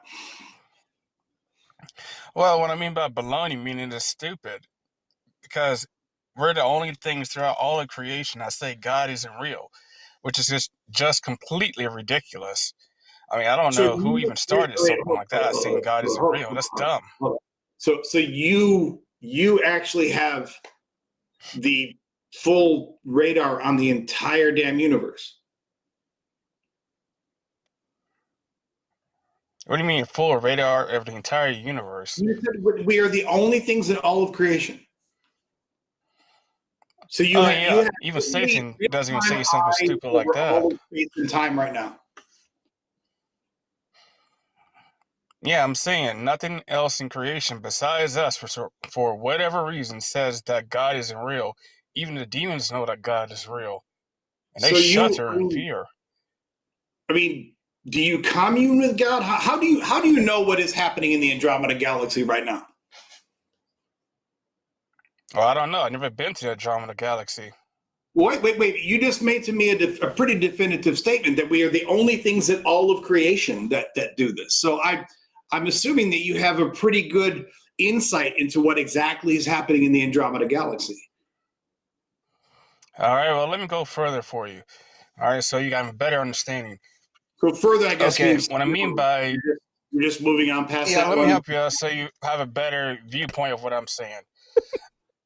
Okay. Since we are made in God's image, and because we are human beings, we have intuitive knowledge that God is real, in which everybody knows us, of some extent or another, that God is real. However, not everybody knows the Lord God himself.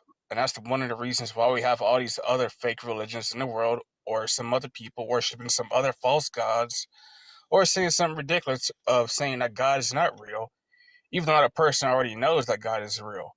And the Bible specifically explains it, that with us saying that God isn't real, he considers that as foolish, or he calls us foolish. Not saying we're stupid, but saying that we're just ignorant. You call out every other religion and call every other god fake. So you're not just talking about people who say that God isn't real. You are also lumping into that not only every intelligent creature that might be existent right now in the Andromeda Galaxy, but you're also lumping into that every other human being on the planet, past, present, or future, who doesn't believe in your personal incarnation of God. Am I correct? Everybody has an innate knowledge of God. I'm talking about us human beings, because we're created in God's image. But there are people in the world who suppress the knowledge of God through unrighteousness, where they know God is real, they've experienced God in one way or another, but they choose not to believe, and God considers us as fools. Not saying we're stupid or anything else like that, but just that we're being foolish. Some of us might be saying stupid. that God is fiction or made up is really dumb, because even the angels themselves and the demons, they all know God is real. But yet somehow or another, us, mankind, who's made in God's image, say he's not real. What would you think right now to tell you, without any input from you whatsoever, exactly how you feel about anything?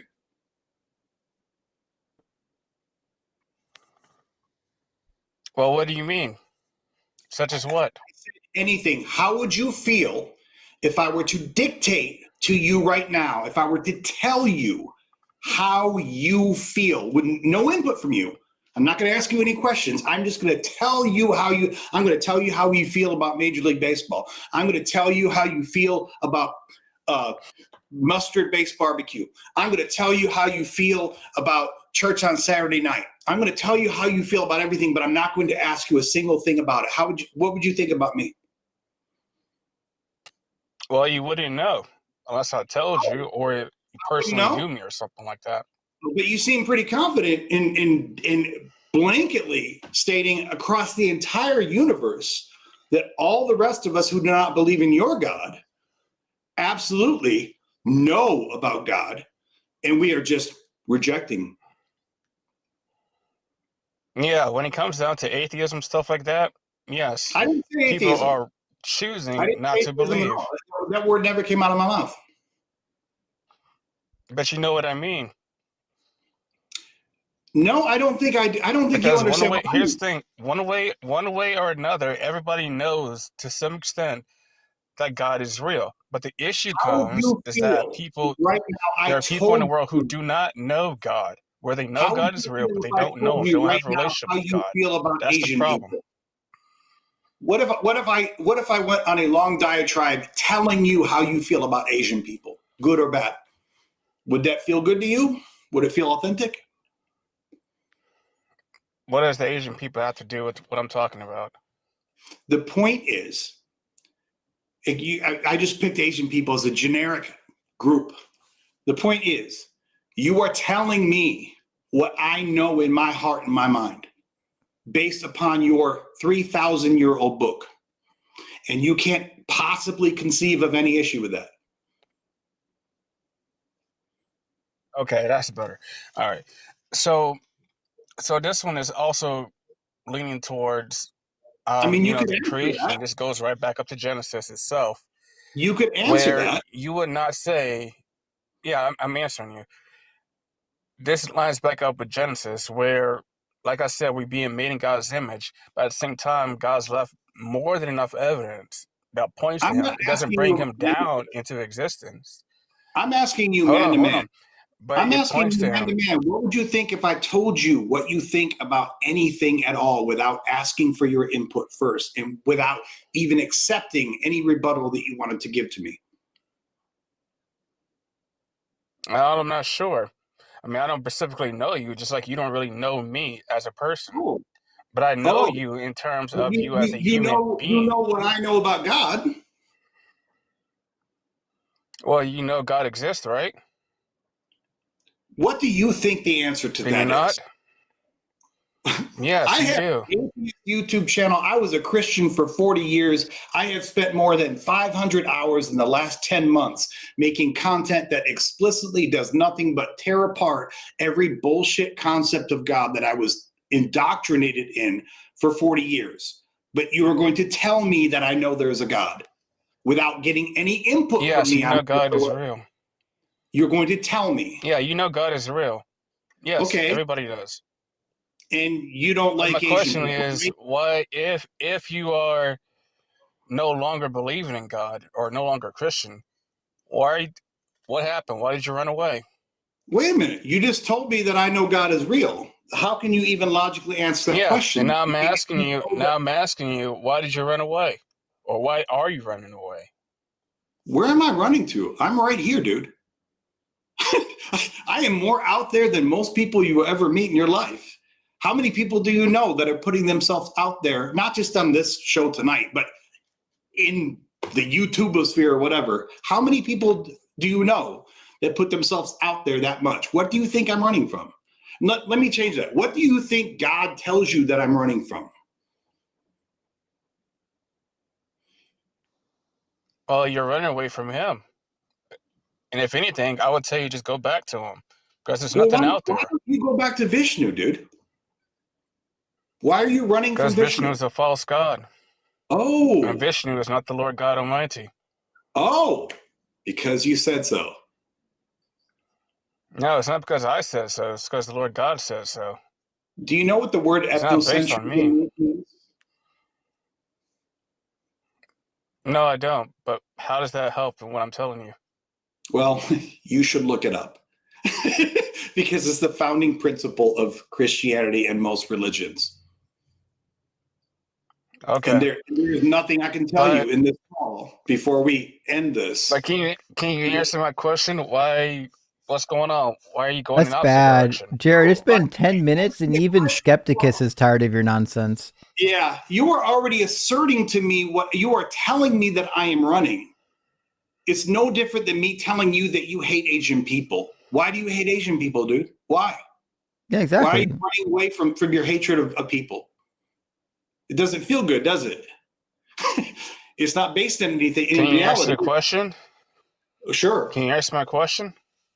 Yeah, just why are you running? What's going on? He said he's not. He already said it. He gave you the answer. All right, so all right then. So why did you leave Christianity? You said you was in Christianity for like 40 years or something like that. What happened? Nothing. Absolutely, positively nothing. Over 40 years of desperate praying, attempting to do everything I could, reading my Bible 3 times through from the first page of Genesis to the last word of Revelation, which is about 3 times more than most Christians I've ever met in my life. Nothing ever happened. Yeah. Hey, Jared. Okay, so what were you expecting to happen? Because Were you because expecting you're something physical to happen or something like that? because you're kind of a waste, and we actually do have guests waiting to get in. I want to ask you one question, then we got to move on. It's not even a difficult question. Do you understand that when you accuse Skepticus of believing in God when he told you he didn't, that's literally the equivalent of me just saying you don't actually believe in God, you're lying about it. You see, that's the same thing, right? They're not the same thing. What's the difference? Because you already know that God exists.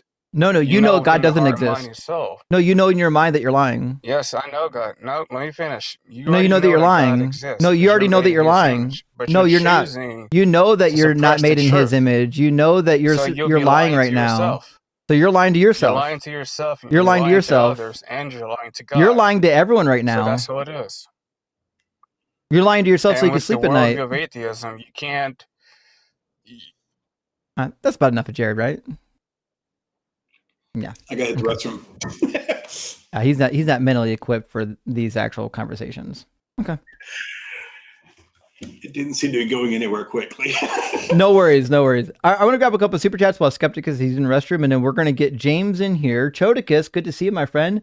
Says 13 concussions with unconcussionness from rugby, and my mush brain still works better than this wannabe Menards. Wannabe Menards crazy, actually. And holy shit, rugby's tough, y'all. There's definitely concussions in football. I'm curious to know what the concussion rate in rugby is, because y'all just got those like padded non-plastic helmets, and I have a sneaky suspicion there's a lot of head collisions. I haven't played rugby. I don't really know. I'm guessing, but it looks like there's going to be some collisions. I hope you're okay, by the way. Jodicus, you don't seem like you've got a TBI though.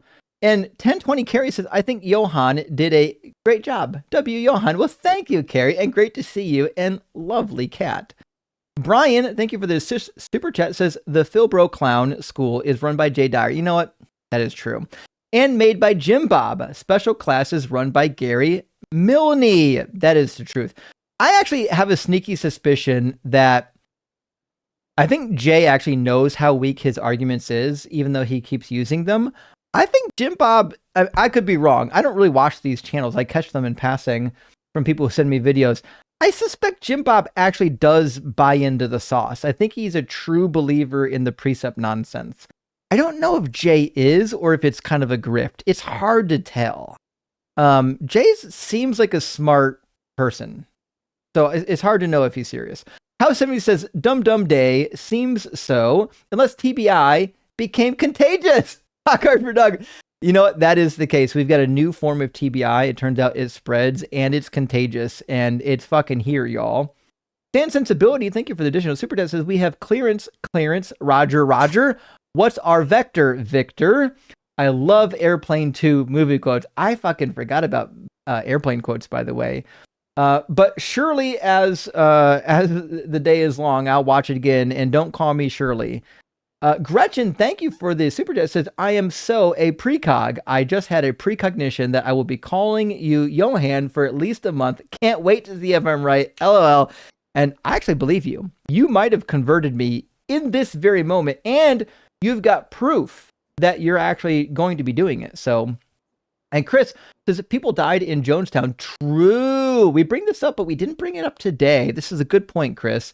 People died in Jonestown, therefore Jim Jones is a true prophet. See how stupid that sounds? All glory to Doug. In fact, we've got lots of witnesses of Doug and even my messianic miracles. Gretchen with another super chat. Thank you so much. Says third demerit, Johan. Oh, fuck. What am I doing here? Third demerit for making me watch that ad. YouTube Premium crew. That's strike 3. If I have to pull this car over, I'm cracking skulls. Wait, are you saying that YouTube Premium... Is there a way to remove ads? Wait. Oh, you have YouTube Premium, so my mid-roll ad from private internet access, you can't bypass it because you got YouTube Premium. I got YouTube Premium as well. The only ads I ever see are the ones that are like in the actual video. I'm sorry, Gretchen. I love you. Hopefully you can find it in your heart to forgive me. But they did make it so that on the playback, I don't have to do any mid-rolls. So when people watch this video back, there won't be any mid-rolls on it.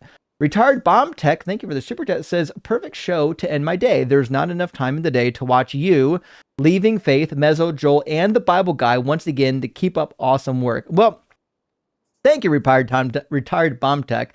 I appreciate you stopping in and supporting and checking us out, and for checking out my friends, Sarah at Leaving Faith, Mezzo, Joel, and the Bible Guy, and also check out Skepticus on YouTube.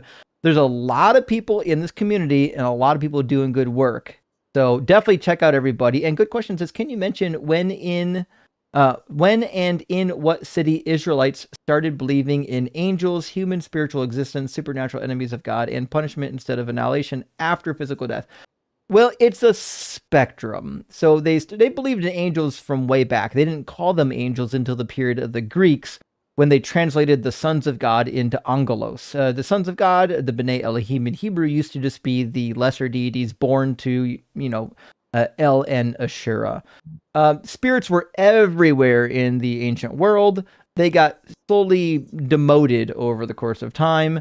The idea of punishment after death seems to have started with the Persians and then really accelerated during the period of the Greeks, and then into intertestamental period, we've got a shit ton of literature that describes hell, and oddly enough, it all seems to mostly agree with what the Greeks say, except they put their own religious flair on it, so hopefully that helps.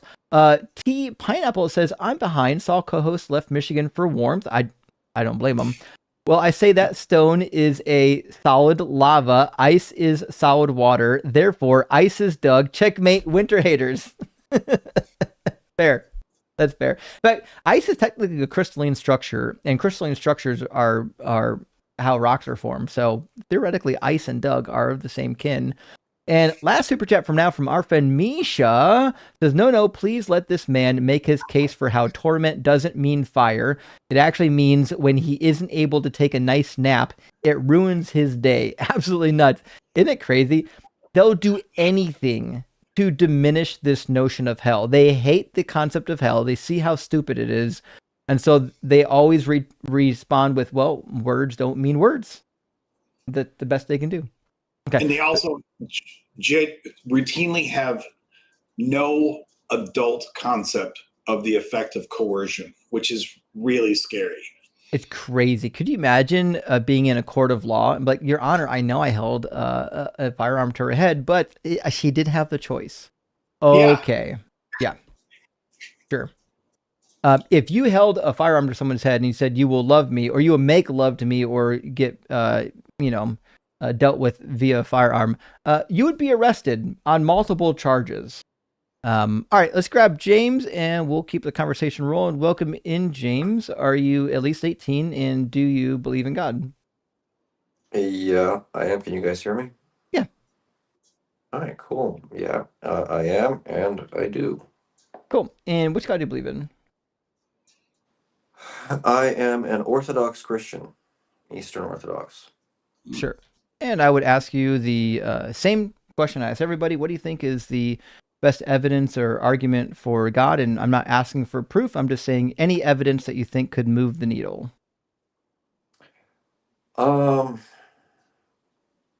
Never done one of these before, but if I'm gonna, from my basic reading, I would, from what I've heard, is the transcendental argument for God. I heard you guys mention some stuff that you think that position is untenable. What's the position that you guys hold? I assume it's kind of atheist materialism, or am I off the mark there? I think every atheist is different on this. I know atheists that are Platonists, so that's certainly a tenable position.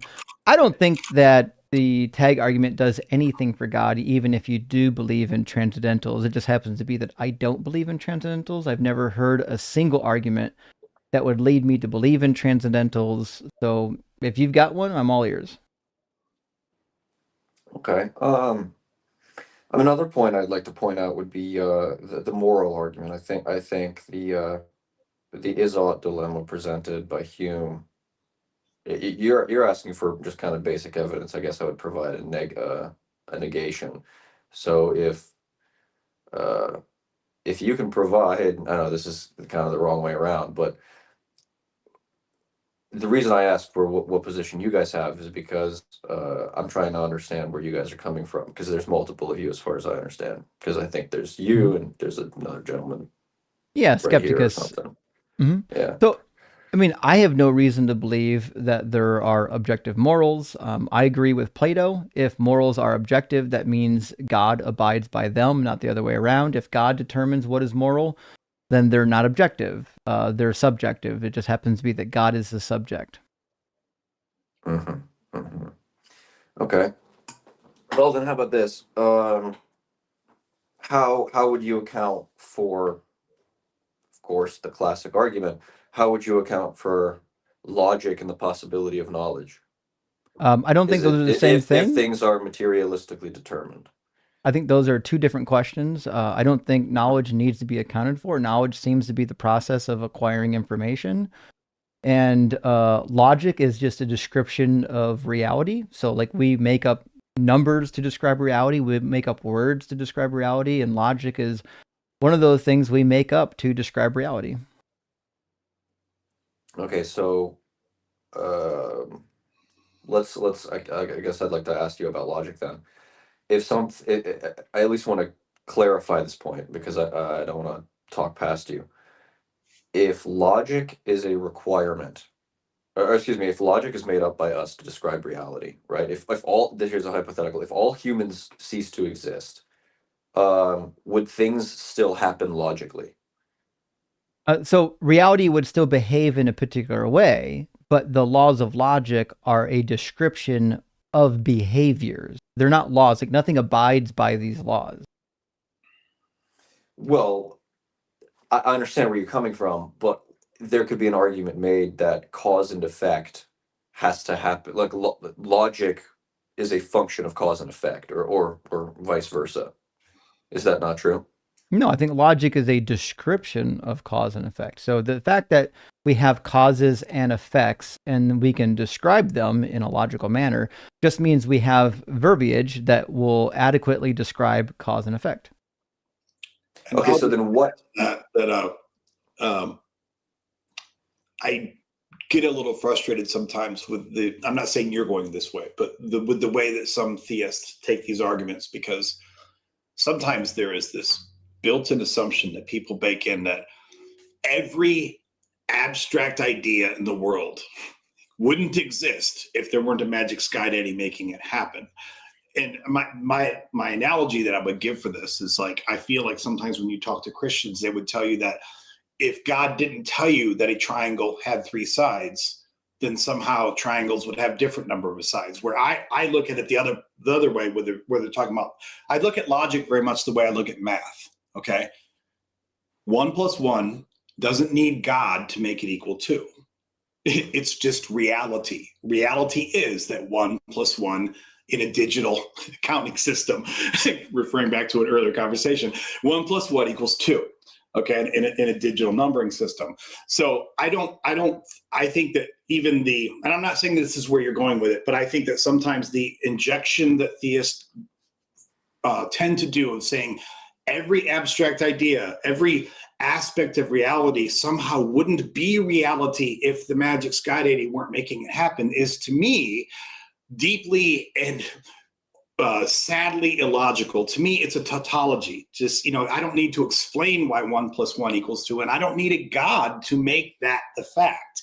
I don't need a God to make the fact that a circle has no corners in it. These are just aspects of reality. Okay, but is it not a tautology on your end to say that this thing is because it is?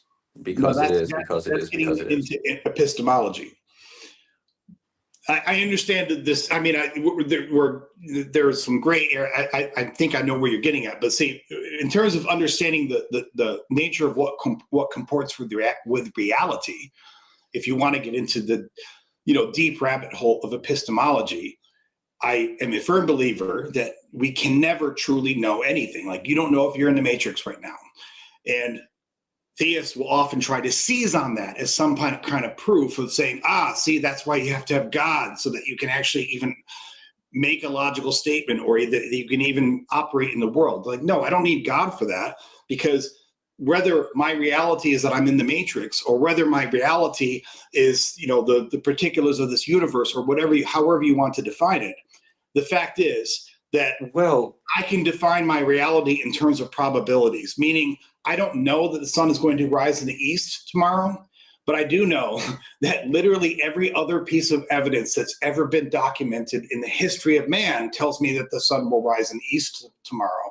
So I can move forward with the confident assumption that the sun will rise in the east tomorrow, and I can reasonably but actions around it. To the point about the matrix thing, right?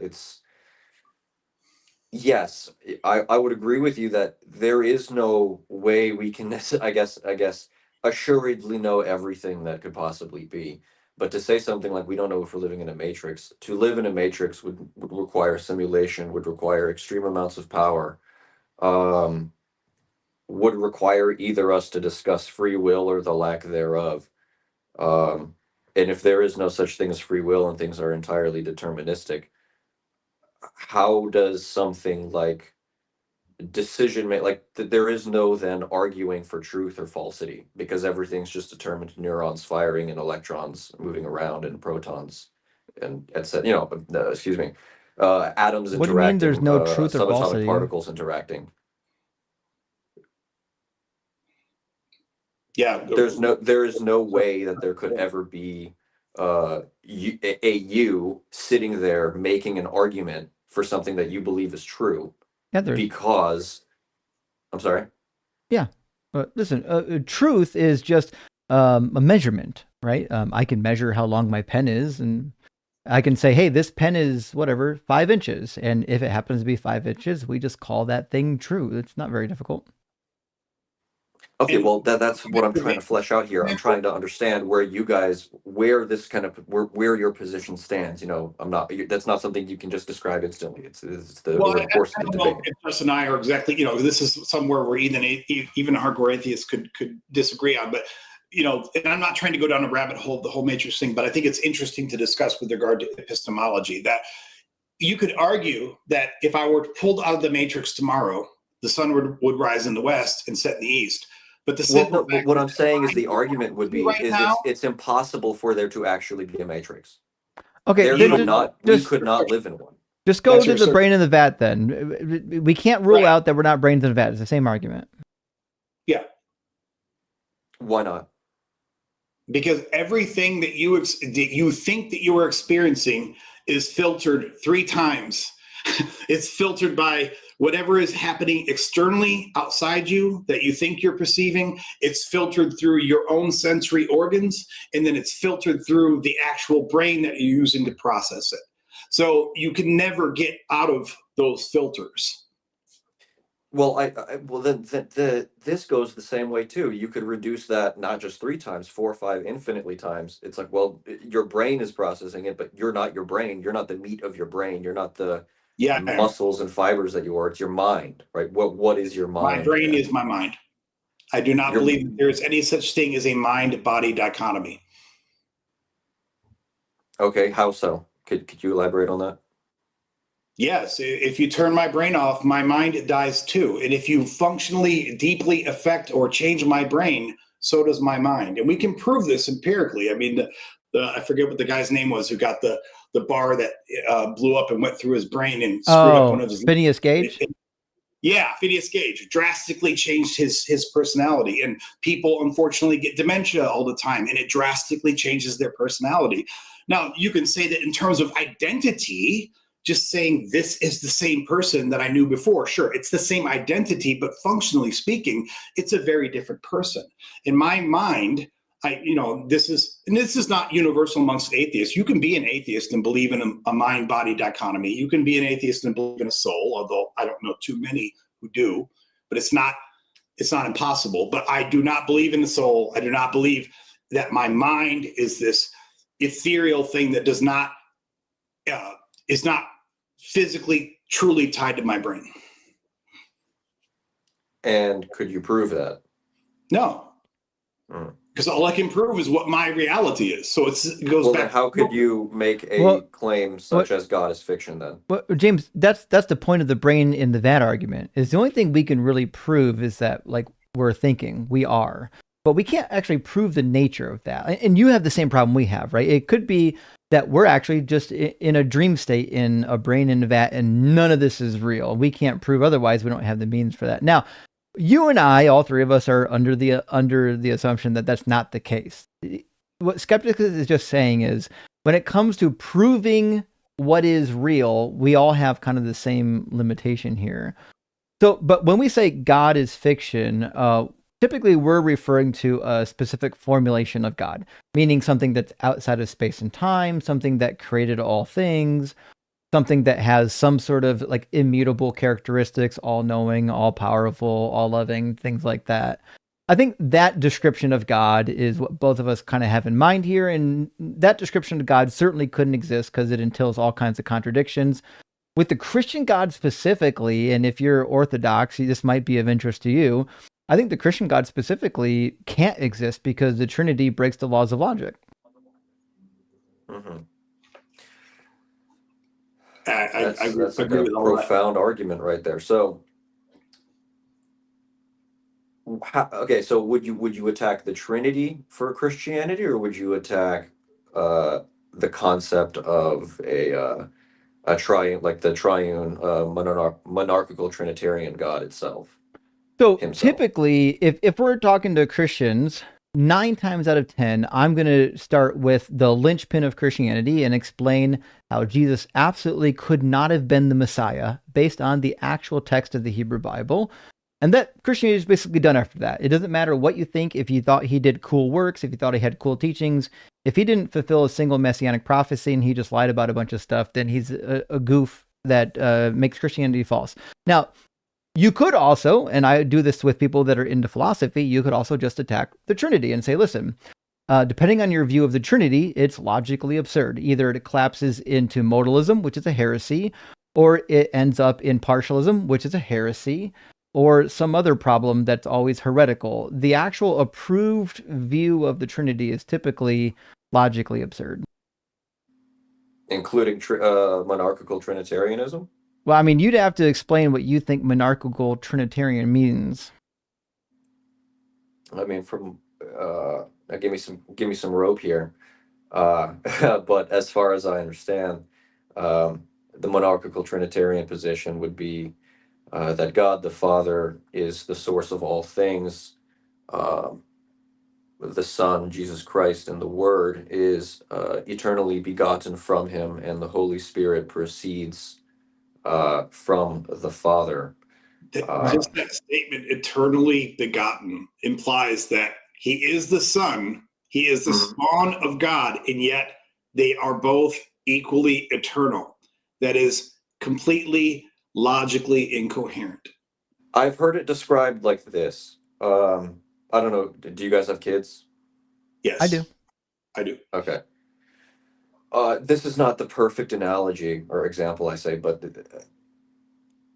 in form, it can function.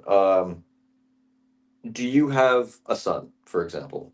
I don't know who I can speak directly I do, to. but I think your example might be problematic for you because you've already started to describe Jesus as being contingent, but in most philosophical arguments, God can't be contingent. Contingent on the A existence cause. of the Father? On what? On a cause. So if Jesus is contingent on the Father as a source, meaning the source is the cause, that makes Jesus not actually God. God Oh, I can't be see what you're saying. contingent. I see what you're saying. Okay. I wasn't meaning it in the cause sense. I was gonna go target more. What's the word I'm looking for? The idea of a son, kind of, when I use the term begotten, I don't mean being caused by, but if you have a son and your son comes about to do the things that you've done in life, would that not be, you're not causing him to do those things, but there are prerequisites within Probably his sound like a genetics little bit of and dick his here, but I nature do that get a cause little him to do so. frustrated when a theist, Christian, or whatever will say things like, you know, Can you go back a few seconds? I was talking over you. My I'm bad. using the word begotten. It's like at some point words have to mean something. And begotten, I don't know how begotten is not a contingent word. So, and I'm not trying to devolve into this argument over definitions, because I think you're coming at this with good faith. But I also can't sit here and just hear that, oh, he's begotten, but he's also eternal. To me, if he's begotten, as Justin said, it's contingent. But if it's contingent, then they're not also equally eternal. If he's begotten, he's contingent. I don't know. I feel like if you guys are saying, if you're using that definition, if you're gonna go down that route, I feel like there's an exclusion being made. I'm using the Christian Orthodox language. Say that one more time. I'm using the official language of the Nicene Creed from the Christian Orthodoxy. It's not like I came up with this idea of the eternally begotten Son. In fact, they put the words eternally begotten into the Nicene Creed to specifically counteract the accusations of the heretic. I'm going to forget his name. Justin can probably tell me who I'm talking about, but it was a heretic that they were specifically, the first Nicene Creed. Arian. Thank you. I mean, and I'm overstepping my historical bounds here, but part of the whole idea of the first Nicene Creed was a lot of the verbiage in the Nicene Creed was specifically to counteract the heresy of Arian. I mean, other heresies too. I'm overstretching by saying that, but some of the language that comes from the first Nicene Creed was put in there very specifically to counteract these supposed heresies. Okay, so I'm a bit stumped here, because I feel like I could simply retreat to say whatever the position of the Orthodox Church is, and the consistent teaching of the Orthodox churches is the defined meaning of monarchical Trinitarianism, right? And if I grant you assert that there are contradictions within it, I'm pushing the goalpost over to you guys to now say, okay, what do you mean by logical contradiction? Because I've argued with people before who will say, I need to ask, this is lame, I guess, maybe it's a cop-out, and y'all can call me out on it, but what is contradictory about an all-powerful being doing things that we are unable to understand? That's not what I said, though. I know. I know. I mean, and I don't mean to fixate just on one little part of the Nicene Creed, but you still completely sidestepped from the fact that I'm saying, for me, one of the major contradictions, amongst others, is this idea of eternally begotten. It makes no coherent sense. I'm sorry, Justin, I kind of jumped in there. No, it's okay. I can actually give them, I can give them the contradiction. This one's not too difficult. So I'll throw it up on, I got a notepad here. P1 is just God is not contingent. I think most Christians agree on this. Premise 2 would be Jesus is contingent. So it'd just be, conclusion is Jesus can't be God. Right. It's super tiny. It's just super hard to see it. Oh, sorry. I can make it bigger. No, you're fine. So can you say that one more time? Yeah. Premise 1 is God is not contingent. Premise number 2 is Jesus is contingent. So the conclusion is Jesus can't be God. Mm-hmm. Now you can do, and I've recommended to some people, you can change your definition of God. You can say, okay, well, sometimes God is contingent, right? So there are views of God where God can be Yeah, but I contingent. wouldn't be able, within my position, I wouldn't be able to Sure. grant that. Which is And why I some of the guess I'm early not. Christians were okay with partialism. You might know about partialism. I know it's a Yes, heresy, yes. but partialism does at least fix the logical contradiction. So, I mean, I'll have to concede and say, I suppose I'm poorly read on the Trinitarian argument, and maybe I'm not even intelligent enough to keep up with the argument you would make on it. I think you're smart enough. I just think this is probably something you haven't seen before. Maybe not. And I don't want to fixate on that. I mean, for me personally, there are many more deep theoretical contradictions that are just as damning. And just to throw one out, not because I'm trying to change the conversation, but I find the hypostatic union to be equally logically incoherent and ridiculous. I mean, you can tell me he's God, you can tell me he's a demigod, you can tell me he's man, and we can discuss all those different theoretical possibilities. But if you're telling me he's fully God and fully man, that violates the basic laws of logic. You would say that, what would that violate? The law of non-contradiction or what? Yes. Yeah. Gods Okay. are not men, and men are, again, you could say demigod. I mean, this is a concept we've known from antiquity for millennia. But to say that he's fully God, I mean, that's literally the way that they articulate the hypostatic union, because they wanted to eliminate all other possibilities. They didn't say he's kind of God. They said he's fully God and fully man. How does that make sense? I mean, again, cop out, but like this is where faith comes into it. This is where my answer would be comedic for you. It's a mystery. Don't do it, buddy. Don't do it. Don't say it. So, like, if I told you that Muhammad split the moon in two and did a night ride on a flying horse, and you say, well, that's preposterous. Horses are too heavy to fly, even with giant wings, because they need a body weight much lighter. That's why birds have lower bone density and all that stuff. I might say, well, listen, you just got to have faith. Right? But you're not going to believe that Muhammad had a flying horse just because I said you should have faith, right? Oh, well, I mean, you would have to get me past accepting his 3-year-old daughter or 3-year-old You mean wife. his 6-year-old wife, Aisha? Yeah. Yeah. Well, I mean, theoretically, if you're a believer and you believe that all morals come from your God and your God can't be immoral, then you would just squash it like that. But I understand. I get the argument. I make it all the time. I'm with you. But my point is, like, when you come up on things that don't make sense, you're never going to convince somebody to believe in the thing that you believe in just by saying, well, you should have faith anyways. Like, it does have to make sense at the end of the day. Mm-hmm. Okay. How about this? What if I grant the position, just God is not real?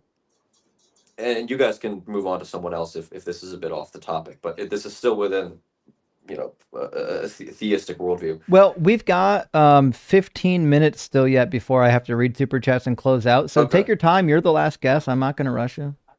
Right. So, well, I mean, you just shut me down. I might have a different thing I can say afterward, but I grant it.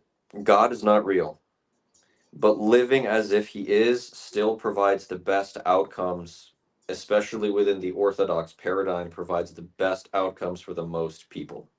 Oh, I find that to be far worse than they just have faith argument. Okay.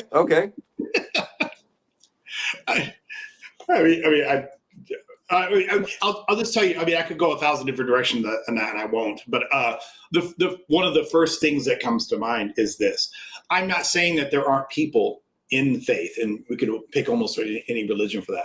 I know that there are people in faith who enjoy their religion, and probably on some level they're better people because they need that religion. I don't deny that, but I will also tell you that, in my humble opinion, for any system that trains you or even requires you to set aside your logical mind, it is priming you for gaslighting. Now, I'm not saying that means that everyone who's in the system then gets gaslit into doing bad things. But, as Voltaire taught us, if you can get people to set aside their logical mind, you can get them to commit atrocities.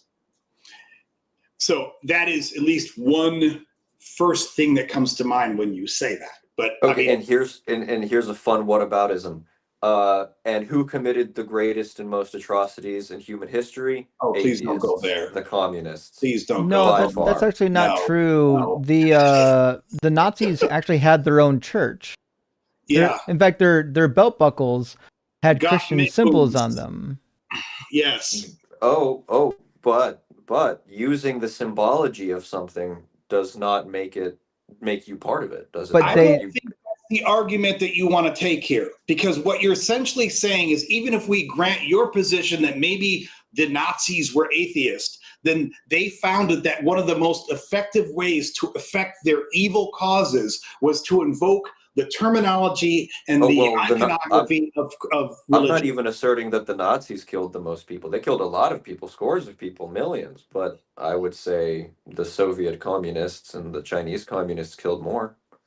Well, again, And they were pretty atheist. The Soviets weren't atheists. Stalin was atheist. And this is where it's really important to recognize. Stalin actually was a real atheist. He actually, if far as I remember correctly, dropped out of seminary, which is how he became an atheist. He studied the Bible professionally, the same like I did, and realized it wasn't true and became an atheist. So he was definitely an atheist, and he definitely had a dream beyond religion, but it wouldn't be true whatsoever to think that that Soviet Russia was at all atheistic. It just happens to be that their leader was. Now, I personally think that the state was atheistic.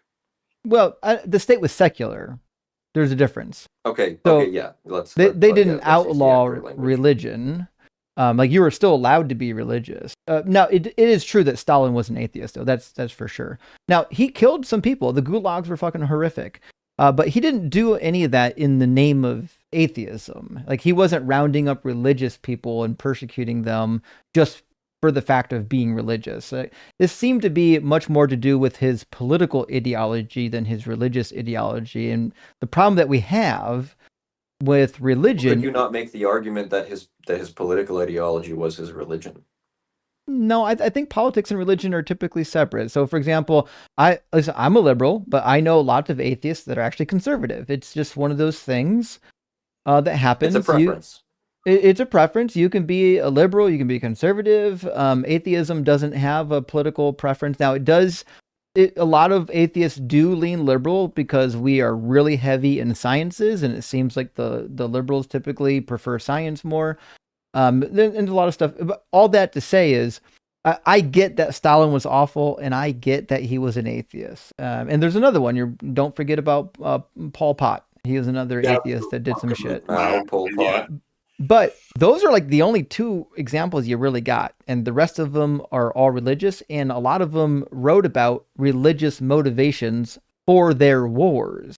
So we could talk about the Inquisitions, the conquistadors. In fact, I've got a book. I wish I keep leaving it in the other room. One of my favorite books is called... Oh, actually, could we stick on the conquistadors? Mm-hmm. What did the conquistadors do that was wrong? So no. Just work with me here. Just work with me first. Just a couple little short row here. Well, what we're talking about is whether or not there is like violence perpetrated in the name of religion. I agree. You can have another conversation about whether or not violence is wrong. I think that's a fine conversation to have. But if we're just discussing, hey, well, then I could make the argument, if we're going to bring it to religion, I could make the argument that to claim violence is wrong, or to claim one group did something right versus another group doing something wrong, having their own internal preferences, requires an objective truth. Oh no, an objective moral for them to follow, or for you to at least assert. Not at all. Okay, so let's do this. Let's talk real quick about the conquistadors and the religious wars, and then we'll do the moral argument. We'll end on the moral argument. I love it. It won't take very long. So my point is, we've got lots of evidence for Christianity, for Islam, for other religions engaging in all kinds of violence that is perpetrated in the name of the God, meaning our God needs us or wants us to do it. In fact, the conquistadors is only one example.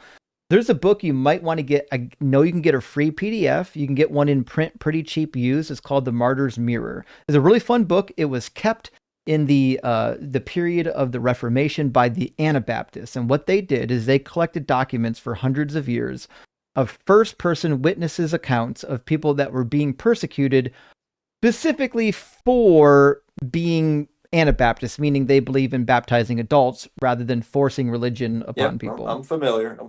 It's a really cool book, and in it you'll find hundreds and hundreds of accounts of people literally being murdered and persecuted by the Orthodox, by the Catholics, even by the some of the Protestants over this particular case. We've got tons of evidence that the Christian organizations, not just the Catholic Church, engaged in widespread persecution of their own people and people from other nations in the name of their God. In fact, I've got behind me, this is more of a modern piece. This is the Prohibited Books, also known as the Librorum Prohibitorum in Latin, of if you got found with one of these works, any of these individuals, you could be murdered and or excommunicated by the church. And there were entire groups of people that were genocided during the Reformation period and pre-Reformation, like the Waldensians. The reason why you don't know about the Waldensians is because there were many of them and they were all murdered. In fact, it even said, if you know where Waldensians are and you don't turn them in, we will confiscate your property and throw you in prison for not telling us. That's the type of persecution. That's why the Catholics are wrong. Orthodoxy forever, man. Well, the Orthodox did it too. That's the problem. Both the Orthodox... I would love to see some more reading on that, because that sounds like a stretch to me. Both the Orthodox and the Catholics engaged in killing of heretics. So, for example, the most famous is probably Basil the Physician. Again, the Orthodox were in the same game as the Catholics. And prior to the Catholic-Orthodox split, they were in this thing together, killing heretics. I don't know what how far you want to push on the Orthodox to do anything. Killing 10 heretics. How many people died in the Inquisition? For the Catholic example. I mean, in the Inquisition, it's calculated, depending on who you ask, to be over 1 million people. Oh, because I mean, you're saying depending on who you ask. The sources I've seen are 6,000 over the course of 150 years. But what I'm saying is, we're talking about Christianity as a whole. I agree that you have a particular flavor of Christianity. You believe in Orthodox Christianity, and that's fine. There's no good reason to take Orthodox Christianity over any other form of Christianity, other than maybe you like the history of it. But there were genocides by Orthodox Christians. Are you Russian Orthodox, or just generic Greek Orthodox, or Byzantine, Eastern? What are you? I'm American Orthodox, but because the Orthodox faith itself is so intertwined with the different jurisdictions, many of us, it's better to just use the general term Eastern Orthodox. Now, I understand they're Oriental, but that's a separate conversation. Okay, there are genocides even among the Orthodox. Oh, right? no, I'm not rejecting that. Okay. Point. I was just talking specifically about that. There was a book you mentioned earlier about some very specific group, the Anabaptists, that were being targeted. I would need to read more about that specifically. Yeah. So my point is, no matter what flavor of Christianity you pick, there is a history of violence, and it's not just Christianity. Almost all of the major world religions at some point have engaged in warfare for their God. Case in point, the Jewish Bible. Then just people are violent? Well, that's the case. So if you're an atheist like me, we could say, yeah, people are violent, and they justify it using the God. That being said, there's a lot of people that would not go to war unless they believe that their God willed it. And we've got lots of documentation from the ancient world from people saying, we must do this war because God has commanded us to do it. Now, are they all firm believers? Maybe. Some of them probably maybe just wanted to go to war. We know the Crusaders. There was a period late in the Crusades where people were doing it for the glory of saying you were part of the Crusades rather than... Yeah. So I'm not saying that all people are going to do it because they think God wants them to, but certainly there are a number of people and people in high places that would say you need to do this because of God, and people will fall in line. Yeah, I think there was another point you wanted to make after there's another, the moral argument. Yeah, so the moral argument is interesting, and you're right to point out that I'm an atheist, which means I likely subscribe to subjective morals. I don't know about Skepticus, what your framework is for morality, but I agree. I abide by. Yeah, I believe in subjective morals. There are arguments, like Glorith gives one for objective morals based on the laws of logic. I don't really subscribe to that. It seems like you need to be a Platonist for it. That being said, unless someone can demonstrate to me that objective morals do exist, I don't really have a good reason to believe that objective morals exist. And also, if the God of the Bible dictates what is moral and what is immoral, then they're still subjective. They're just subject to God's mind rather than a human mind. Divine command theory. Mm-hmm. And other than divine command theory, I've done videos on this myself where I have tried to make the case. I think I've done a good job of it, of saying that in the Bible, at least, the only objective, truly objective commands that I've been able to find are the ones that, for by and large, almost all Christians reject.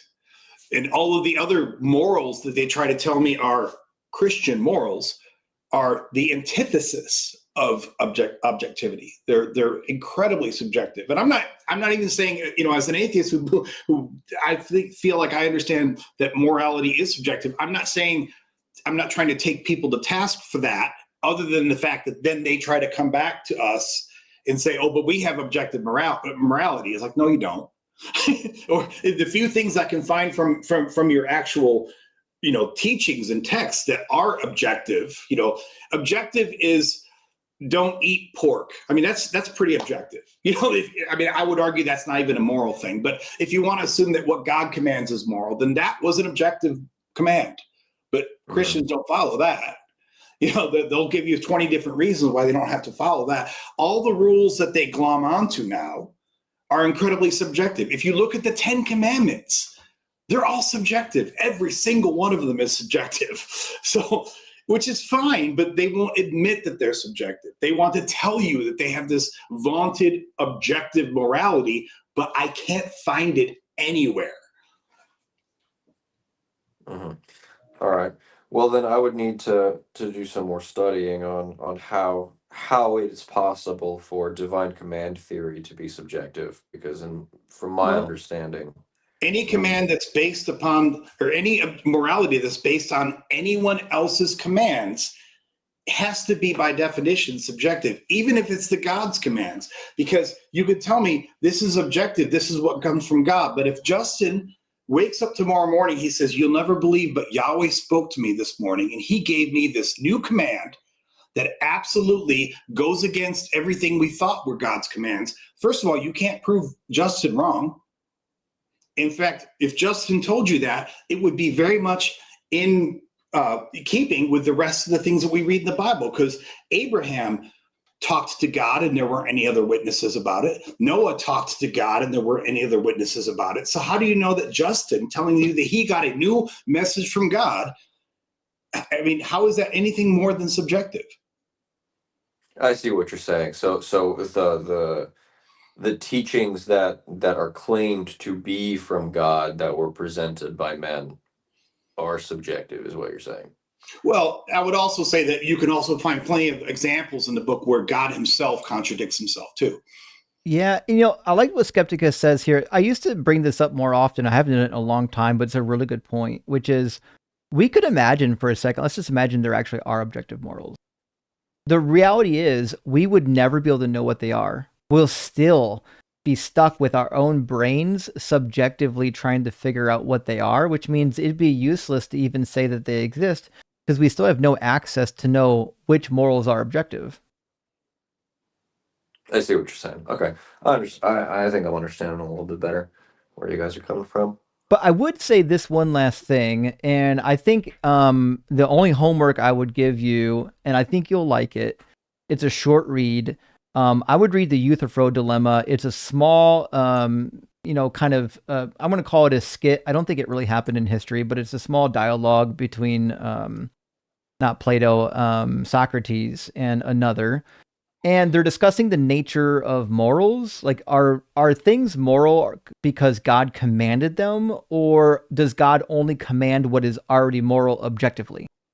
It's called the Euthyphro Dilemma. And yeah, I've heard of it. It's okay. It's on my to read. But my take of this, based on that document from Plato and from basic definitions, is this argument. Premise 1.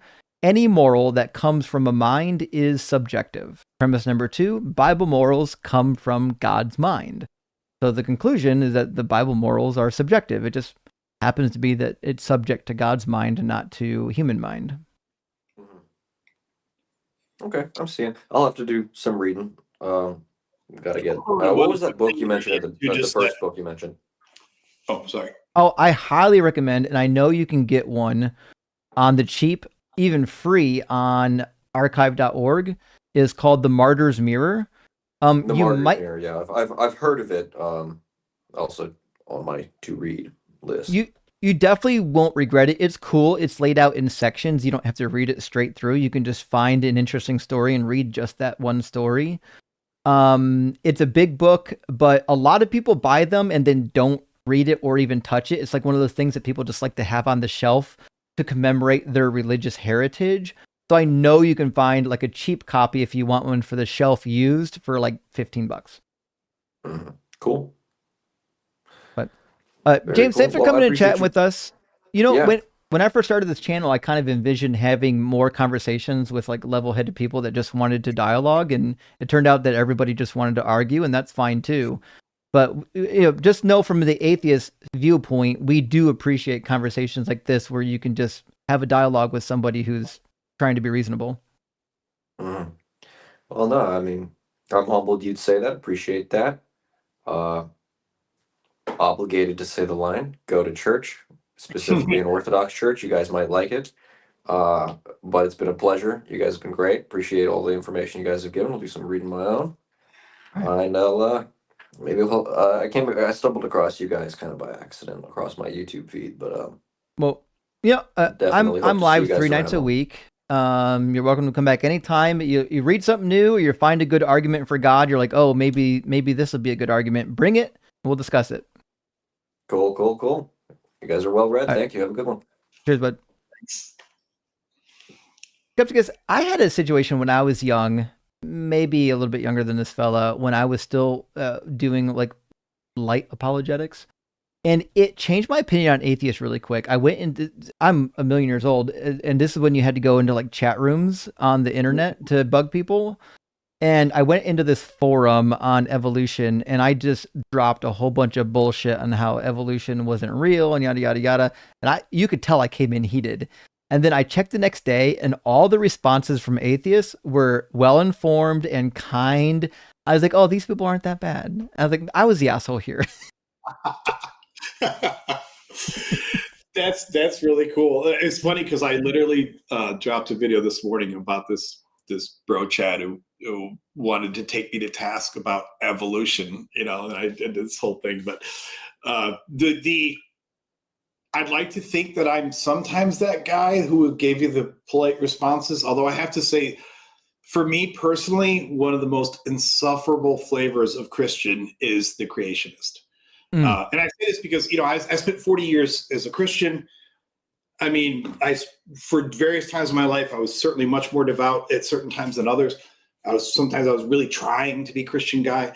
But from the time I was raised in a household, my mother is still a devout Christian, but we never even questioned the idea that dinosaurs existed or that they existed millions of years ago. I mean, you would have been laughed. I mean, my mother's a very devout Christian, but you would have been laughed out of my house to be talking that bullshit up in for her face, So it is to me, it's very akin to trying to talk to flat earthers.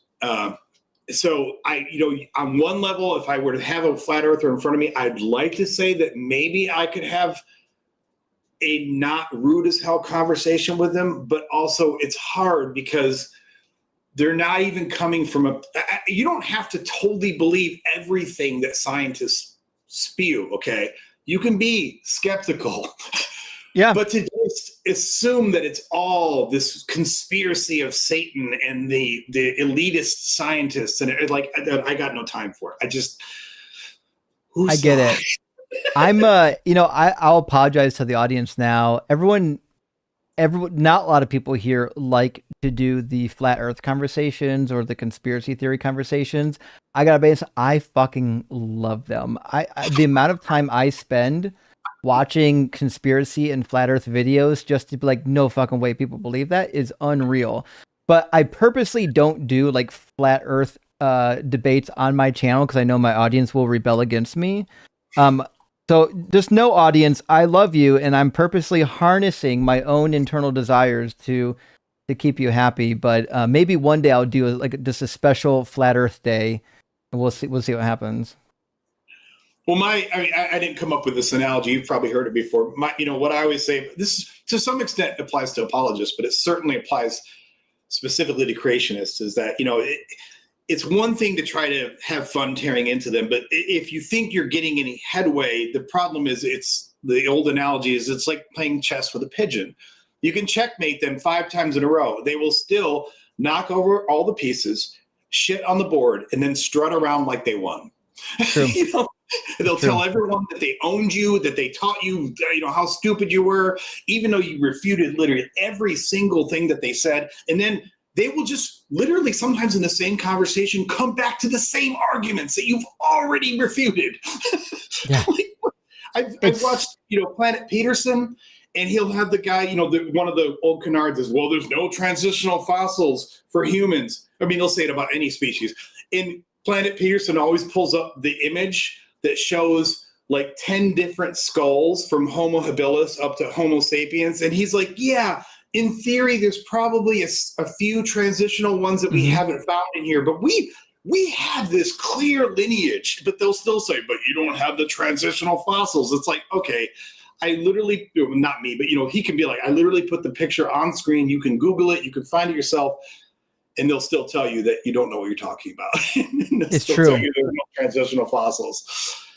There is a powerful argument in the FLIRF community and in like the dinosaur and bone community, which is nuh-uh. I don't know if you've heard of this one. Yeah. So friends, I'm going to read through some super chats. Everyone who knows my channel knows like the last hour is dedicated to super chats. If you have questions for Skepticus, you're more than welcome to throw them into the super chats. While I'm doing this, please, I implore you, go to the description of the video and follow Skepticus's channel. He's been making quite a few videos, and I already told you when he came in, I didn't know he was coming today, but I've been following him for some time, so I was pleased to have him. Oh, I didn't know you had, so thank you. Oh yeah. In fact, I was literally just watching one of your videos.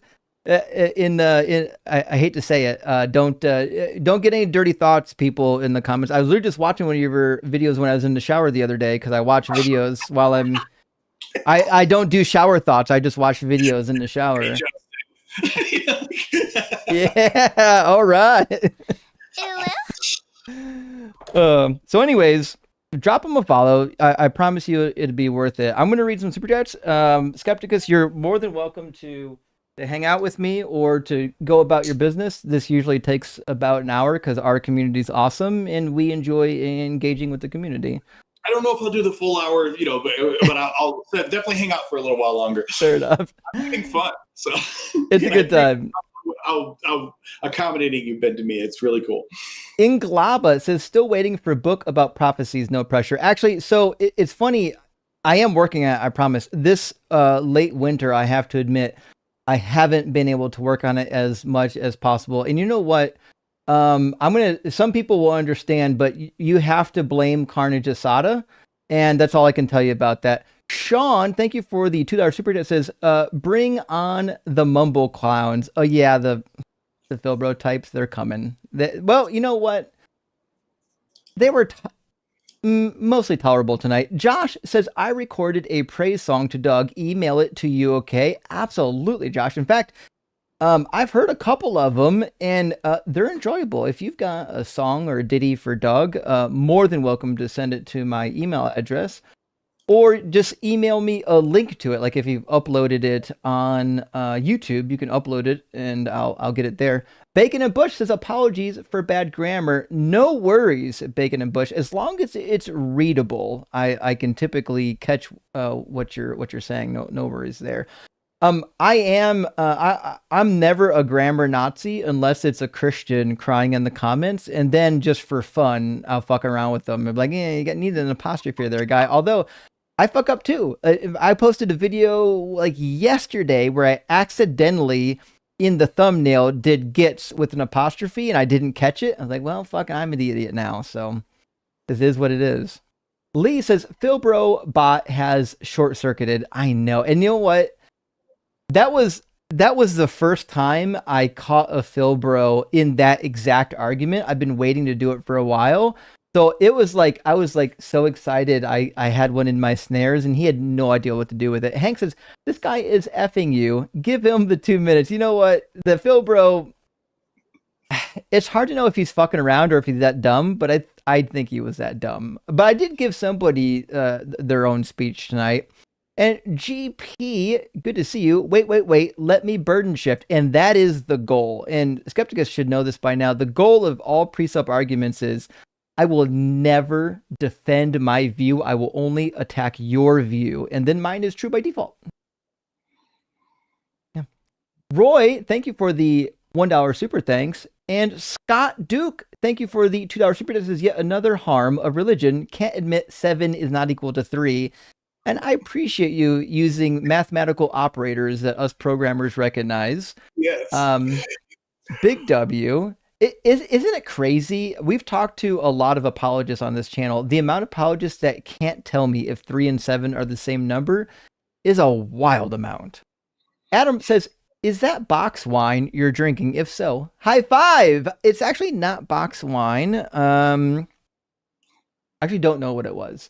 Okay, that being said, I know they're referring to you, but earlier tonight I was polishing off my very high class bottle. Yeah, baby. Of home Moscato, because Skepticus is a classy dude. Listen, I like almost all wines, and I was like, I can't be the only one. A lot of sweet wines are really easy to drink because it's almost like juice. And I read a study, it's got to be 20 years. Someone did like this blind taste test with different wines. And what they determined is that no matter what you tell a person about the price of the wine, if they know it's expensive, they're going to say they like it more. If they don't know the price of the wine, they almost always like the cheap wine more, unless they have like formal training in wine drinking or they have a rich background in it. Almost everybody just likes that cheap shit on the shelf. So no shame in liking what literally everybody else likes. Chris said, I will buy wine at Dollar General. I don't care. If it's good, it's good. Or $2 Chuck. Oh, hell yeah. I drank some $2 Chuck, baby. Chris says, the callers scream context until they realize what it says. Then poof, it becomes spiritual. Chris, this is like no truthier truth has ever been spoken. In fact, when I was in Bible college and seminary, the first thing they teach you in hermeneutics, the number one thing is context is king. The first thing they teach you in New Testament studies is, hey, remember that context we taught you in hermeneutics class? You can throw that shit out the window. We need to talk about midrash now, baby. So yeah, it's all spiritual. Dr. Fudge, Just as a quick note, I mentioned earlier that like kind of my flagship series, if you will, is I call it God-Free Bible Study, where I'm literally reading the whole damn thing. I mean, obviously it's going to take me a long time to get through the Bible, but I started in Genesis. We're working through Judges now. The only thing I don't read on screen is like the lineages, and I'll even say on screen, I'll say this is the part we're skipping. If you really want to read this lineage or whatever, feel free to pull it up. But my point in all that is to say, of course, I still get comments from the apologist bros, sometimes on my videos, like, you're taking this out of context. I'm like, I literally read the entire thing in front of you. Now, you don't have to agree with my take on it, but to tell me I took it out of context when I sat there on screen and read the whole damn thing, like, what the hell, man? Yeah, and they do the same thing to Joel. You've probably seen Joel reads Bible. Like one of the reasons why he does what he does is like, I'm going to read every last word of it, and they'll never be able to accuse me of taking out of context. And speaking of other creators, Cyber, welcome in. They do that same shit to Cyber. They'll be like, well, Cyber, the context. Motherfucker grew up Orthodox Jewish. He knows the context of the Hebrew Bible. Yes. And it's wild how that happens. But I did just want to come up just real fast that you and I messaged earlier. I just want to let your chat, because this community, your community, has been instrumental in this. I finally hit 10K followers here on TikTok. And chat, I just wanted to give you an extremely heartfelt thank you for that. You all were instrumental in that. So thank you from the bottom of my heart. We love it for you. And 10K on TikTok is a big milestone. I don't know if you've checked your account yet, but there will be some programs that you're now eligible for that you weren't eligible for before. I think it'll help out a lot. Yes. And I get paid Friday. I'm going to start going live on my phone until I can get funds saved up for a better computer. So I'm going to be ordering a better stand for my phone. But planning on starting my lives next week. So can't wait. Excited for it. Friends, make sure you're following Cyber Deconstruction. He's been pounding the pavement here on the debate scene for a while. He disappeared for a while because he hated us, also because he got married. But he's back, and here he is. And follow my YouTube channel as well. Same name, Cyber Deconstruction. Go give that a follow as well. So, but I'm gonna hop down. But Justin, thank you so much for helping me achieve this. Absolutely, buddy. You know I got your back. Let me know if you need anything, okay? Yeah, will do. Cheers. W Cyber. It's really cool one of the things I like about the debate community is there's a lot of people who know shit that I don't know, which is great because you get like you could do a tag team. Sometimes someone brings something up and you're like, oh, I didn't fucking know about that. I got to write that shit down. So it's one of those things where we always do better when we're learning from each other. No person can be an island of knowledge. But Dr. Fudge, I'm a little bit concerned, says you painted something and now you're a believer. And I understand you're going to need to take a couple of deep breaths. I went into the woods the other day and saw some trees and nearly started believing in God. So this too shall pass, my friend. It just takes a little bit of time to get over those feelings. And Pixel Booty says this guy has to be fucking trolling. And unfortunately, Pixel, when you first start debating, it's difficult to know who's trolling and who's not. You do eventually figure it out. And I personally don't think any of these people were trolls tonight. I get that they sound dumb enough that they feel like they are, but and also a fucking amazing question from the channel land says, quick non-God question, Fanic or ABB? And motherfucker, if you put an ABB robot into your factory or your process, you will grow to regret that shit. That fucking Swiss-made robot you will not be able to get service. They will fucking leave you high and dry once you buy that thing and install it. You'll never get manuals in proper English. That being said, if you are really knowledgeable on ABB robots and you'll never need service from the company, fucking put in an ABB robot. They're not bad robots, to be fair. They're pretty well engineered. If I'm going to give them some credit, they were pioneers in the field. They were there early, along with GMF Fanic. That being said, if you want a robot that is consistent, meaning the control almost never changes. If you've used one, you've used them all. If you want a robot that is cheap and the parts are cheap to replace, if you want a robot that is easy to service with lots of documentation on how to service it and cheap service from the manufacturer that is American based. We have American service bases here in the States that can get you somebody on the ready. Get a fucking Fanic robot. That's why they're the market leader. They still own like 65% of the robot market. It's unbelievable. And it's because they're fucking awesome. I spent my entire life doing automation.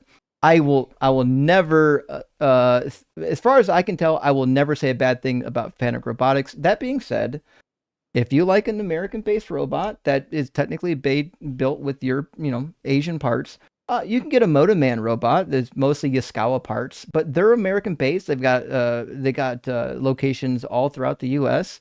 You'll get some service with them. But that being said, if you don't have actual engineers on your team who really know robots, you're going to be reliant on the company to service them for you.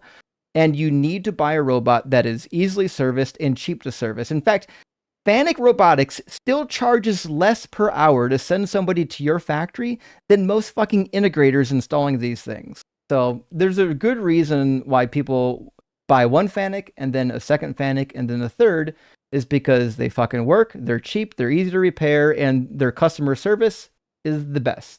That being said, if you don't care about those things, buy whatever works for you. Do what your heart desires, my friends. And Birdkeeper Mikey says, here's a $2 donation for CTE medical development. And we're gonna need some for Van Tam. I forget his name now. Yeah. What do you remember what his name was? Tam Van? Is that it? Van Tam, wasn't it? Yeah, Van Tam. Yeah. He was wild. I mean, they're annoying to talk to, but they're funny when you listen to them back. But Jeradim says, Johan, could you please list the requirements for the Messiah for me? Yes, there are some basic requirements.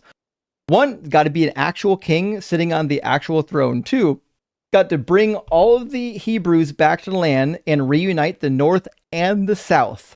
3, they need to reinstitute the Levitical laws, and that means 4, also need to have an actual temple in place for all those laws to be carried out. And then I would even add, after that, you would see the world go to nonviolence. For example, the animals in the end times, according to Isaiah in Micah chapter 4, won't even prey on each other anymore. Nations won't learn of war anymore, it says. So world peace would be the last requirement. And when all that happens, I'm happy to say that there's a Messiah. John Sadler, thank you for your donation, friend. And Lee Russell, thank you for yours. Says his Babel had a start and an end. Checkmate, atheist. That's true. That's true. Very fair point. All right, I'll hang it up after this live stream. Karen, good to see you. Says, what if the universe did have a beginning? You'd sure be wrong then. Checkmate, Johan. Fuck, I didn't think about that. That guy he could not conceive of anything that was not on a linear, time frame, like cause and effect. I mean, everything had to somehow terminate the endless regression. Like he could not conceive of anything else. Yeah, it's really weird how every time they have an excuse for why infinite regression can't exist, every one of them seems to be a category error. Like, listen, if I said to you, hey, if this magnet, I gotta hold it, a magnet, if this magnet is completely round, then there's no corners on it. Yeah, that's the fucking point. Yeah. So if I said, well, this can't exist because there's a corner on it, well, now I'm making category error. Well, if it had a corner, it wouldn't be completely round, right? So, like, when you describe infinity, which in time has no beginning or end, and the minute you ask, well, from the beginning of this thing with no beginning, it's over. You've made a category error. You cannot say from the beginning of something with no beginning. It doesn't exist. Anyway. And I don't want to sound like holier than thou or arrogant either, because, I mean, I'm not a mathematician or a scientist or anything like that. Some of this stuff is fucking hard to mentally even try to get your head around, because our brains did not evolve to even conceive of infinities, infinite regressions, etc. But as soon as, I remember he was in the middle of one of his diatribes, and I'm like, I just know he thinks there is no such thing as a larger infinity. He thinks all infinities are the same. Like, okay, he doesn't even know what we're talking about. Yeah. In fact, when it comes to mathematical infinities, I'm like, you know what? Like, even I'm like, listen, I survived math begrudgingly. I don't even want, if I barely survived these math classes, I know most of these interlocutors aren't ready to even engage in that kind of stuff. But it's a very good point. In fact, I think Dr. Blitz and Ian bring this up from time to time talking about infinities. I would be intrigued to dig more into that, mathematically speaking. I haven't done math since college, like real math. But it's a fun topic. Clever Moniker says boxing headgear actually leads to more concussions. Are you serious? I didn't know that. I believe that's true. So along those same lines, boxing gloves lead to a lot more concussions. So back in the days when they used to do bare knuckle brawling, which on some level, of course, bare knuckle brawling was brutal, as you'd imagine, but on other levels, and I don't have like a link to give you or something, to try to verify it for you on the fly. But I was just watching a video from one of the science, content creators, literally like a week ago, and he was explaining he was explaining why bare knuckle boxing was in many respects safer. Now, of course, when it wasn't safer, it went catastrophically wrong. So there was like no middle ground. It's interesting. I just checked real quick some of the reasons why people believe this is true, and it makes sense. In fact, I had the same complaints with football helmets. It says the headgear doesn't stop brain acceleration. That's true. That's where concussions come from. It's not from the impact, it's from the acceleration or from the stopping. And then it says it provides a larger target area, obviously. Reduced peripheral vision, which is certainly true. So you might not be able to get out of the way. And then it also says a false sense of safety. Some boxers fight more aggressively when wearing protective gear. They're not protecting their heads. And then it doesn't reduce the speed of the punches. And this was my complaint with football, because once you put that helmet on, people feel indestructible and they'll charge at you with their fucking head. Oh yeah. I was like, no, your brain's still in there sloshing around. You can't do that. That makes a lot of sense. I didn't realize that. Okay. New information downloaded. DIF owner says infinite regress is demonstrated every time you point a video camera at its own monitor. True. Yeah. Although I had a question about that, and fucking forgive me, I'm sorry I have to stir the pot. Would the infinite regress of like a mirror against a mirror break down at once it gets reduced to the size of a single photon? I don't know. I mean, I guess it would. I mean, the other way to look at it is that, because I actually saw a video on this like 6 months ago where this idiot was trying to claim like somehow this disproved something about physics, because I know it was Neil deGrasse Tyson was debunking this, and Neil deGrasse Tyson was explaining that, yes, in the mirror, in the virtual space of the mirror, you lose photon density, you lose brightness and light intensity as the virtual distance goes back. So my point in that is to say, even if it doesn't get down to one photon, it gets essentially dimmer and dimmer. Right. Okay. As the virtual space inside that regress gets farther and farther, what it's representing. Sure. Also, big thank you to Mark Ballman for $250 on Cash App. Huge fucking W for Mark. Thank you so much, Mark Ballman, for your continued support for my channel. And also from Grimlock, thank you so much for the $10 over Cash App. Thank you for supporting not just my channel, all the channels in this space I've seen you supporting. Big W for supporting the community and myself specifically. And John Sadler says, if God is dad, he owes wild child support. Yeah. Neglectful? I mean, dude went out for diapers and disappeared. Tired of Liars says, I'm becoming convinced that you are a super AI that someone loaded the Bible into and told you tell the truth. Here's the deal. Like, I understand that my brain is weird and there's a lot of shit that I don't know. Like, in order to memorize all the shit that I studied in the Bible and my extracurricular reading, I had to forgo like decades of pop culture and knowing how to interact with people and like trying to not be weird. So like, just know that it's not that I'm special or smart. It's just that I have a very selective memory, whereas there's a lot of people that are really more well-rounded. You know what I mean? I just happen to be hyper focused on one specific area. So you want to know something really weird that's happened to me in this regard? And I've said this earlier, but I'll say it again. I'm not trying to present myself as Justin here. I don't do Hebrew. I'm not a biblical scholar. I'm just a layperson. Okay. So I don't want anyone to think I'm trying to like measure up here. But Since I read the Bible 3 times before I ever started the channel, but now since I'm doing it on camera, and it's like now it's really getting in my brain. I don't have 1% of your knowledge of the Bible, but here's the funny thing that's happened. I will see in some other venue some reference to a verse, and even if it's a verse that I haven't covered yet, like in Godfrey Bible Study, I'll look at it, and a lot of times I'll go, "That ain't right." Like I can tell. Like they've misquoted it, like even if it's something I haven't read in a while, like something about it and then I'll go look it up, and sure enough, like either they're using a really jacked up, they're using the old King James version, the original King to try to prove a point, or they're taking it ridiculously out of context or something like that, or sometimes they just literally misquoted it blatantly, and I'm just like I'm getting this weird spidey sense around it, and I told my wife, I'm like, I don't know if this is a good thing,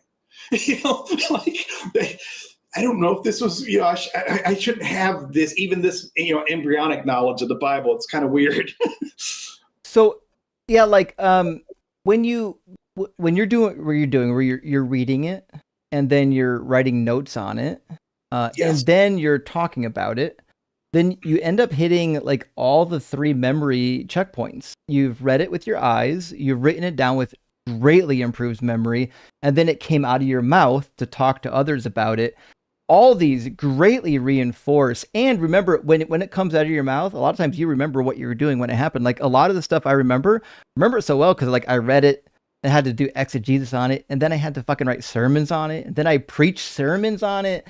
So it's like it's just ingrained in your memory because you're just ruminating on the content, and when you do it over and over again, it gets stuck in there. You can't do anything about it. It's just there. You know what I mean? And also when you go through that process, like you said, those 3 different aspects of doing it on screen and everything, I've also found, like I said, I read the Bible 3 times front to back before I ever started this channel.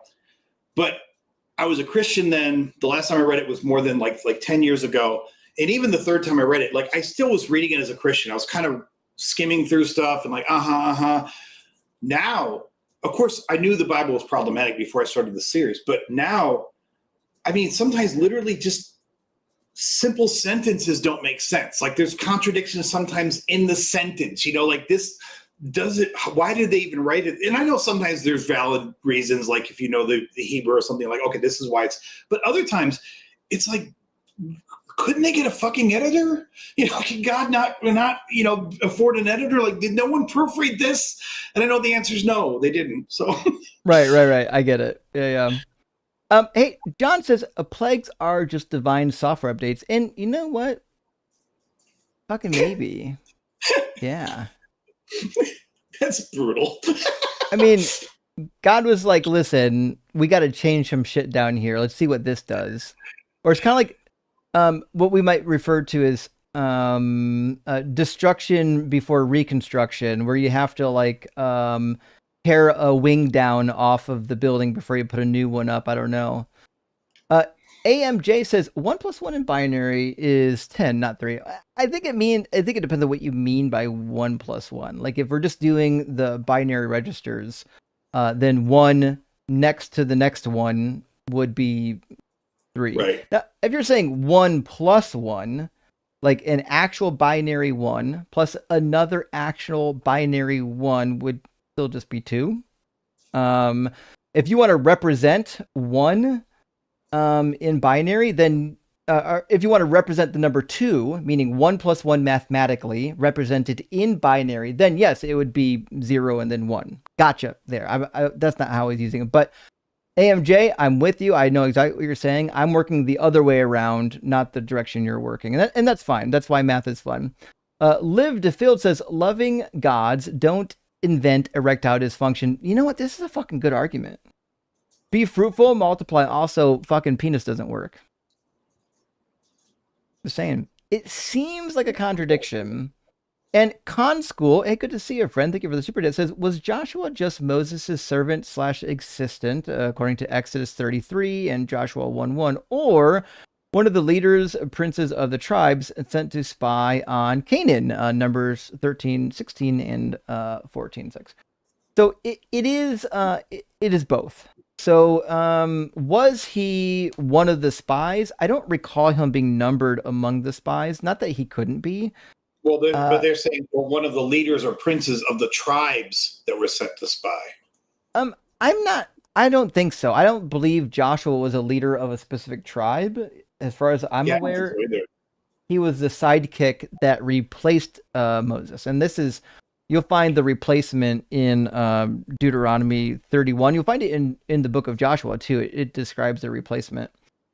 It's not clear that he was a tribal leader prior to being a replacement for Moses, but it's clear that he was replaced. So it says, when Moses had finished speaking all these words to Israel, he said to them, I am now 120 years old. I am no longer able to get about. And the Lord has told me, you shall not cross over this Jordan. The Lord God himself will cross over before you. He blah, blah, blah, blah, blah, blah, blah, blah, blah. Okay, Joshua also will cross over before you, as the Lord promised. The Lord will do to them as he did to Sihon and Og, the kings of the Amorites, and to their land, blah, blah, blah, blah, blah, blah, blah, blah, blah, blah, blah. Moses summoned Joshua and said to him in sight of all Israel, be strong and be strong and bold, for you are the one who will go with this people into the land that the Lord has sworn to their ancestors to give them. And you will put them in possession of it. It is the Lord who goes before you, so on and so forth. So the successor of Moses is Joshua. The prophecy in Deuteronomy 18 is about Joshua. Certainly not about Jesus. And Shagtha, thank you for your donation, friend. Damonite Pop. I'm sure I said that wrong. Dynamite poop. Dynamite poop. I missed an O. Thank you. Dynamite poop. Thank you. It says, the creatures that control some of us without our knowledge are sociopathic religious cult members. Rock hard for Doug. That might be true. Interesting. I'm curious.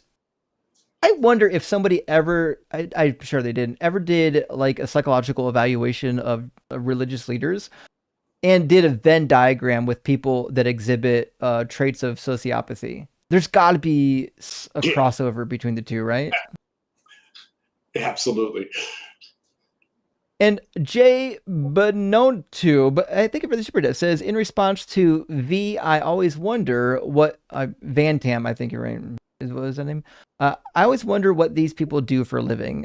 Thinks he is brilliant, but has an IQ of dead lettuce. I bet he is Muslim. Typical style. I sensed for a minute that he was Muslim, but he seemed really insistent that he didn't believe in the Bible God. And most Muslims I know will say that they believe in the Bible God, but the Bible's wrong about the God. So I didn't want to push him too hard on it. And he was already out of his mind enough that I'm like, do we really need to bog the argument down in the Muslim debate today? To be fair, I know he was crazy, but I thought it was a fun conversation. I was having a good time. I get from the audience it might be hard to listen to, though.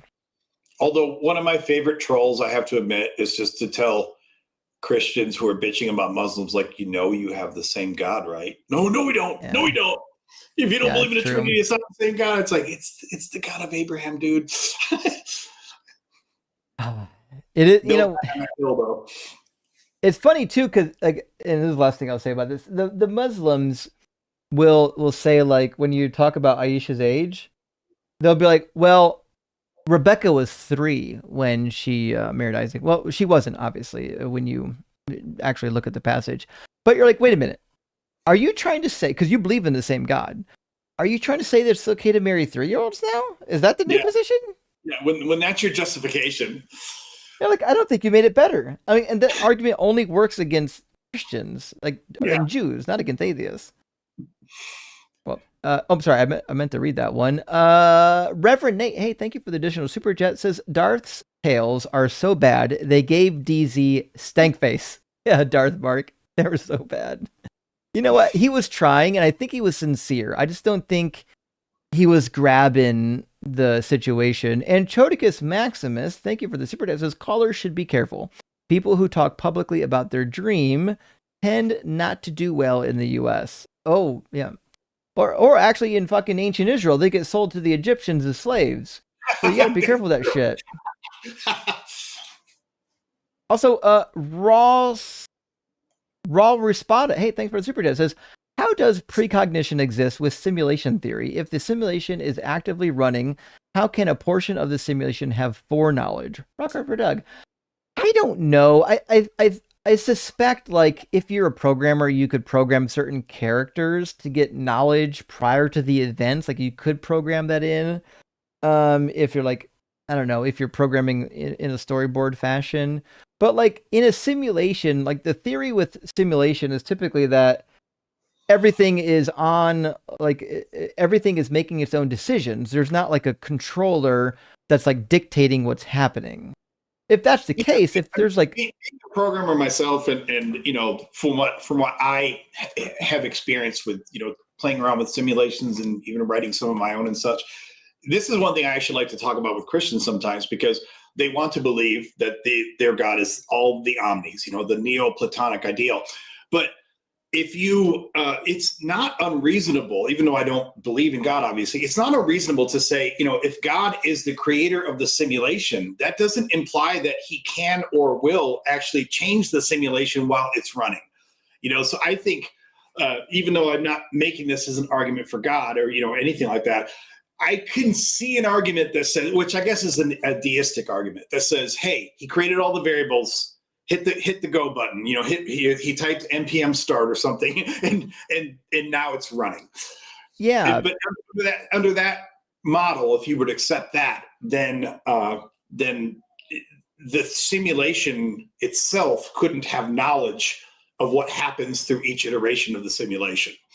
Well, that's the only way to make sense of it too, because if you're suggesting that there are people controlling stuff down here, then either there's a shit ton of them and they've got like game controllers and they're fucking around with us, or the person who invented the simulation, if it's just one person, is got to be like omniscient and can do this with many thousands of entities at once, which doesn't make any sense that a super evolved being would be omniscient and apparently some level of omnipotent. It is a weird thing to think. It also kind of violates what a simulation is. I mean, I guess there's, you know, an endless number of reasons why you, in theory, could run a simulation, but usually you don't run a simulation because you want to manually control all the pieces of it at every single possible instant. You run the simulation because you don't want to have to control it all, and then you want to see something about how it turns out.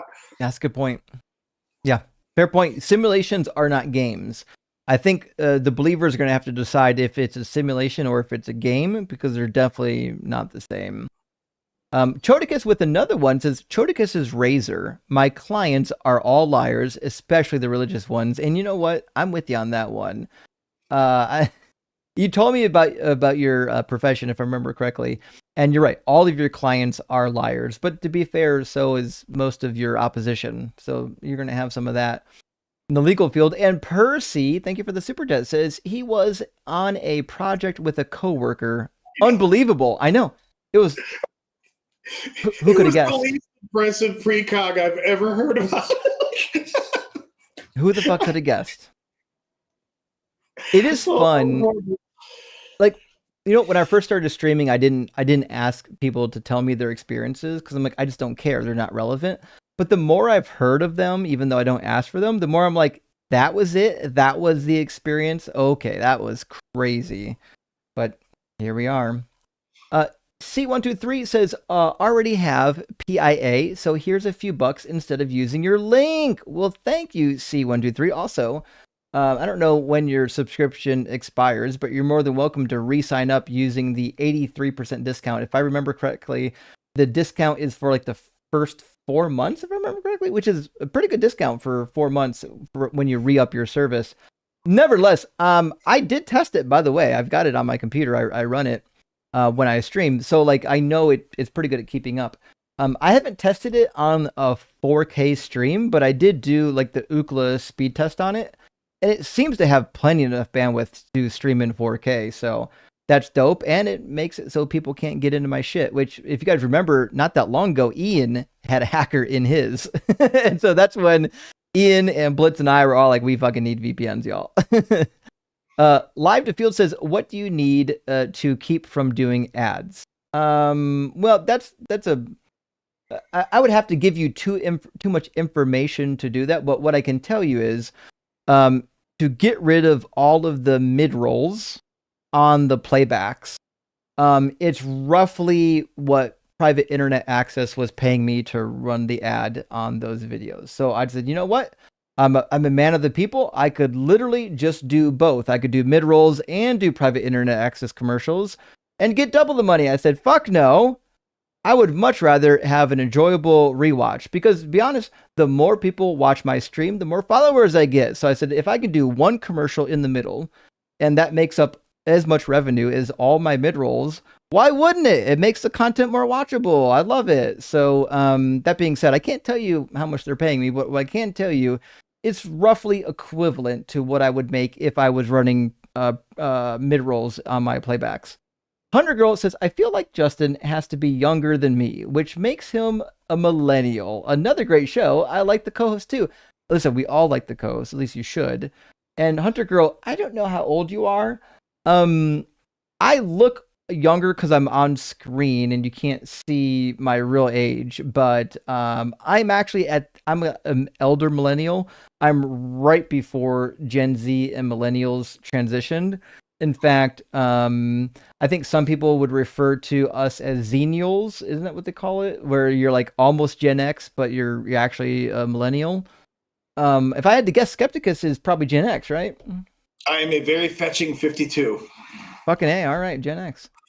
I love Gen X. Most of my siblings are all Gen Xers, and you know what? They don't fuck around. They just get stuff done. They don't complain, and they're just really independent. Dr. Joe, good to see you tonight. Hope you're doing well, my friend. Thank you for the super chat. It says right and wrong are not semantically eclipsing with good and evil. Disobedience is not inherently one or the other. And this is actually a good point, Dr. Joe, because like theoretically, there are lots of cases where disobedience would be good. Or even lying, right? Like if I lied to save Anne Frank in the middle of what was happening in the Holocaust, that would be a good thing. Sometimes disobedience is good. In fact, that's why there have been people lately that said, listen, people in the military, disobeying lawful orders is okay, or disobeying unlawful orders is okay to do. Because sometimes the right thing to do to reduce harm is, in fact, to be disobedient. And that's my view on it. Technically speaking, it's not just okay. Depending upon the nature of, if you truly receive an unlawful order, you are at least officially required to not follow it. Now, I do understand that in the heat of a contentious wartime situation, not following an order can be very tough to actually, come through on. But right. Technically speaking, it's not even an option. Oh, fuck, I didn't know that. You were ex-military, right? Yeah, I mean, I didn't. I wasn't career or anything, but I was in the Air Force. And when you were in the service, like even when you're in basic training, I don't know if everyone knows this, but you get classes, not a ton of them, of course, but they sit you down and they teach you, even in the midst of being told all day what to do. You're going through basic and everything, and you're just constantly getting orders. But they teach you of these scenarios where what an unlawful order is, and you can receive every punishment in theory, everything up to and including execution. Oh, damn. Okay, that's serious. All right. Okay. Like if you go into an enemy village, but it's all civilians, and your captain tells you just shoot everyone, and you do it, you could be executed. Now, I'm not saying it would happen that way, but Okay. Good accountability. Hey, Roy, thank you for the $5 super thanks. And Sonic Shroom with us tonight says good and bad. Good and bad for what outcome? There we go. Now you're talking my language. You guys know me. I'm mostly a utilitarian. I think good and bad for me is gauged on like typically the repercussions of the behavior. Like we just said, sometimes lying gets you to actually the correct outcome. But I do understand there seems to be a slippery slope too, because sometimes you don't know what the outcome's going to be. And so you kind of have to use your best judgment. And then you might get stuck in like, well, the ends justifies the meaning like you can do horrible things because you think you're going to have a really good outcome in the end. I think that's fucking dangerous too. I don't think you should be doing horrible things just because you think it might lead to something better. That's tricky. But that's true. But like in these kind of online discussions, especially when we're talking about religion and morality and such, so many times the discussion, unfortunately, gets collapsed to an overly simplistic idea of good or bad. But in reality, I would argue that there's very few decisions that you make in your life that are just, even if it's really good and it's the right thing to do, there's a lot of times that will still cause some kind of harm to someone, even if it's minor harm. And then you have to make all of those trade-offs, and it flattens the issue, and it makes it overly comically simplistic to just say, let's talk about good and bad. I mean, it's fine for theoretical discussions, but it's usually pointless in terms of real life scenarios. Indeed. Hey, Grimmy, thank you for the $5 super chat. I could have sworn there was no example that state biblical angels had genitalia.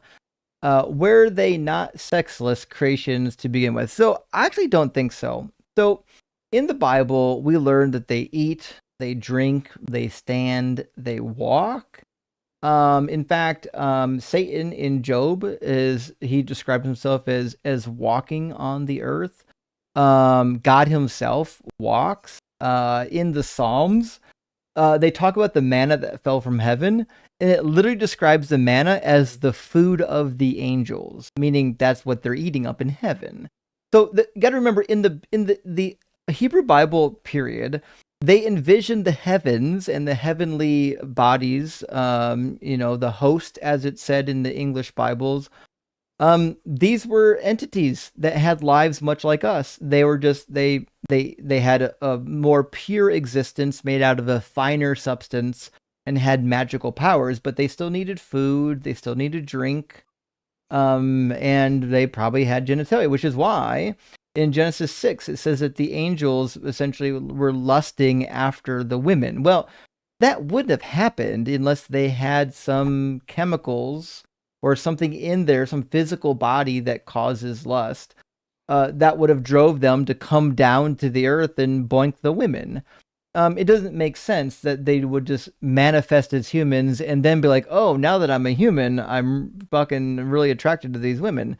No, they lusted first and then they came down according to the narrative. So it seems to be that the angels, the heavenly beings, they have existences much like us. But is there any canon, explicit or implicit, that actually states that they are on any level mortal? Like, can they die? I mean, I'm sure you could always argue God could unalive them, but other than that, is there any other reason to believe that they would die? A little bit. So there's one psalm. Let me put it on the board here. Psalm 82 seems to suggest that the entities could die. So God's really upset with the lesser deities in Psalm 82. So according to ancient tradition, there were 70 nations, and each nation got a god to overwatch it and administer justice. And Yahweh is like, yo, you ain't doing the thing, right? So it says in Psalm 82, God has taken his place in the divine council. In the midst of the gods, he holds judgment. How long will you judge unjustly? So he basically dresses them down. And then in verse 6, he's had enough. He says, I say, you are gods, children of the Most High, all of you. Nevertheless, you shall die like mortals and fall like any prince. So, but is that addressed to the other gods in the pantheon or the angels, or are we just saying it's kind of all the same thing? It's addressed to the other gods. Now, the other gods are in fact angels. So in the Hebrew Bible, the B'nai Elohim make up the divine council. And when we get the Greek Septuagint, they translated sons of God, B'nai Elohim, they translated that as angelos, which just means angels. So the reason why we think there's a difference between angels and heavenly beings is only because when the Greek Septuagint was made, they tried to make some kind of a distinction there, and then that carried over into the New Testament. But traditionally speaking, in the Hebrew Bible, all of the angels were actually lesser gods. Yeah. Grimmy with a follow-up, thank you, friend, says, having to exist in a world with religion and its institutions are torment to me. Actually, that's fair. If there's a hell, it seems that we're already in it, and it's created by the religious. And Design says, Yahweh, you used your free will to worship Vishnu. Caller, but there was a gun to my head. Oh, fair point. Yeah. Fair point. if coercion is okay, it should be okay in both directions, I would imagine. Tess, beautiful bird, thank you for the 666, says, you are wonderful. Thank you for all you do. Well, Tess, you're wonderful. Thank you for supporting the channel.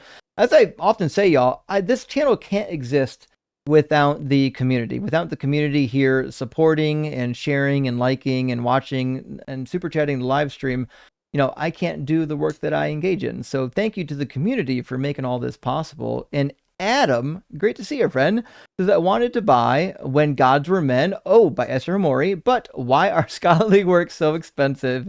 Any affordable books you recommend? Keep cooking. Jeff Johannes. Well, thank you. I agree. When Gods Were Men is very expensive because it's a niche scholarly work by Esther Hamori that started out, as I understand, as a dissertation. There are other books on this. You could start probably with Mark Smith. Mark Smith wrote a couple volumes. One is called Where the Gods Are. I think it's a really good look on this particular topic. You can also do, let me think. I like Klaus Westermann's work, but I understand that it's lengthy. You'll spend a lot of time going through it to get to the relevant information.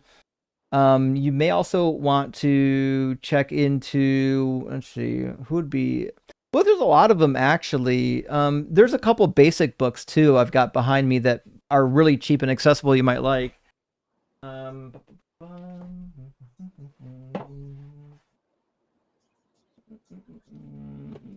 All right, these are all really interesting that do some background in this particular topic of like whether or not like the gods were man-like, like what did the ancient Canaanites actually believe? For like a very brief look on the culture, I really enjoyed this really short work by a professor, Jonathan Tubbs, just called The Canaanites. Really cool book. If I remember correctly, he was a professor in Oklahoma. Anyways, it's called Peoples of the Past, Canaanites by Jonathan Tubb. Also, in the same vein, by a well-known Canadian scholar, K.L. Null, Canaan and Israel in Antiquity. You'll get some flavor for their belief system in here, but kind of in glancing. And then you can even do this one. It'll be more expensive and a little more scholarly of a read. It's called The Making of Israel, Cultural Diversity in the Southern Levant and the Formation of Ethnic Identity in Deuteronomy specifically. So more of a Judean sense. And then lastly, you might want to check out something like John Day's book, Yahweh and the Gods and Goddesses of Canaan. In fact, anything by John Day or Cyrus Gordon, any of those people would be really good references for this particular topic. But anyways, you're more than welcome to ask about this on our Deconstruction cheat sheet. I've got a resources tab where we add books like this to the list. I will be adding more to it for people who just want resources on particular topics. Josh Rood, thank you for your donation, friend. And Konami Relic, amazing name. The average salary of a clown in 2026 is around $65,000 a year. Crazy how these theists keep coming up here to do it for free. Unfucking believable. The chat's got jokes. Reverend Nate with another one says, Sling Blade must have been an inspiring movie for Jared. Yeah. I'm confused about Jared. You've seen Jared. Have you seen Jared around on the apologist front yet? No. I'm confused what's keeping him in the game. He's never had anything but a very poor performance, and I don't know why he keeps doing it to himself. Weird. But is he like normally doing the debate stuff, or he's just like normally doing like video essays, or what? He's just bouncing around on TikTok trying to debate atheists, and it all goes as poorly as ours did. Yeah, some people have bizarre inspirations. Yeah, it's weird to me. You'd think if you get beat over the head enough times, you're like, I don't think I want to do this anymore, but it is what it is. Foxy, hey, thank you for the super chat, friend. Says mustard-based barbecue is superior to mesquite barbecue, and here's the thing: I do like them both, but if you tell me that it's spicy mustard-based barbecue, I'm on board. But if it's not spicy, I got to go with mesquite. I don't know. That's just me. What do you think, Skepticus? I am a fool for anything as spicy as possible. So Yep. I go to the Thai restaurant a few blocks from my house, and I always tell them make it as hot as you can do it. So anything spice is good. We're on board there in violent agreement. And what Shawanj says, everyone knows GD isn't real. They just fill gaps. Actually, we tried at the end to kind of reverse the argument and just try to do the same thing back to him, but it was clearly over his head, which is, you have those days. Maybe I just need to block Jared. Chodicus says, mustard is proof Satan exists. Oh, Chodicus. That's heartbreaking. That's not nice. That ain't cool. To be fair, if you've never had good mustard, I can see why you would think that. That yellow stuff that comes in the French's bottle or the Kraft Heinz version, horrible. That's trash. As a kid, I spent a few years living, because my dad was in the army, and I spent a few years living in Germany. And Germans, they have 1,000 different mustards, and they're all, almost all of them are amazing. So I definitely learned to appreciate mustard there. I'm with you.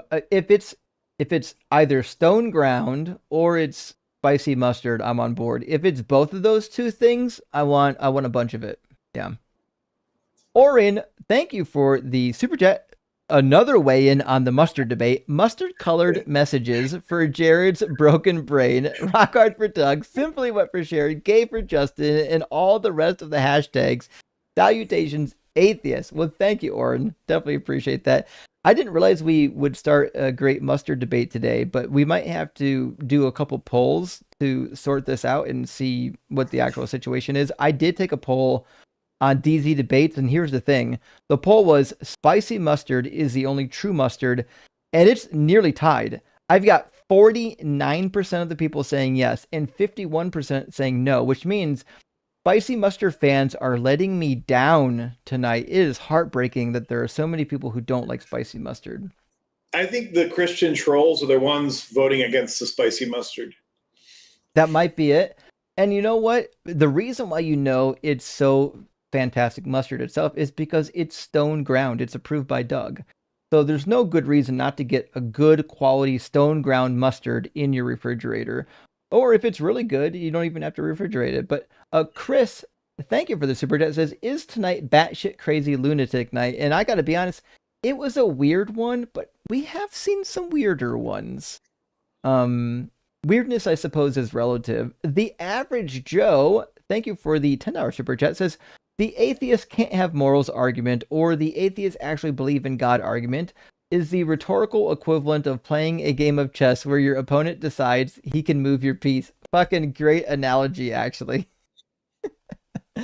I've heard a couple.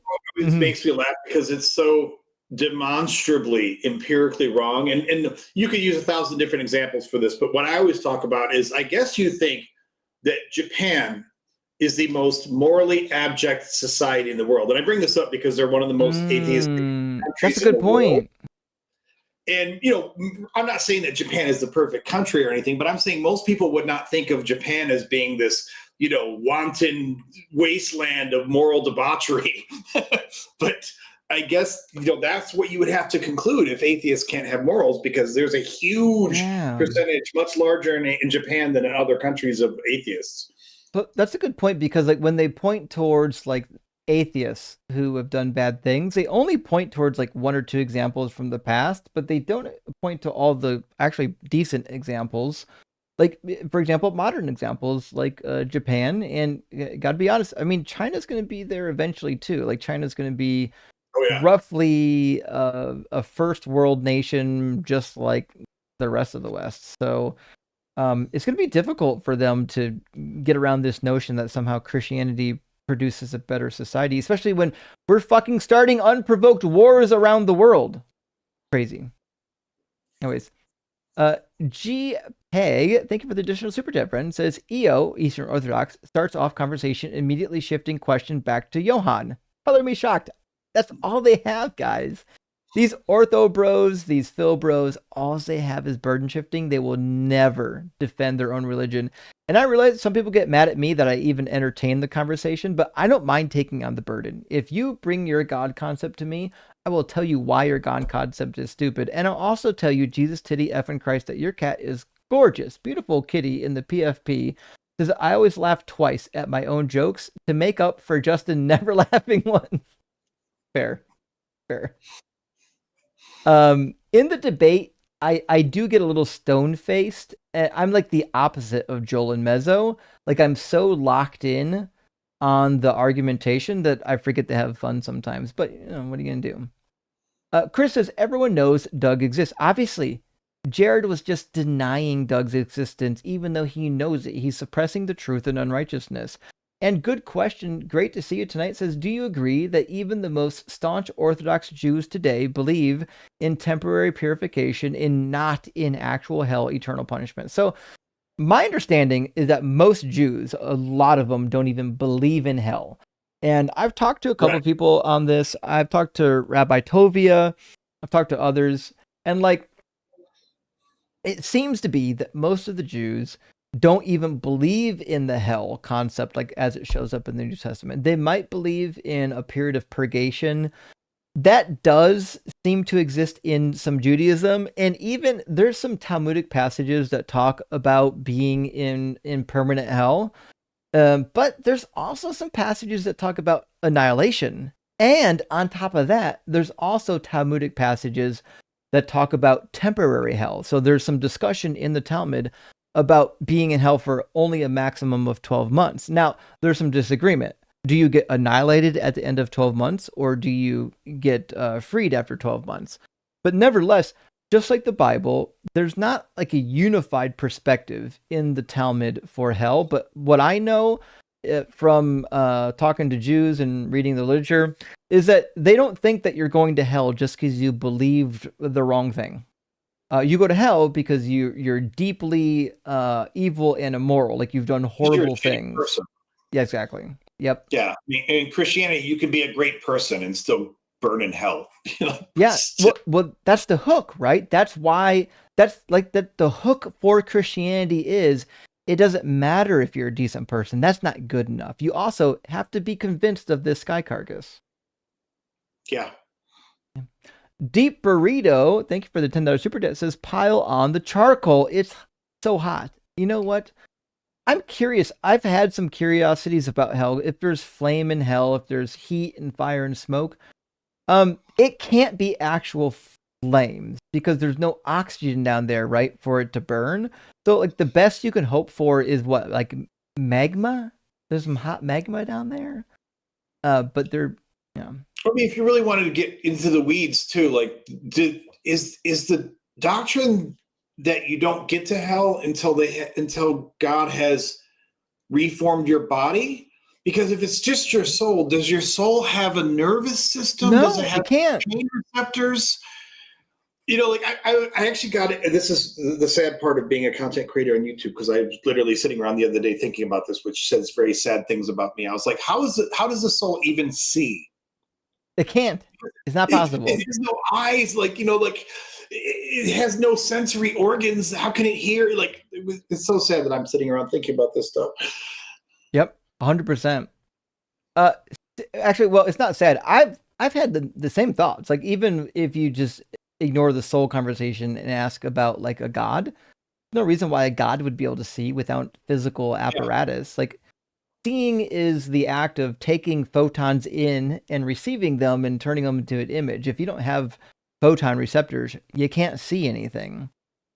C-And, hey, thank you for the super chat, says, as a lover of the Boondock Saints, it's not a bad movie. I watched it many ages ago. I'm not letting bro slide for just saying symbology. It's symbolism. God apparently didn't bless him with vocab. Well, that is the case. I fuck it up too. You guys probably catch it sometimes where I say words wrong, and you guys are pretty gracious to me, so I appreciate that. But when you're in the heat of discussion, it's easy to say something wrong. But I'll let that slide. Symbolism and symbology are different.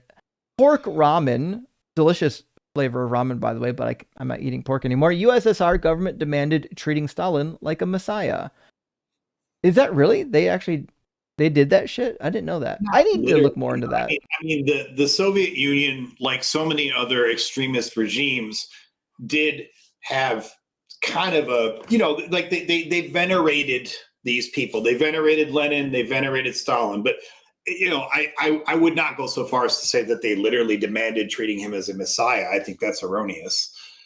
Yeah, I'm curious what I don't know if they did demographic studies back then, but let me check. I did look up one. It looks like based on this study that about 50 to 70% of the Soviet population still identified as Christian, mostly in the Russian Orthodox Church, even during Stalin's reign. So it seems to be that Stalin, his religious viewpoint really wasn't all that relevant. But I mean, from what I understand about this, and I'm no expert on it, but it's my understanding that the official government, of the USSR was very much. It was hard to ascend to power and to be in the favored class in the USSR if you were overtly and vehemently religious. But that doesn't mean that they hauled you off to Siberia just because they caught you going to church. Yeah, 100%. I would like to read another rabbit trail. If anyone knows a really good book on firsthand documentation about life in the gulags, let me know. I am looking to catch up on reading some of that. I've read some books and watched some videos on generally what life was like, but I want to see some firsthand accounts. Those are my favorite. What I really love is reading testimony from people that were actually there about what they experienced. But Adele, my friend, says The Martyr's Mirror, that bloody stage. You got it. That's the original name. The original name of The Martyr's Mirror is called The Bloody Theater or The Bloody Stage. And it was too graphic of a name. It didn't really fit into the family Christian bookshelf, and they had to change it to The Martyr's Mirror. But yeah, I'm glad you remembered that, Adele.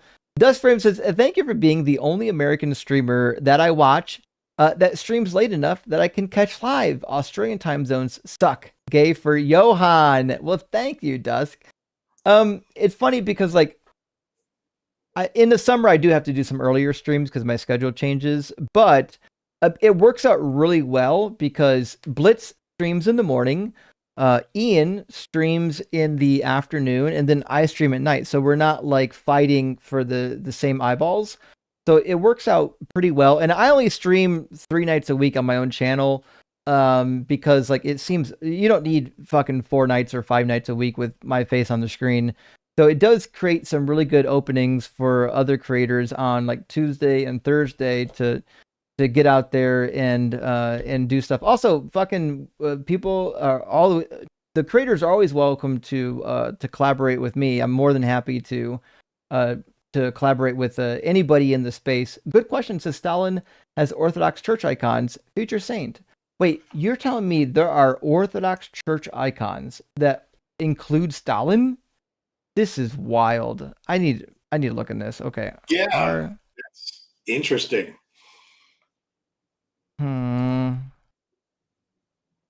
I need to look more into this. I mean, I'm not shocked. Stalin was a maniac, but I need to check into this one. Gretchen, my friend, thank you for the additional super chat. Says you and Blitz should switch streams on April Fool's Day. He can do the Bible busting and you can fight flirfs and you can back each other up. I'd be so happy. This would be fun. I've been debating on what I do want to do for April Fools, and I think what I'm going to do is I'm going to run a live stream pretending that I've been converted to woo-woo mysticism and tell all the Christians and the Muslims that the universe is God and we're all part of a lower density, all kinds of bullshit. I don't know yet. Are you doing anything for April Fools? No. Okay. You're smarter than me.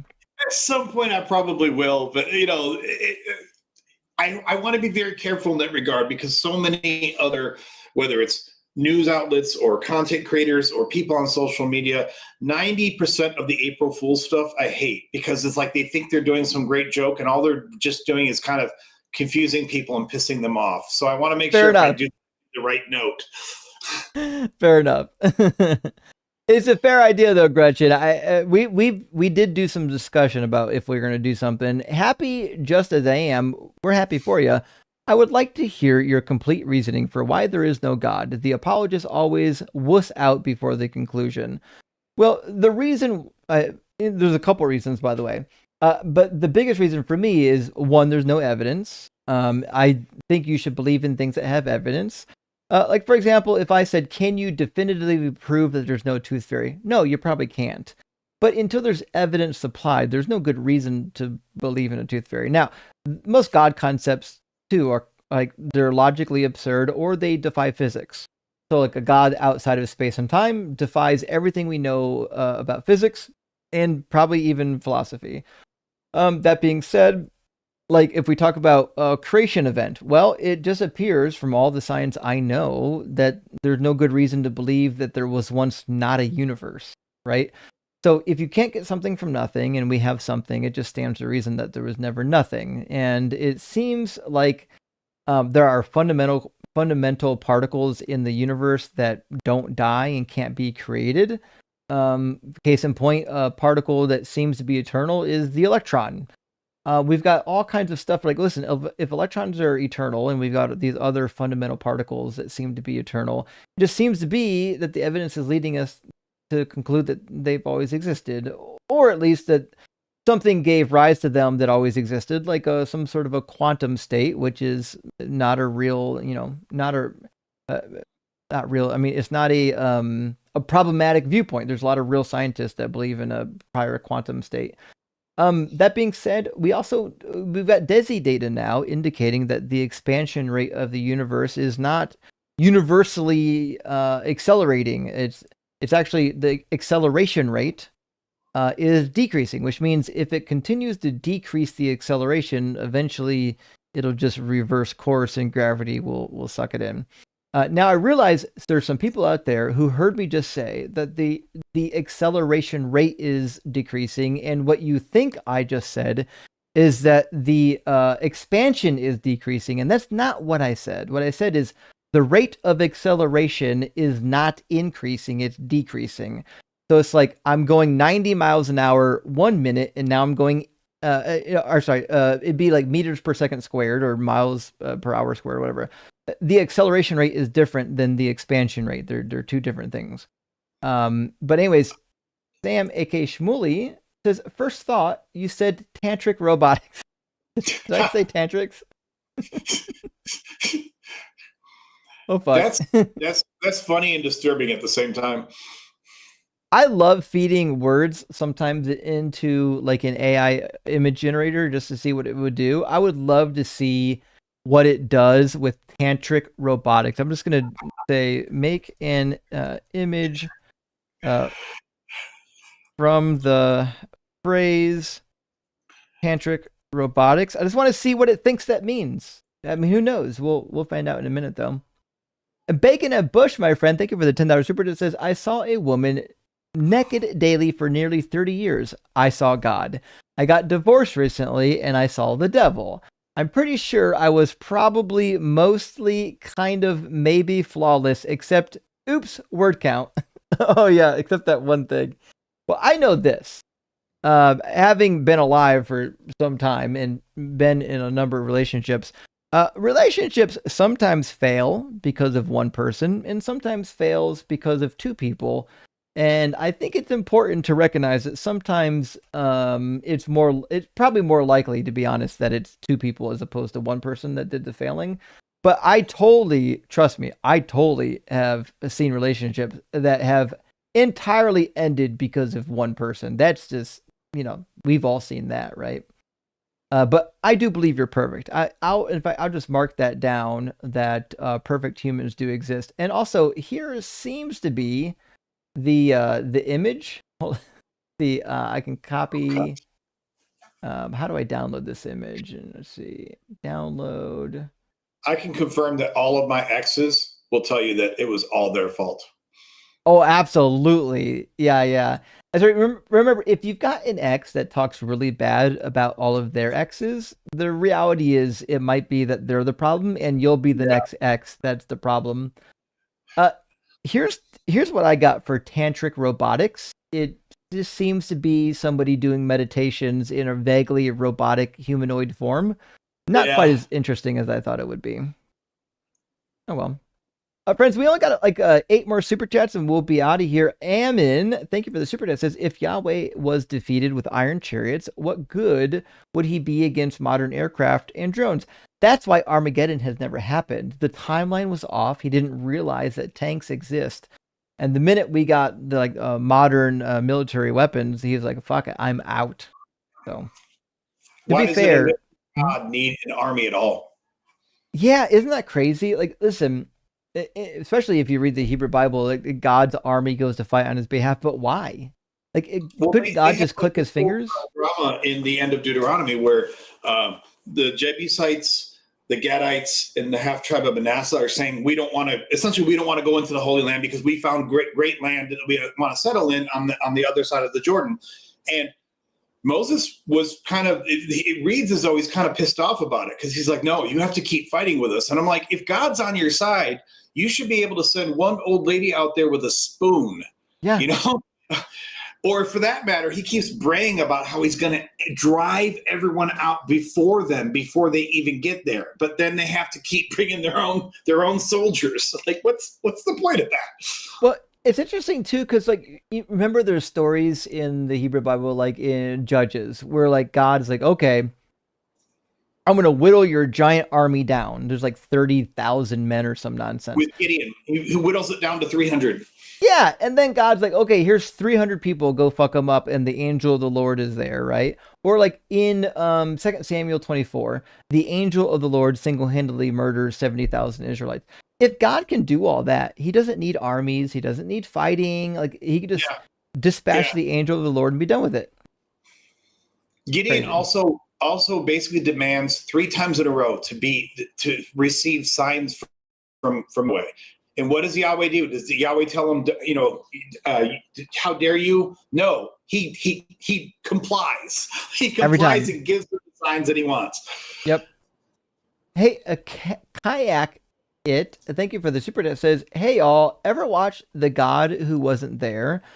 It was helped me deconstructing. Love the show. Rock out for Doug. I haven't seen it. Actually, now I'm kind of curious to know what it's about. Give me a second to check it out. It's called The God Who Wasn't There. Well, yeah. I feel like I watch that show every day of my life, but I don't think that's what you're referring to. So it looks like it came out in 2005. It's got pretty good marks. But here's the thing, Skepticus said this. A number of friends in the atheist space have said this. The gods do make promises. They ask you to pray for things. They tell you they'll do things. And you spend 30, 40 years trying to hold God to the promises, and when they don't come true, wouldn't you be correct in thinking oh, well, this motherfucker's not real. That's why nothing happens. I mean, what's the definition of insanity, right? Exactly. Yep. Also from Anna Stevens, thank you for sending out 5 DZ Debate gifted memberships. I really appreciate that, friend. And Birdkeeper Mikey back again. Thank you so much. Says, so I'm a supervisor in the military. There's definitely good things taught in the military that aren't religiously charged. For religion, though, some people, that's a big reason they joined, unfortunately. I actually sensed that myself. That there's probably a decent number of people that literally believe that they're God's soldiers. And the messaging from the White House has been that they've been using Bible verses in their messaging, claiming that you're doing God's work by joining the military. So I get it.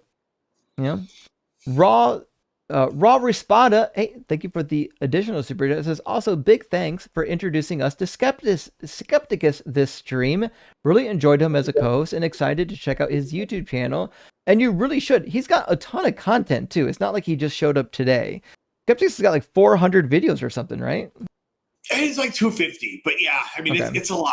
I have to say, I have to admit, I've pulled up my dashboard a couple times, and I mean, kudos to your viewers, because I've gotten a ton of subscriptions tonight. So thank you very much. It's very awesome. I really appreciate it. Love to see it. Love to see it. Friends, make sure you're dropping a follow. There's a link in the description of the video. And Garbage Gaming, great to see you tonight, my friend. Says Deathless was on no way. Deathless Light was on Joel's live stream last night around 3:20 mark. Joel's humor is like kryptonite to him. Very satisfying. Okay, I'm writing it down right now. I'm going to go back and watch that tonight. Hold on. Deathless Light on Joel's. And that you said it was last live stream. So today is the 17th. So maybe March 16. And I'm going to write down 3:20 mark. Okay. Thank you for that.